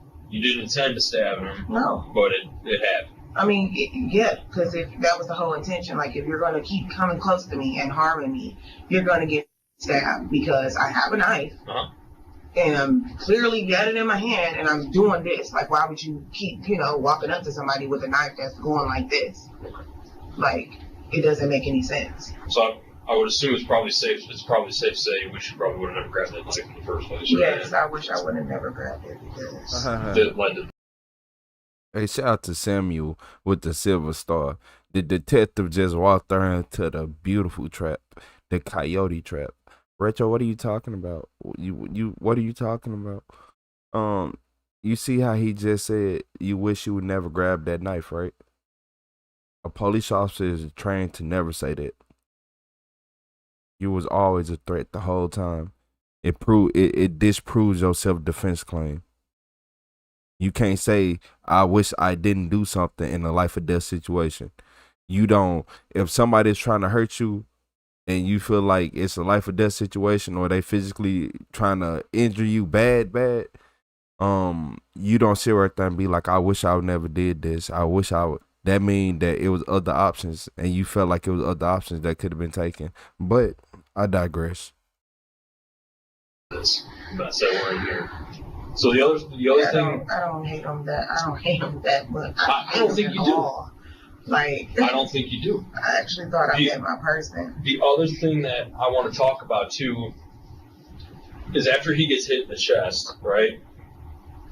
He's not going to be up for very long after that. All right, after hitting one in the chest, you're going to very long. You're going to hit the ground pretty quick, and he has no blood on his underwear, meaning that once he was hit, he fell fairly quick. All right. So tell me what happened after that happened. I know you're telling me he bandaged you up, but that's what I'm saying. Like, something else. Literally, if I would have seen my fiance hit the ground after me and him having an altercation, it's not much for me to get in the car and go 7 minutes around the corner. You said he had no business being with this woman, or ground. He did not do that. Yeah. Like, he was still trying to get his stuff back in the house and everything. So he did not in the kitchen or outside? He was in the kitchen when I woke up, so it had to happen. Where you stabbed him, was it in the kitchen or was it outside? Sir, we was fighting from outside to the kitchen to the living room. I don't recall where it happened. Okay. But when I went to sleep, Keyron Ficklin was still up. Where did he bandage you up at? In the living room. No, on your body. On your body. Just my thumb. Your thumb? So what did he do? He grabbed a Band-Aid and put it on you? He got the first aid kit. Where was the first aid kit? The first aid kit was in the back, where my hair room is. Like, right to the left of the back door? Or the yes. Door? So when you come in, the hair room is that way, laundry room or whatever. And then when you go in there, you make another right, and they were to the back, like top of the crates. So he had to go in, turn, go this way, and then look down, to get the bandages and stuff. So he got a Band-Aid, put one on your finger, and then you went upstairs? So it's safe to say this probably only took 3 or 4 minutes from the time He got stabbed in the chest, and he went and grabbed the Band-Aid. Hey, shout out to Rima with the high five. She is full of straight shit. I ain't gonna even lie to you. Straight donkey. Talking about it ain't making no sense. She one of the worst. I seen in a while. She need life. But they gonna try to give her a plea deal and give her 15 to 20. Hopefully she try to take it to trial. A Band-Aid to put on your finger, and you going upstairs maybe 3 minutes, 4 minutes ish. I'm assuming, right? Yes. Okay. All right, that makes sense. It's frustrating because I'm telling the story, and I'm telling him what he did, but he's not. I don't want to talk about him like that. Like, yes, I was defending myself, but I love him. And we had so much potential. Like, when we good, we great. It's so much laughter, so much fun. When things got bad, they got bad, huh? And it was like, I met him. He was going through that stuff with that girl. I had him happen on my spiritual journey. If they walking around my house, they gonna see my stones and my candles and stuff. Like, oh my Lord. I was not no yelling. Yeah, you was sitting over there, all them stones and all them candles and all that. Shout out to Ricardo with the gold coin. You were doing all that stuff, and you was inviting negative energy. Cause you ain't nothing but negative energy person. Yeah, you had all them stones in your house. I'm starting to think that a lot of people who use them stones need to start doing their own homework and start actually looking at the non-mainstream opinion on stuff and what people really think about it before they and do real research. Because I'm starting to think a lot of stones that people be buying be bringing negative energy. Because a lot of girls who I be hearing talk about stones and this, and males too, it be something wrong with them. It's most definitely something wrong with the males I be seeing talk about them. Yeah, you got to make sure these stones, this and that. I'm not saying there's nothing wrong with y'all, but it's something going on. An argumentative type of person. He definitely brought that out of me, but it was to a point where I could just be like, okay, this is not what I really want for us. So then he went and bought his stones and stuff. He would meditate with me. It was just when he got mad, there's no turning back when somebody's mad to that point. But I do have to have a female officer, and we do got to take your clothes, but we're going to get you something different, okay? So bear with us in this next couple minutes, and we'll try to make this as fast as possible. Yeah, because I'm going to jail. I didn't say that. Well, our evidence guys were processing. They found a wet and bloody mop. How did that get there? Because she was trying to, I told y'all she cleaned it up. She cleaned up the crime scene. The mop and all that stuff is right by the door. I hang everything right there. The mop was in the kitchen, or in the living room. So how did that get there? I didn't grab the mop. Why is it touch the bloody? mop. Or- I don't know. That's what I'm saying. When I went upstairs, I don't know if he like tried to clean up for me bleeding everywhere or something like that. But I never grabbed the mop. I never tried to clean up Nothing? the stuff. No. Alright, because it was wet too. So that's Right. what we're trying to figure out, like, Right. if you were just No. panicking and trying to clean up. Or No. When I woke up, I went downstairs and I seen him, and I looked out the door. His 2 suitcases was outside. So I went outside and I got those. I didn't bother him or anything, because even when he sleeps normally, I would lift his arm up and he would not get up. I literally have to shake him to wake him up. So, and then that was that. I didn't even see the mop. I never touched no mop. So did you open the door, bring the suitcases in, and then call? Yeah. Because like I said, I didn't disturb him. I'm like, okay, well, he probably still asleep. Or You see all that blood? No, I didn't see that until I actually just went there. But I knew I was bleeding last night, so I didn't think nothing of it until I actually went over there and I was like, they, and then I'm like, they, and then I felt that he was cold, and like I moved him like. Yeah. I thought it was just a little bit. It's probably 2 milk cartons full of blood on that ground. And you over here acting. I was just got cut a little bit. Okay, she's such a liar. I can't wait for them to take her to jail. But she better not plea out and get 15 to 20. I'm telling you. And he was still stiff. So then I was like, oh, like let me call somebody, because I don't know what. Yeah. Okay. All right, cool. That's all I need. I just wanted to clear that little part up real quick. Bonita was charged with 3 counts of murder, 2 counts of felonious assault, and 2 counts of tampering with the evidence. However, as the trial was postponed, Bonita was released on bail. On who? What she was released on? Why? For what reason? 2023, Bonita had to attend an event, but before she could reach there, officers noticed the expired license plate on her vehicle. What made the matter even worse was that they discovered a firearm inside the vehicle. Firearm in here? What's that? There's a gun in here. Nuh-uh. Yep. Oh, that's it. Copper. Yeah, she gotta go. She gotta go. He like, oh, that's it, cuff her. Yeah, she gotta go. She shouldn't have been out of jail. You got a gun too? She out of jail and she got a gun? Okay. She was eventually charged with possession of a firearm while indicted. In May 2024, Bonita Wright was convicted of murder in the commission of a felonious assault, but it was not determined that she had committed a deliberate killing.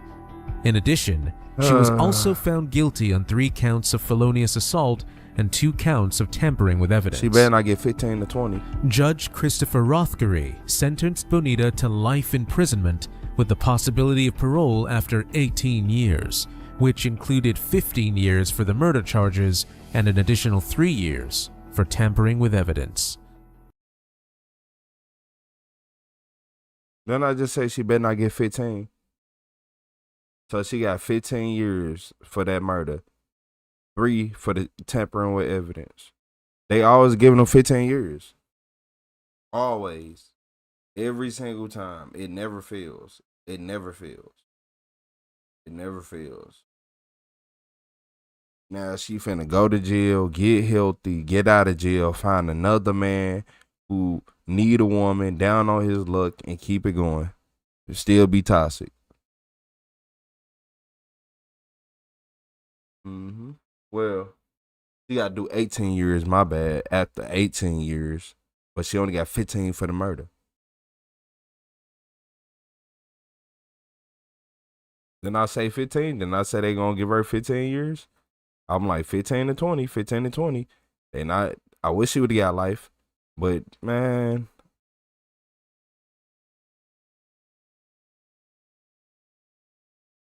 she getting out, Vincent. Yep, she getting out. She is getting out.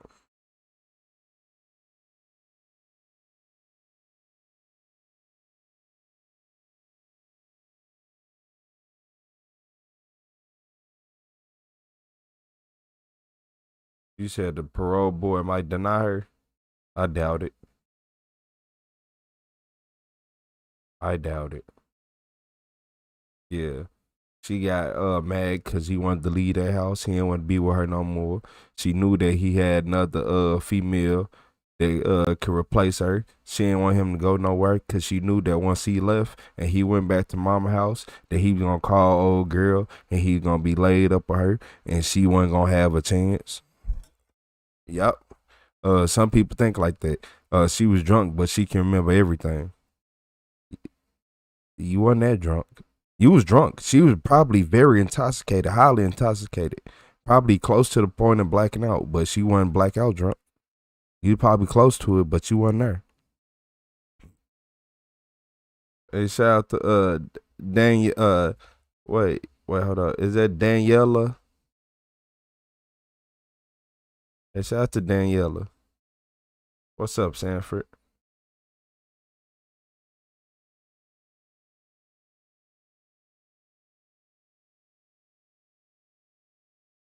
The dogs are good for this world. Yeah. Yeah, she need 1,000 years. I ain't gonna lie to you.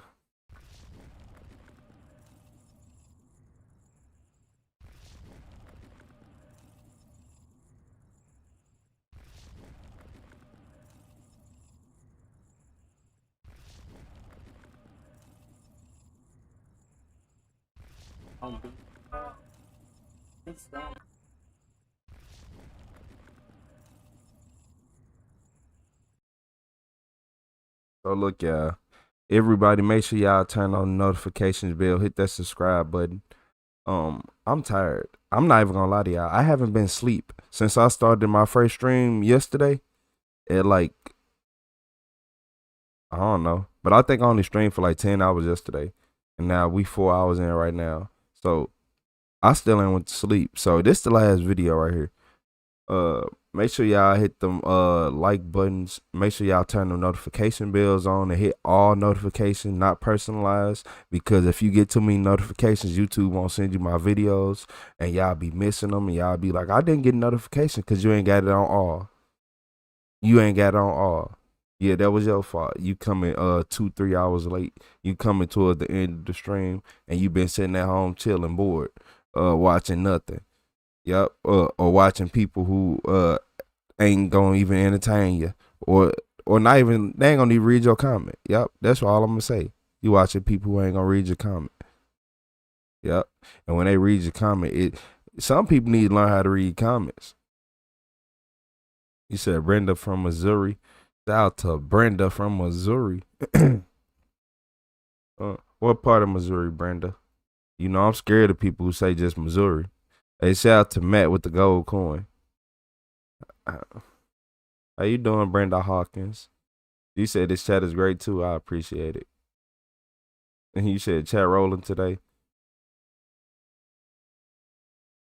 Yeah.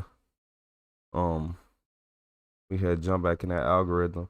Well, we'd have been going live for so long. Yeah.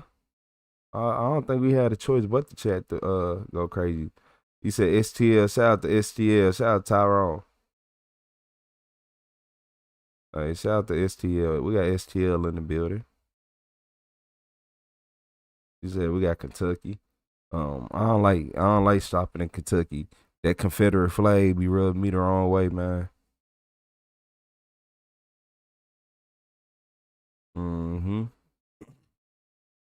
UK, London. Yeah, bro. When I found your channel 2 days ago, hold on. It's so many comments that just moved this. When I found your channel 2 days ago, I haven't been sleeping either. You keep me up. I appreciate you, Sterling. Hey, shout out to JD gifting that membership. Wait. He gifted membership to himself. Shout out on JD getting that membership, becoming one of those members. Hey, you hilarious. You are hilarious. Hey, shout out to JD.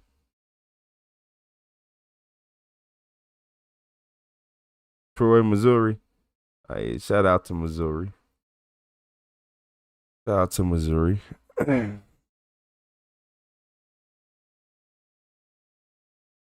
If y'all ever see me in Missouri,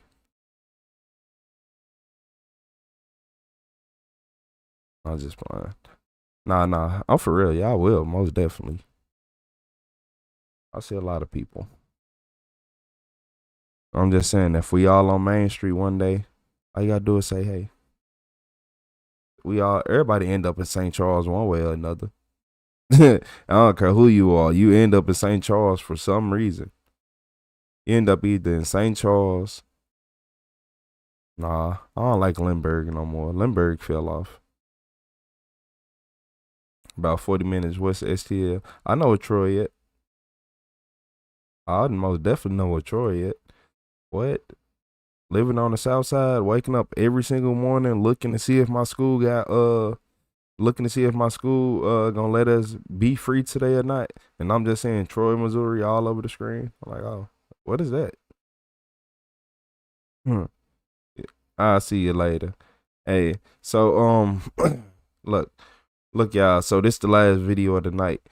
In this video, this killer wife realized she must leave the interrogation room. I hope somebody hit her with a rock bottom through a table that was on fire before she escaped. Oh no. I'm just saying, I feel like they need to start incorporating more WWE matches in these interrogation rooms and a lot more, you know. Centerville firefighters are dispatched to a scene of unimaginable horror. What's up, Marcus? After responding to a disturbing 911 call. Hey, this is Roger. Hey, shout out to Marcus. I think a house fire at 828 South Park. I'll see you later, Bree. You can see the flames? There's smoke coming out of an open window and nobody's home. Inside the house, reduced to ashes, they stumble upon a disturbing sight. They discover a male body, burned to death, identified as Timothy Path. She need to go to jail for knowing how to make a fire that effective. Yeah, people can't make fires that effective. And then she knew to leave the window open. She need to go to jail. Yeah, if you know to leave the window open when you set the fire, you need extra time. Ready? 1, 2, 3.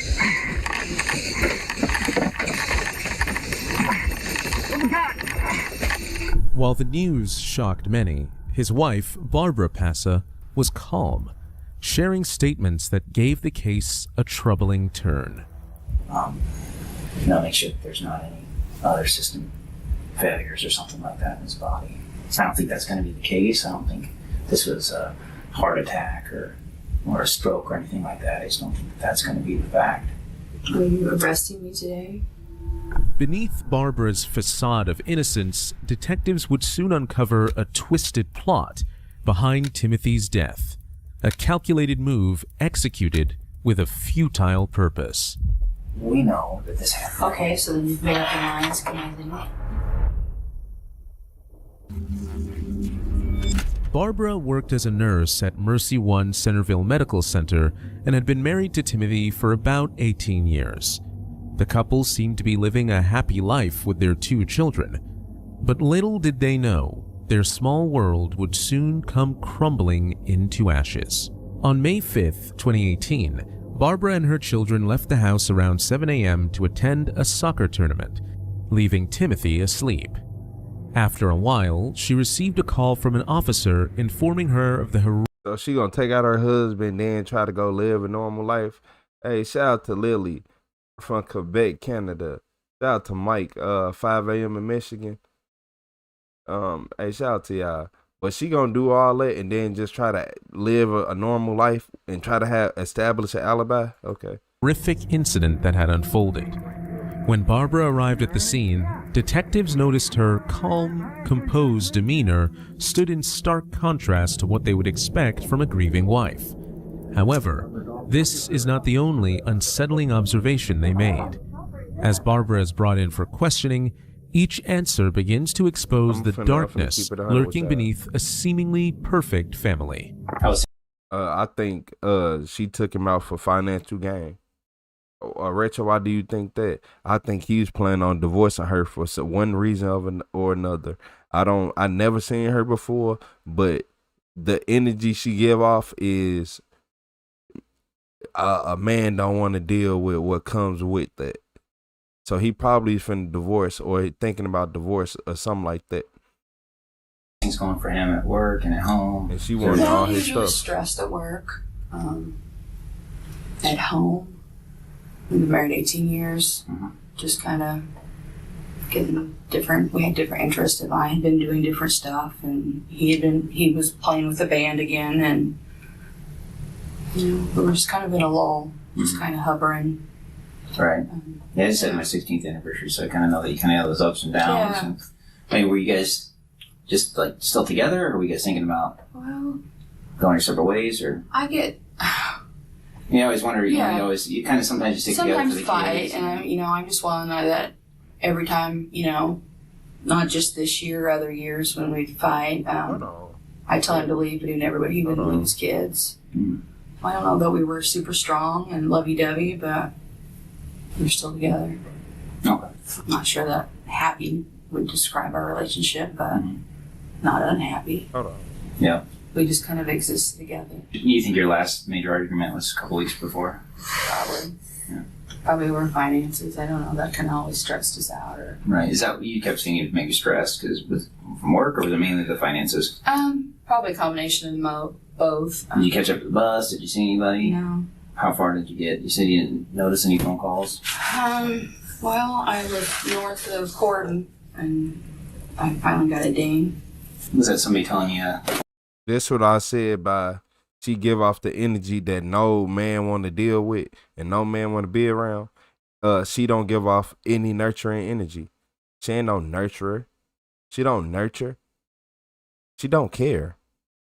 Not only that, what wife sit right here, see her house on fire, go through all this traumatic stuff, and don't care about her husband? Like, where's my husband at? Hold up, what's up with my husband? Like, a real grieving wife is gonna go crazy. I would expect my wife to be like, nah, where's he at? Where he go? Where he go? Hold on, I don't see him. Like, and I expect my wife to constantly ask about me. Constantly. Because that's what a good wife would do. They'd be so worried about you. They ain't hearing nothing these detectives got to talk about right now. No. I got to get to where he at. She's so nonchalant because she in her head trying to think of lies. So it's causing all her other emotions to not run properly. Well, she know what she did too. So you got to remember, she a psychopath. If there was an issue at your house, or My first one was Kate. She had screenshotted a Facebook thing from Shelby that her house was on fire. okay. What did you do that next then after you saw that? Well, I pulled over and tried to make some phone calls. I think I tried to talk to her, and our phone got cut off. Kind of a blur. Because I didn't know, should I go get my kids? Because they were freaking out, I didn't know what to do. Yeah, my first instinct is to protect my kids. What were you told on the phone then? That my house was on fire, and Beth Ann asked me, where we were at, because she didn't know. And I remember squealing out, Tim was in the house. Did you ever try to call Tim? No. Yep. Nope. She never tried to call Tim. Your husband is nowhere to be found. Your house is on fire. You don't try to call him? Do that sound right to y'all? Do this sound realistic to you? What kind of life insurance policy did he have that you trying to cash in on? Just tell me. Just tell me now. We ain't even got to sit in this room this long. Just tell me. I'll let you go home. You know if anybody did? I know when I didn't answer for my mom, she did. Because if she can't get a hold of me, she'll call Tim. And he didn't answer, so she was freaking out. Anyone struck with such a tragedy would be utterly devastated. Yet Barbara displays an astounding calmness. Soon enough, the secret behind her composure would eventually come to light. During the investigation, neighbors told detectives that the couple appeared to live a perfect life. However, Barbara's statement reveals the dark reality behind the surface. Despite pretending a luxurious lifestyle, the family had been experiencing severe financial crises. This included overdue mortgage payments. This unsettling detail just scratched the surface. Detectives would soon uncover other incriminating evidence that would ultimately tear apart Barbara's facade of innocence. Where is the life insurance policy that she's trying to cash in at? I don't know if anybody else did or not. And then, what did you do next? Well, I finally figured out that I should turn around, and so I flew back. I guess I just assumed Tim was mobile and moving. And then, I guess you got back. What did you see? You got home? I think I either got a text or a call from Owen, and the neighbor kid had told him that he knew somebody was in the ambulance. So maybe that's when I tried to call Beth Ann again. And she told me I just needed to come to the house. She wouldn't tell me anything. And so when I pulled up, I parked and... You never tried to call your husband? Okay. I could tell by the look on Wayne Doobie's face. For sure. And that's a lot to take in. What do you think maybe happened? I don't know. You set the house on fire and I left? know that Mike was nice enough to fulfill my wish. Well, not wish. My request to see him. And I hope to God he wasn't alive when that happened to him. You know, I don't know what happened.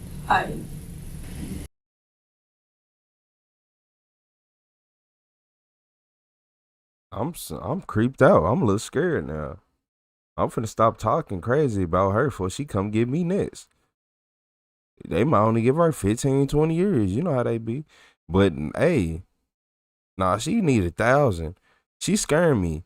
Talking about, I hope it's just the way she said it. She did this. She did it. She sounds so guilty. That's literally, it's guilt. She sounds guilty. Tim's my husband. I can't say we were madly in love, but I loved him. I wouldn't wish that upon anybody. You know, not knowing. Just, it's crazy. So, we need to look at all those aspects, but, at the same time, we want to give individuals the opportunity if they maybe saw or heard something to help us with the investigation too, because, we're going to put things together and it's going to come out and we want to make sure that we have full understanding. I don't want to jump to conclusions. We're just trying to figure out what happened. I mean, what would make you think that? I don't know. I have never been through this process before. I don't know. I know you have to look at everybody, if that's what you're thinking. I don't know. Yeah, and Barbara, I've been doing this kind of like a long time, and we're good at what we do, and that's why we come down here, and I think most families appreciate that, right? Yeah, I'm just... but I'm also a realist, so I look at things and I prepare myself for if things come back different, like is there another explanation that I'm missing, sometimes the facts come together in a case and they point in one direction, and black and white, it might look like this, but there might be more of the story. And that's my job, is to talk with people, right? To kind of get a better understanding. Because I'm going to hear that maybe your relationship wasn't that well with him. People are going to say that. Wouldn't you agree? Yeah. I mean, yeah. But we didn't fight in public. We just... Tim, I'm more social for people that I like. Where Tim was just, if you went out and talked to him on the fence, he'd talk to you. Finances were a little tough. Yeah. They definitely were. Look like maybe you're behind a little bit on your house. Well, we refinanced. We had been like 6 months behind. So we did a loan program. So we had gotten that back on track. Do you guys have life insurance? Yes, and I just had upped his policy.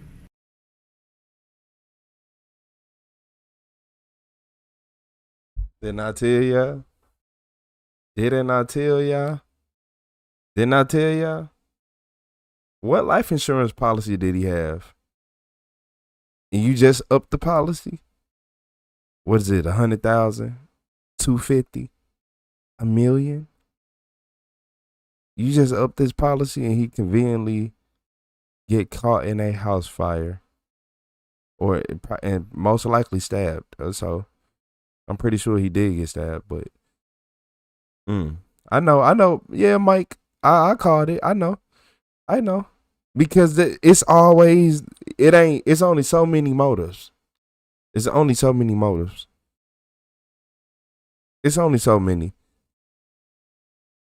Okay. Mine, I'm kind of aware with my diabetes. I think there's 100,000 on me, plus I have 2 years of my salary. And I think at Alliant, his was just a year and a half. And so with their increments, we looked at going up more, but they'll only allow you to go up 25,000.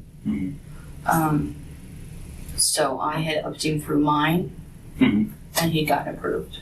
Okay. And that was just something that we had talked about because his brother died younger. And I really thought I had more on Tim before, but, had missed this process. But, we wanted to make sure our house, things were taken care of. My goal here is that I prepare myself for what I think that maybe information is going to come out from the autopsy or from the fire investigation that's not going to maybe correlate with the information you're giving us. And the reason I say that is I want to be able to talk about that a little bit because I can understand stressors at home, and I talk with people, and I talk about relationships that you try for years to make right, and sometimes they don't get right. And no matter what you do, there's no good out. And then you add finances on top of that. There's a lot of stress going on. She's still worried about the way she felt towards him, and he ain't no longer with us. And she know that. She know he no longer with us. And she's still trying to say we wasn't the best and we wasn't this and that. Now, and I already knew you upped the life insurance. You're weird. Get up out of here. Wouldn't be the first person I talked to that is one of those tipping points. You said I need that money, bro. Hey, you hilarious. What's up, Luck, man? I don't think that happened. And I think that you're right. The neighbors kind of were outside. I think that we want to kind of talk about maybe the timing of when the fire started. And I'm worried what the doctors are going to find at the autopsy. I think maybe talk with some of the first responders about maybe not even wanting an autopsy done. No, because not because I don't want to know what happened, because, Mike and I had that conversation. It was to Mike. The whole cutting and pulling everything out, even in that shape, just... And I just got to look at the totality of all that information and try to figure out what's going on and if there's other explanations for it. Because what I think is that maybe we're not being completely truthful about maybe the interactions in the morning. I think just talking here a little bit, we've had a little bit of inconsistencies on our conversation. So, that's my job, is I'm a fact finder. My concern is that there's going to be facts that come up that are suspect of something else happening. You indicate that you lit a candle, and if the fire guys end up saying, fire was a start. How they deal with diabetes in jail? How's she gonna have to deal with her diabetes in there? Is she gonna have to go to like the infirmary or like the nurse station or how, like? Cause I ain't familiar with that. What she gonna have? Yeah, y'all let me know. Like when she go to jail, cause she got diabetes, right? So how they gonna make sure she good and all that? I just want to know. Nah, she can't say no autopsy, and this look like a homicide. I can't find any other reason for it. I need to figure out what would happen and why would a fire start in this room? Make sure that there's not any other system. You said they give insulin like that in his body. So I don't think that's going to be the case. I don't think this was a separate heart attack or a stroke or anything like that. I just don't think that's going to be the fact. I think we're going to find some things at the autopsy that's going to say he didn't die at the fire. Hey, shout out to Luckman with the super chat. Tell us that the fire didn't start by the candle, and it's going to leave Mike and I to sit here and say, okay, maybe this was planned. You said no autopsy to the first responders for a long time, or maybe it was one of those things. bad. Hey, shout out to Luckman with the super chat. I just messed that all types up. You said no autopsy to the first responders, right to jail. Yeah, she need to go to jail. She trying to hurry up and not get his body exhumed so she can go ahead and get this life insurance that she got on his name. So, she only got $125,000, I'm thinking. I just can't take life anymore. And I ain't gonna say only like that. My family and keep Owen and Kate with me. In the course of the investigation, detectives noticed an alarming detail. They discovered that the smoke detectors in the house were disabled. Barbara responds by claiming that Timothy had removed the batteries the previous night after she burned food while cooking. She further asserts that she lit a candle to mask the odor of dog urine, which may have accidentally caused the fire. Back at the crime scene, fire investigators found the candle laying on the left side of the floor. However, its bottom shows no signs of fire damage, indicating it had been placed after the fire started. With the mounting evidence, detectives grow certain of Barbara's concealment of the truth. Despite their assertion about the autopsy, she clings to her narrative, unaware that it will eventually become the very thing to turn the tables against her. What do you think is going to happen when the medical examiner calls me up? Because I don't even need to wait for his call today to know that he's going to tell me there's some concerns here with his body. I don't know. Tim was in bed when I left. Mm-hmm. And I don't think that that's going to be possible that when you left that Tim was alive. He was snoring. And I think that the medical examiners might have differed to that. But I'm telling you right now that nobody in this room believes that that's the true story. I think we're leaving some things out. Because I see some pretty bad stuff. Right? And I can go to bed and think that the worst, that Barb just wanted the money because she wanted her kids are almost out of school, she didn't want anything to do with them, she just wanted the money to live her life that she didn't get. Right? Those are the things that come out. When I look at you, I see a mom that's worked all the years trying to put a good house up for her kids. I see the bills coming up. I see Tim saying that he wants a divorce and he's going to leave you. Yep. Maybe the kids wanting to go with him, and you're losing everything that you worked so hard for. That's what I think. And your life come crumbling down. And I think you're looking for an out. And I think that's what it was, Barb. Man, I ain't gonna lie. Detective just cooked. Yeah, that's exactly what I think. Look. Man, it looked like you losing your hair. Cut it off. Cause yeah, he bald in the middle. Yeah, I just peeped it. I think it was an out, and I think we'll find out what happened to Tim medically, and I think we'll find out that the fire was set afterwards to cover that up. Tim might have been quiet towards you, but he wasn't quiet to other people about his relationship problems. He talked about the issues you guys had going on, and I put it with the facts that I see at the scene and the facts that I see at the autopsy. I'm gonna have to add all that up and see what it looks like. It's heavily weighted that you're at fault here. We all know that. I just don't want to get the wrong assumption. I don't want to get the true story out there that this wasn't because you're angry at Tim. This wasn't because you're upset. I want to hear that this was done for the reason that you think they were. And I think I know. I think it's for your children. I think you really thought this was the best thing to be able to get them money that you need to survive, keep the house, keep the kids. You guys were going to get separated anyhow, Barb. Nah. You know that was coming. That's the light bouncing off his head. In this kind of relationship probably for the last 5 years. Mm-hmm. Just existing. Mm-hmm. And that's not a good place. No, it's not. Said you wanted a divorce and couldn't afford to get divorced? Is that a problem? That was a conversation I'm sure you had. Right, and I had that conversation with my two close friends. Financially we couldn't separate. Financially, what would we do with the house? I could afford bills, but I couldn't afford for the kids to have their home, yeah. Mm-hmm. But we just existed that way, and that's the way we were. You sound like she broke. You sound like she broke and she killed him to get that life insurance. Simple as that. Able to exist by yourself, right? And he was gonna divorce her. But like I said, every time that we had gotten to that point, I'm like, why don't you just leave? Mm-hmm. He wouldn't leave. He wouldn't leave his kids. Mm-hmm. In fact, he wanted to keep his kids. Right. Yep. And maybe he was even trying to get Owen on his side. And I told Owen that day that when he said, Mom, when I able to would you be happier separated? I said, Owen, honestly, I have stayed this long because I wasn't sure you would go with me. Mm-hmm. Because he was closer to his dad. Because his dad was the easygoing one, and I'm the one yelled to clean your room, to do But this. you're also the one that goes to all the tournaments and What's you up, get his Jason? laundry done and you get all that. Well, Tim did laundry most days. Mm-hmm. And I get that. So at the same time, you're dealing with that struggle of I've given so much over the years for you. And now Dad, just because you want to be buddies, are politicking against you, trying to separate the family. Mike and I understand that. I can understand where things get out of control. I just don't help me understand how it got to this point.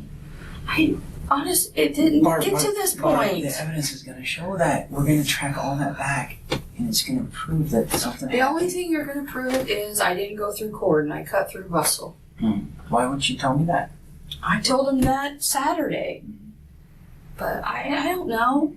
Help me understand I that. cut through there so I could drive faster because I was running behind. I don't exactly know what time I left town. But I stopped and got $200 out of the Farmers Bank. I didn't do anything. You started the fire. No, I didn't. I set the candle there. No, you started the fire. Then I don't know. Barb, look at it from our standpoint. I know that. Right, the fire starts moments after you're gone. Your neighbors are over there trying to pound on the window. Tim's not responsive. Your dog still lives, but Tim doesn't. Yeah. I don't know why the dog lived. I don't know why this happened. You try to take dog out too? On the Oh, inside- you try to take the dog out too? That's another 1,000 years. I think you do. I want to be able to put your story out there, Barb. I want people to understand what happened. I'm not going to sit here and say I killed my husband. Just because I might be off 5 or 10 minutes or whatever. I did not. I have some strong concerns about the stories that you've given because they've changed. I think when it comes out that the fire started and you leave and you drive away, maybe you weren't, why those neighbors have to be outside? Because you didn't leave at 6:50, you left at 7:15. You get the phone calls. I think everybody's calling you and I think you're scared to answer. No, I wasn't. My phone was not working. I got text or voicemails today from Saturday because in the night I did some kind of update. Mm-hmm. Because I'm like, how did I miss 7 voicemails? And they're from like Saturday. As detectives question Barbara's friends, a clear motive emerges. The marriage was collapsing, and just weeks before Timothy's death, her resentment had reached a breaking point. Additionally, her phone records also showed that she had ignored multiple calls from neighbors who were alerting her about the fire, but she still delayed contacting emergency services. Even as detectives corner Barbara with incriminating evidence, she continues to lie her way out of the situation. However, the shocking details detectives uncovered next would ultimately lead her down a path behind bars. I think in your mind you were truly trying to do what you thought was best. No, you won. But help us understand that. You evil.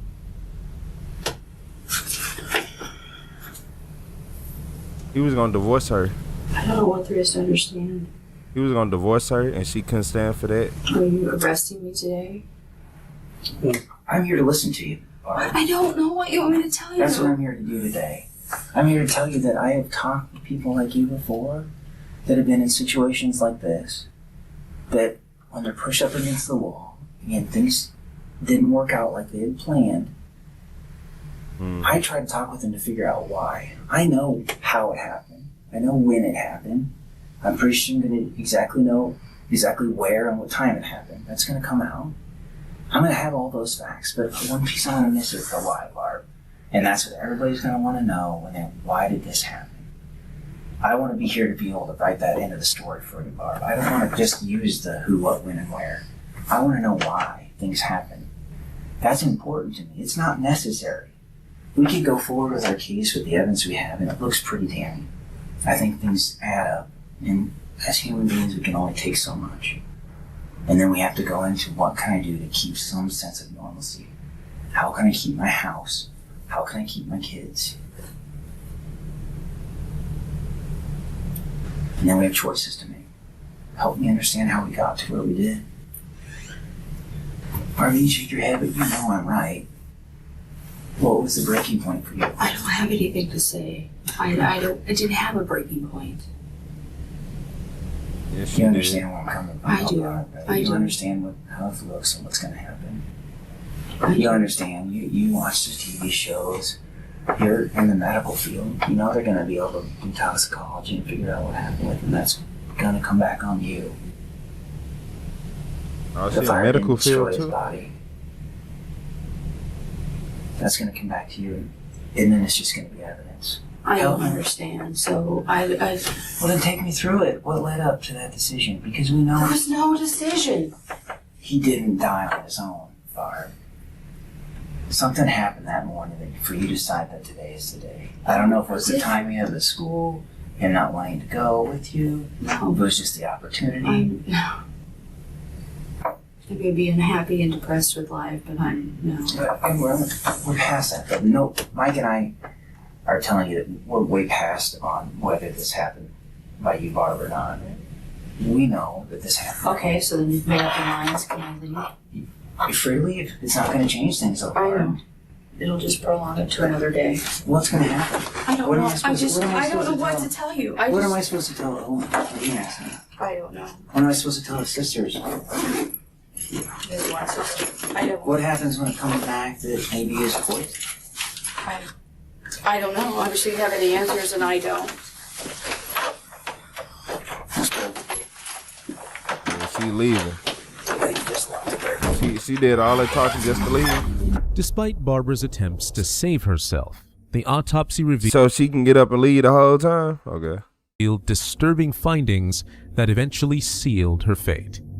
It revealed a negligible amount of carbon monoxide in Timothy's blood and no smoke in his lungs, indicating that he had died before the fire broke out. The cause of death was respiratory failure, cardiac arrest, or a fatal drop in blood pressure, each traced back to the propofol present in his system. Investigators found Barbara had access to surgical anesthetics, including propofol, which led them to rule the death a homicide. Furthermore, witness testimony and ATM footage also contradicted her alibi about the timeline. Detectives believed Barbara's motive behind the vicious crime was to avoid divorce, collect the insurance amount, and eventually get rid of the impending debts. On May 18, 2018, Barbara Passa was charged with first-degree murder and first-degree arson. In September 2019, Barbara was found guilty on both charges. 2 months later, she was sentenced to life in prison without the possibility of parole and an additional 20 years for arson. Yep. Out the both charges. She used her knowledge as a in the medical field just to go to jail. Yeah, pretty much. She used her knowledge in the medical field to go to jail. Yeah, give her 1,000 years. She up out of her. Yeah, that's a life without parole type of woman right there. Not gonna lie to y'all. Real. Yeah, you can see it in her eyes. She wasn't good. What's up, Sam? Oh, man. I'm not gonna lie.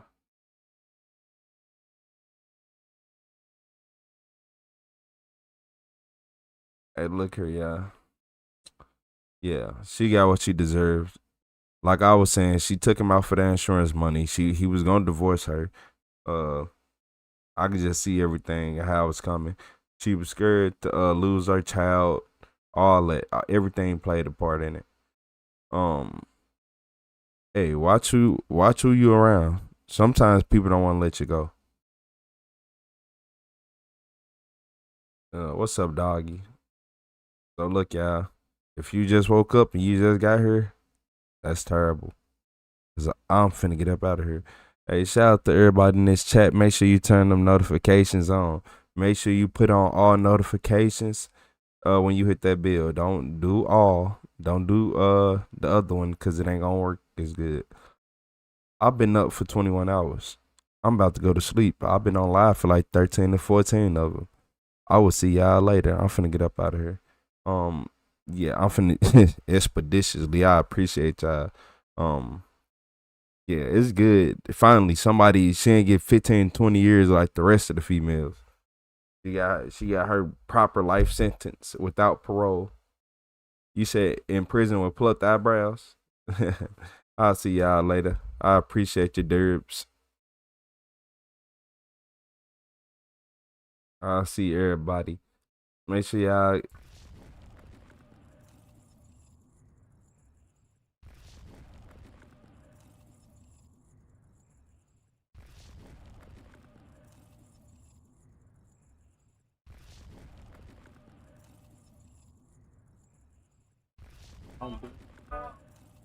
It's that.